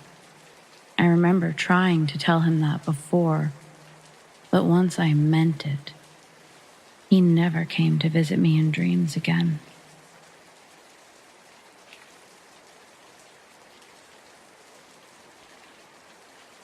So back when I was growing up, I had a bunch of unsavory shite happen to me and ended up being placed in a foster home. Well, technically, it was basically a holding cell for kids to live until they found a real home. Because I was a hurt and untrusting kid at that point, I cycled through my fair share of families. I stayed with an obese single man once, who I don't remember much about, but I do remember very bad vibes while staying at his house. My case manager must have thought so too, because I went to another family shortly after. And that's when I met the family, more specifically the SOB that this story is about. This wouldn't be my last home, and I didn't live there long at all, so things have gotten foggy over the years. But I was probably between 8 and 10 years old. It was a full house, 6 of us in total. My foster mother and father, 2 brothers, and a sister. The only person I didn't like straight away was my sister. You know that feeling where you just know when someone wants you off the earth? For me, it feels especially raw when it seems unjustified. Like, I know I was technically a foreign invader, a cancer cell in their home. But guess what? I was a mouthy brat too, and I gave her the attitude right back. So it goes without saying, she and I never got along. My brothers, on the other hand, I loved them. We did everything together. They made me feel completely a part of the family, which is what made what they did to me so confusing. So far, the only slightly unusual thing about this family was that they had an intercom system in the house. Mostly our mother would use it to tell us to go to sleep after hours. A few months go by and summer rolls around. They'd been pumping me up about swimming in the pool in the backyard for a while. The only thing was, because I didn't have a lot of normalcy, I didn't even remotely know how to swim, and I was terrified of open water. On the day that it happened, my brothers and I were all out by the pool. They also had a slide that they used for the pool. It went straight into the deep end. Looking back, that entire afternoon looked so set up. Like the family planned this or something, I swear. They kept pressuring me to try the slide, and that they would come save me if I couldn't swim to the sides. I really wanted to be like them, free to do things without worrying about consequences, and I really believed that they wouldn't let me drown. We were family, right? Okay, great. So I slide down to the pool. Seconds later, I start to drown. I don't know which way is up, and I'm fighting for air, for something to grab. Anything. Well, it seemed like it went on for way too long, and suddenly, my adoptive father has me barely above the water, holding me up with one hand. If at gunpoint I had to describe his face, I'd say it was a demonic mix of lust and contempt. It was really blurry and happened fast, but faces like that are hard to forget. I could let you drown right now, boy. That's what he said to me. Those exact words. I don't quite recall what he referred to me as before that point, but I know it wasn't boy. I was crying and gasping for air, and he just held me there, holding me inches above the water. For what? Still don't get why. This was one of 3 or 4 times in my life that I truly believed I was going to die. Could be worse, I guess. Anyways, eventually he walked me over to the edge of the pool and let me go. Right then, I was so terrified of him. I didn't know what to do. I just laid there and didn't want to be near anyone in that house. I remember one of the strangest things about that experience was the aftermath. We went to a Mexican restaurant that night, and though they all acted like nothing happened, I was confused, angry, and scared. Maybe it was insignificant to them. Maybe it was not an abnormal thing to them, or he did it to teach me a lesson or something. Well, anyways, fuck that, and fuck that family. Soon after, I updated my case manager on the fuckery, and I was out of that house within days.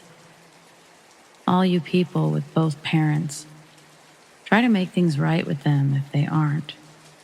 Always appreciate your family because I don't have any and I suck at life. Anyways, I just wanted to share some of my life with you all. Thanks for reading.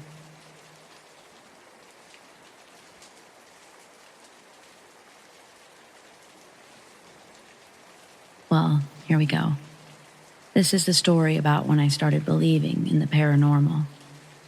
When I was younger, I lived in a town called Coltmont, Pennsylvania. It was one of those half houses where we owned one side and another person owned the other. I always got strange vibes. The stairs to the basement and the upstairs felt like it was on fire. I would become red every time I went up and down them. My breathing would become heavy, and at one point it got so bad I passed out. My parents thought I had asthma, but the doctors said I was healthy as a horse. One night, I was in my bedroom. I had SpongeBob on and fell asleep.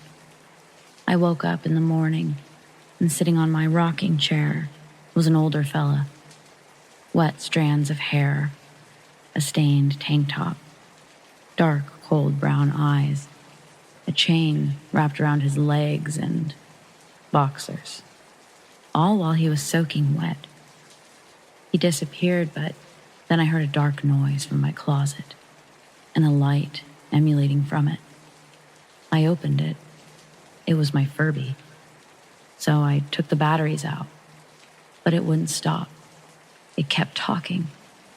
Then I looked behind me, and there he was, the man, grinning with his crooked teeth. He charged me. I dropped to the ground, and I got hit with a sudden cold feeling. I opened my eyes, and I was soaked. I screamed. Boom. My door slammed open as my parents rushed in. I exclaimed, "The devil, the devil." My mom cuddled me in her arms, and my dad was asking what happened and why I was wet. Once I calmed down, I explained everything that happened. I changed into dry clothes and was put back to bed. It was explained by my recently divorced dad that he's seen this guy before, but nothing else. That's all he said. Now, me and my mom are living together. The demon was taunting me, and fast forward to 2021. Me and my dad had a big fight after he got water dumped all over him. And then he ran at me and beat the shit out of me, which we went to court for. I'm safe now, but I'm still shocked by these events.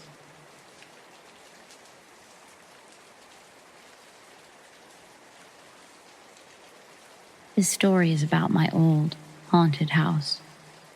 So basically, my house was haunted by an old woman who lived there before, and she died around August in the house. Every morning, my mom would wake up and see that the calendar was flipped to August, and every day she would flip it back. Her coffee would be made for her, and it would still be hot. And when we moved, all of the woman's clothes were behind our dresser. Mind you, we already cleaned the house completely, including the dresser, but it was all folded and smelled like fresh clothes out of the dryer. So, that was weird. But anyways, I was playing with my cousin, and he threw my stepdad's hat at me from the other side of the bed, and it hit my face. Then I screamed in terror when I saw a white glowing hand cover my face. I threw the hat down and passed out after. I woke up, and my cousin asked what had happened, so I told him what I saw, and he said he had a dream the night before of the same hand trying to kill him in his sleep. He said he didn't want to freak me out by telling me this because I have to live in the house.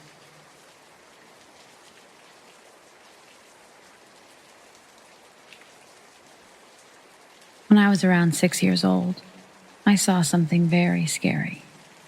Sometimes it even gives me chills to this day. I was in a room with my grandma and asked her where the toy bear that I liked was. She said it was in her room and the lights were out. When I was about to turn them on, I saw it was right in the corner. A boy, a little bit taller than me, had shorts and no shirt, relatively skinny and short hair. What was even weirder than that, he was emanating some kind of smoke, a dark smoke or something. I felt like something was very wrong, and he started to walk towards me while I froze. I could see his eyes, but that's about it. No expression, because his body was almost entirely darkness. Then I felt someone behind me. It was my grandma, with a shocked look on her face. She turned the lights on and he disappeared, but some traces of smoke flew out the window. What scared me the most on this was the reaction. She was scared. She drove me to some sort of church or spiritism center. It's called something like that in Brazil. I guess it was to make sure that it doesn't happen again. It worked, but still, her room gives me the creeps to this day.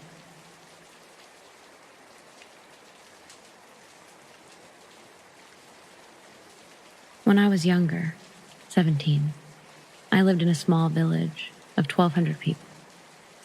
Usually, every year there's a local town festival, and all of the adults go for dinner and a party at the town hall, where they perform some acting and make fun of the year that's just passed. Usually this is in February, so it's snowy and dark pretty early. When this festival is happening, absolutely all 13 to 17-year-old girls are booked for babysitting. Me and my 2 friends went for a drive around the town, since you have to be 18 to go to the party. We just drove around, giving people a lift to the party and earning some extra cash. Since there's no taxi in this town, it's a great way to earn some extra pocket money. We had been driving for a couple of hours. Of course, we knew where everyone lived, so some of the adults asked us to drive past their house to make sure everything was all right, to give the parents some extra comfort. I think it was also to give us some sort of tasks until the party was over and we could give them a lift home. In one of the older neighborhoods in town, there were low streetlights, so we just drove slowly. One mom who we gave a lift to earlier lived there. She was a widow with 3 young children, 2, 4, and 8, if I recall correctly, and her niece was babysitting. She was 15.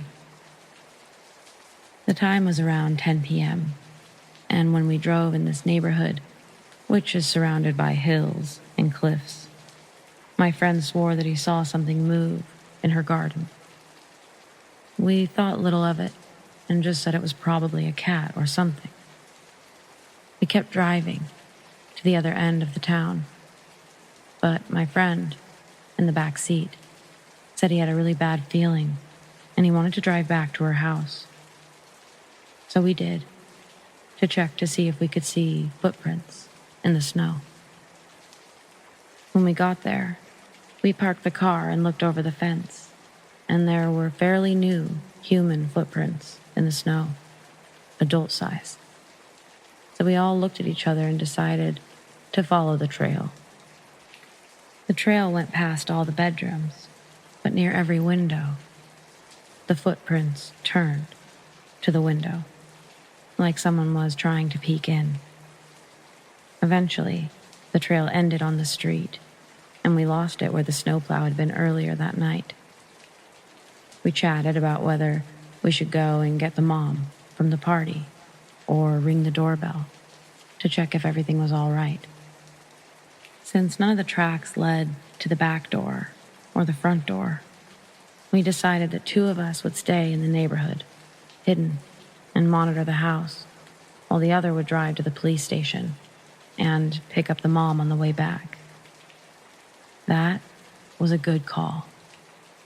Maybe 5 minutes after he left for the police station, we saw someone lurking behind one of the garages a couple houses down. He wasn't moving, just sat there with a cigarette. We watched from a distance, since he couldn't see us. Then he stood up, looked around, and started to creep to the house where the mom lived.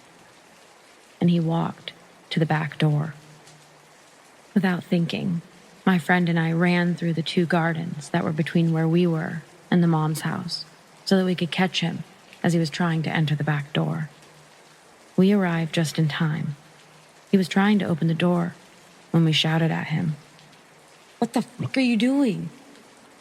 And he made a run for it, so we followed. He ran down the street to get some speed ahead of us, but we were both pretty athletic, so we were gaining on him. This was the most intense moment of our life. I remember the only thing I was thinking was not to slip and lose momentum.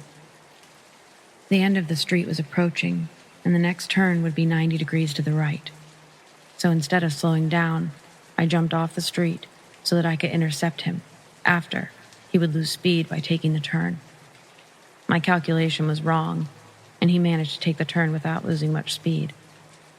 I spent too much energy sprinting in the foot-deep snow, and I knew that I would have to slow down. I was still about 10 meters behind him, but my friend was closer and gaining on him.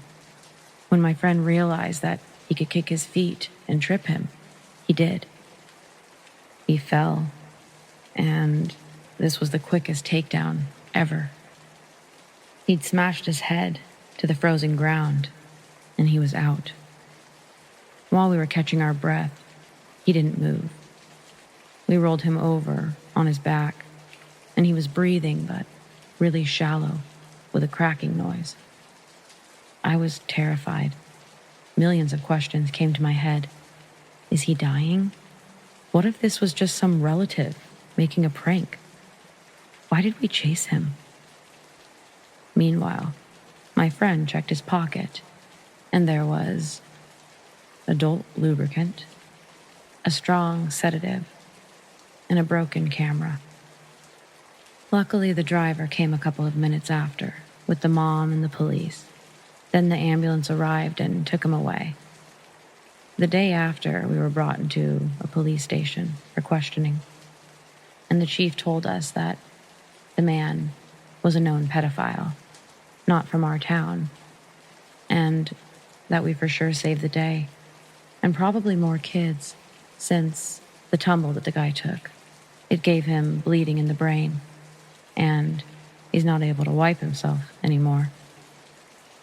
We told him the story, and when my friend said he tripped him, the chief stopped typing, and he said, "Are you sure you tripped him? The way I see it is you three heroes caught a burglar in the act, and while he was running away, he fell and hit his head." He looked at us and nodded with a soft smile. But thinking back, This perv must have planned this, knowing when the festival was, knowing that she was a single mom, picking out that house. Knowing that gives me the creeps.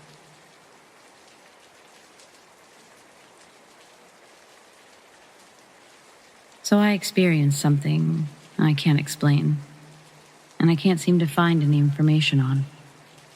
I'm hoping someone out there can shed some light, point me in any direction, or share something similar, or just whatever. Bring it on. So here goes.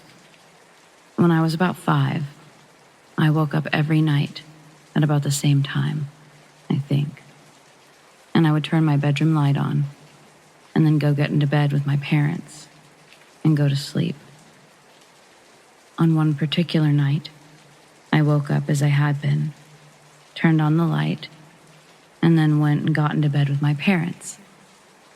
This time, I faced the hallway where my room's light was shining, and what came out of the complete darkness beyond the living room, a figure, roughly 7 feet tall, dressed in a white hooded robe, with its hands together to where the robe sleeves came together. Also, there was just blackness where a face should have been. It was not quite walking and not quite gliding, just coming towards me. I didn't feel malevolence nor fear of it. However, I did freak out because there was something there that shouldn't have been. So I woke my parents, and my dad, he ran off that ghost. I should point out that this all happened around the time that my grandmother passed away. I don't know if that's important, but I always made that correlation. Anyway, thanks to any that read this, and to any that can inform me.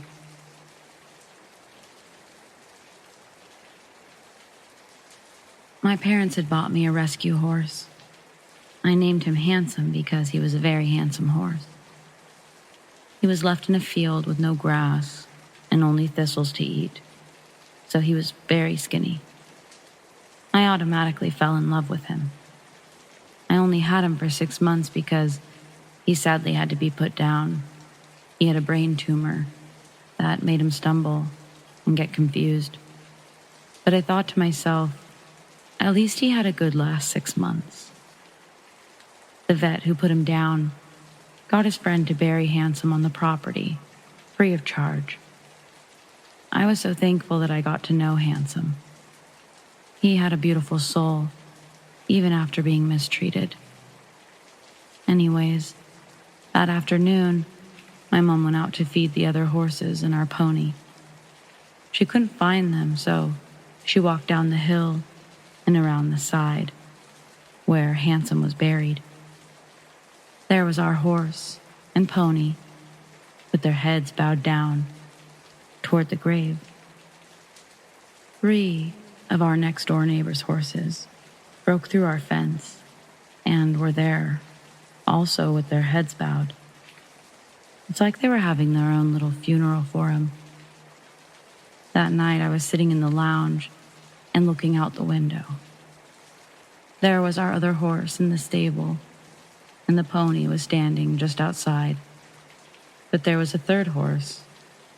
I got up and looked out the window thinking it was one of our neighbor's horses again. But then it started walking toward the window and then up beside the house. I went out to the side door to get a closer look, but it was gone. I felt an overwhelming sense of warmth, and I started crying. I thought to myself, Handsome came by to say goodbye one last time.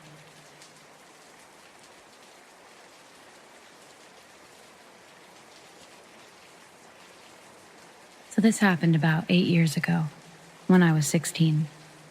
I've always believed in the paranormal, but this was definitely my most real and frightening experience. I was living with my dad, and one of his jobs at the time was a janitor at a daycare. so I would help him out sometimes.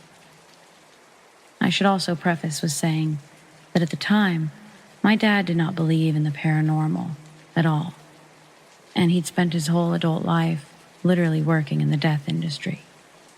He'd owned a cremation business, worked at multiple funeral homes, done body removal, and been an assistant to autopsies.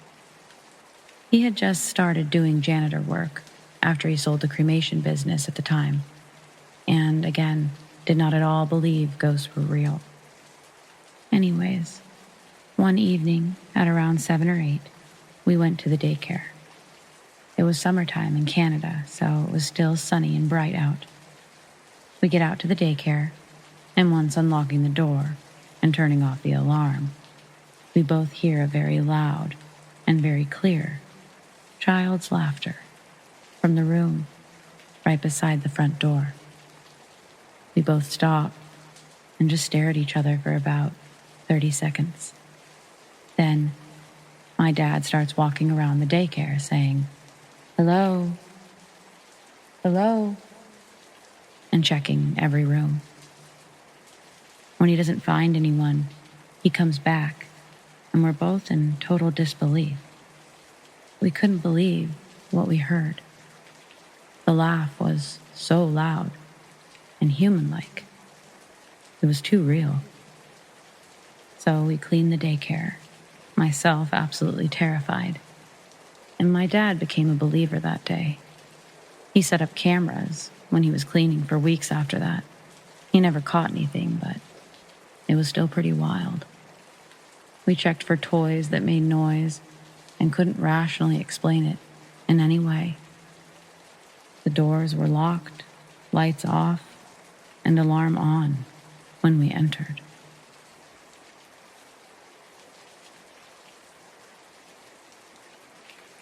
The time was around 1 a.m., and my cousin's brother and I were craving the late-night McDonald's run. I lived near the edge of the city where the highway begins and the strawberry fields were. It was a quiet evening, and my car was parked near the highway. There was a metal fence that separated where my car was parked and the highway. As we're heading back to my car, we see this white truck speeding down the highway, going way over 100 miles an hour. It's speeding towards us like a bat out of hell. Nothing too unusual about this, since it was late in the evening and it was a part of the road where cops were never posted at. So, as they're getting closer to us, we're about to hop into my car. And right when that happens, we hear a loud sound of something slamming onto the highway, and the white truck suddenly stops. The four of us jerked our heads to see what it was, and we saw a buildup of tire smoke that surrounded the truck. That's how hard the truck had come to a halt. As the smoke clears, I see that there's a body laying face down on the road. My heart drops when I have no idea what just happened.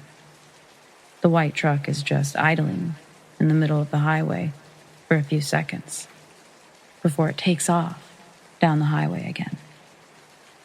My worst fear is that this is a case of a hit and run, and I wasn't able to get a license plate for the truck. The four of us were not in the best state, especially with how late it was, so the best that we could do is just watch in horror as we see this seemingly lifeless body laying in the road. He isn't moving, yelling in pain, or showing any signs of life. I want to rush towards the guy, and right when I make a move, my brother stops me and tells me that the truck is coming back. I see that the truck is reversing the entire way, and none of us know what's going to happen next. The driver of the white truck rolls down its window and screams, "Get back in the truck!" To our relief, the person slowly gets up and makes their way back into the truck. In a few short moments, the truck was now gone, and it was as if nothing had happened. We were all hoping that this was just one of those cases where a drunken buddy accidentally opens their car door and falls out, and nothing more sinister such as someone trying to escape a trafficker.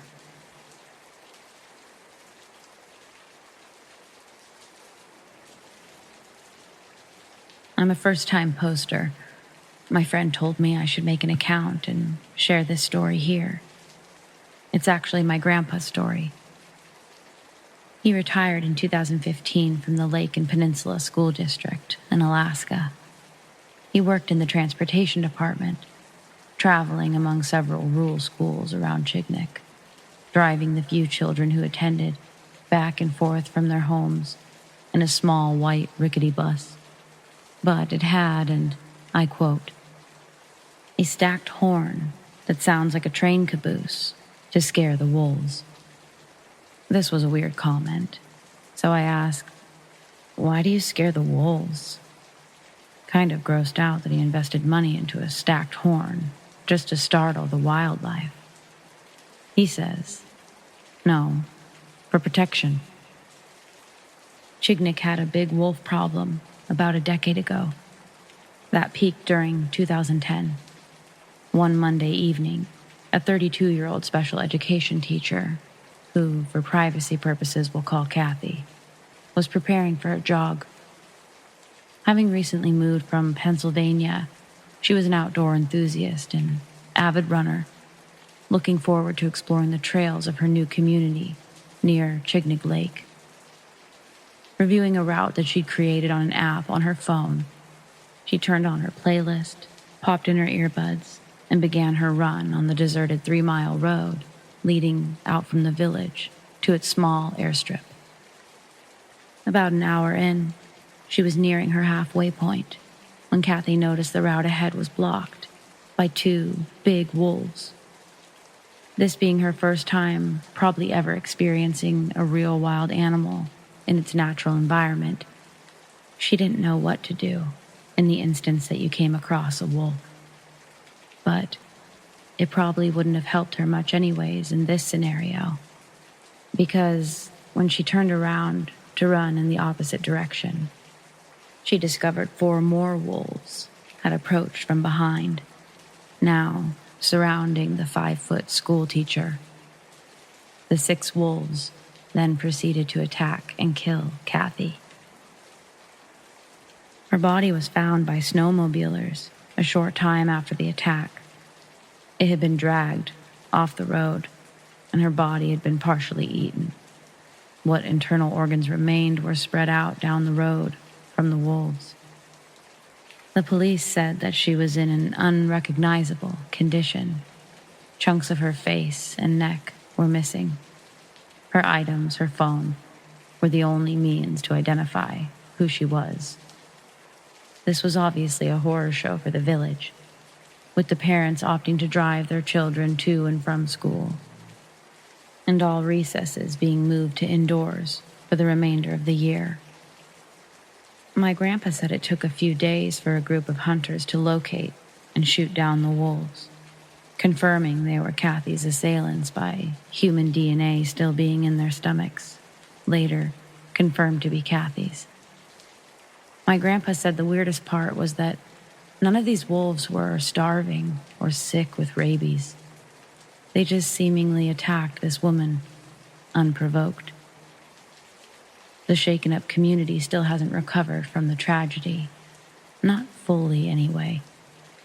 They were broken when they were forced to gaze upon the extreme violence. Violence that was offered up by the natural, lurking predators within their otherwise serene village. And on that, I'll end this with how I see a lot of people conclude their stories. So, scary pack of wolves that ate a school teacher back in 2010? Let's not meet.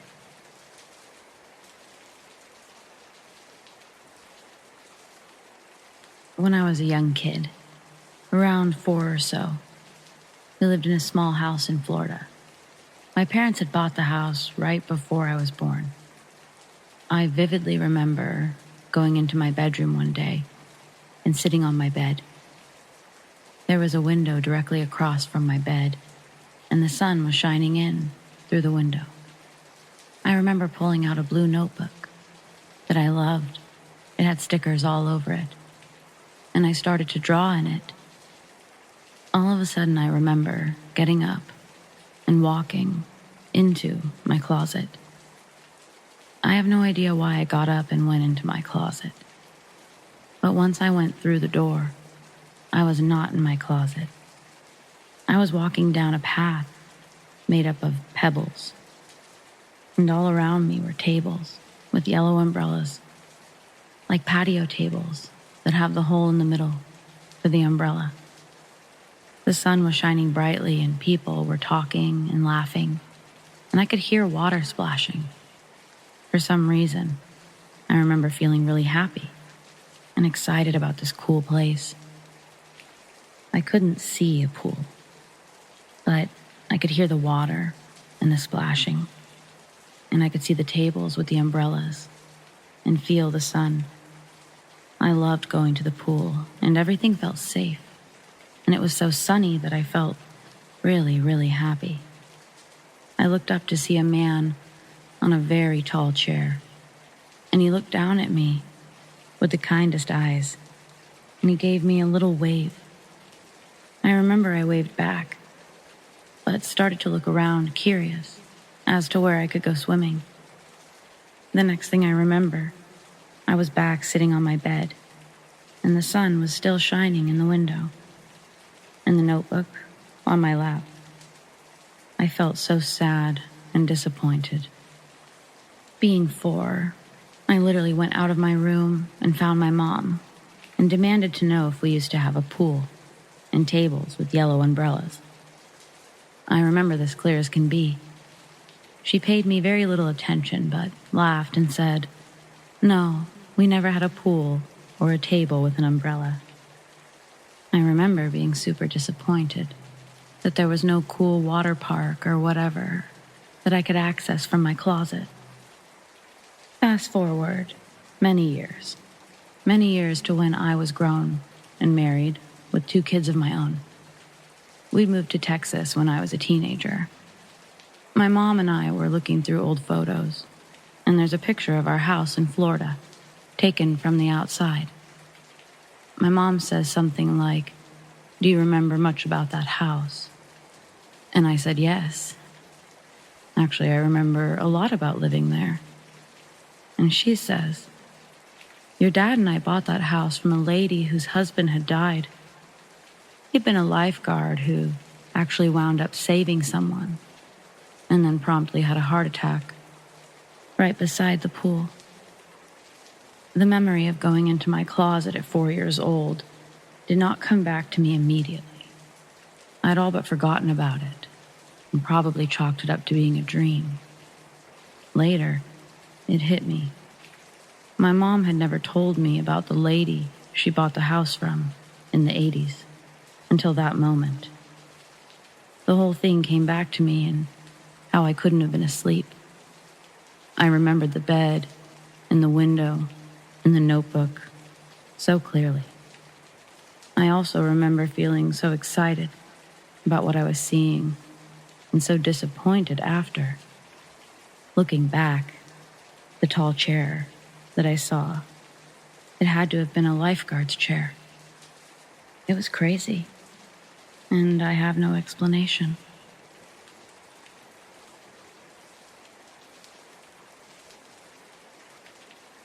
This was my sophomore year of high school. I was living in a small Utah town at the time, and a pretty avid believer in things like this, despite not having any major experiences of my own up until this point. I was in my weightlifting class and I had to take a piss, so I left. And the only bathroom that was open was the one in the guys' locker room. So I go in and down a few steps. I start playing music from my phone, and I left it on the bench as close to the toilets as possible, which was on the opposite side from where my backpack and jacket were. I do my business and grab my phone before going back to the steps that lead out. But around halfway there, I turned my phone off. And when I got to the steps, I felt something behind me, breathing down my neck. and not anything nice, from what I could tell. I freaked out and ran back to the weight room as fast as I could. The rest of the class, I kept an eye on the door, just in case anyone came or went, so I could ask them if they felt anything like I did. But nobody left, which makes it all the more haunting when we all went back after class and my bag was on the floor and my jacket was on the other side of the room. I froze when I saw it. It took 2 of my friends to snap me out of it. So yeah, that's probably one of my biggest anything when it comes to ghosts and stuff.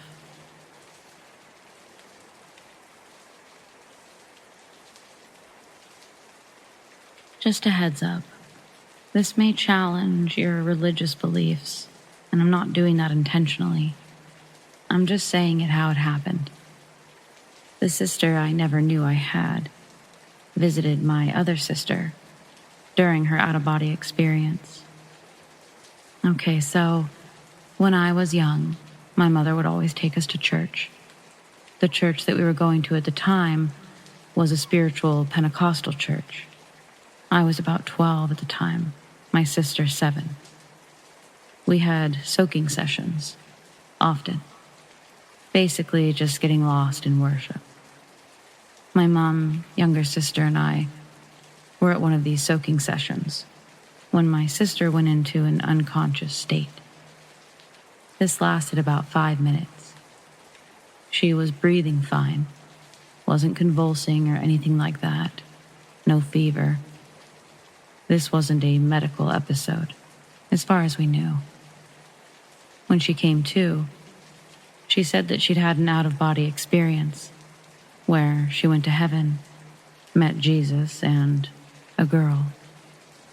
She described the girl as an older teenager with dark hair, and that she looked like our mother. She said that the girl told her she was her sister, to send love to the family and let them know that she was happy and looking forward to meeting us one day. I was perplexed because, to my knowledge, we never had another sister. My mom instantly broke into tears. She knew exactly who the girl was. Later that evening, she gathered us around at home, my sister, my older brother, and myself. And she told us about 2 years before she had my older brother, she found out that she was pregnant with a girl. However, she was pressured into an abortion. She'd never told any of us before. She said that the baby would have been in her late teens by now, and that the girl my sister met in her out-of-body experience was our older sister that we never got to meet. My mom carried guilt for all those years, but this gave her comfort, knowing her baby girl wasn't lost forever.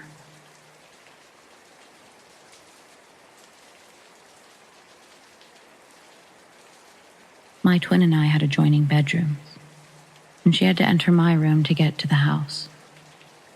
We shared experiences like, if she got hurt, I'd have sympathy pain, etc. She always would come over to my bed in the night, complaining that she heard something or had a bad dream. One night, she called out to me, "Sissy, can you come to my bed?" I refused and told her to come to me. She replied that she couldn't and begged me. I could hear in her voice that something was wrong. I got up and walked to the light switch to turn on the light, and I looked through her door. I saw a tall, dark, hooded figure at the bottom of her bed.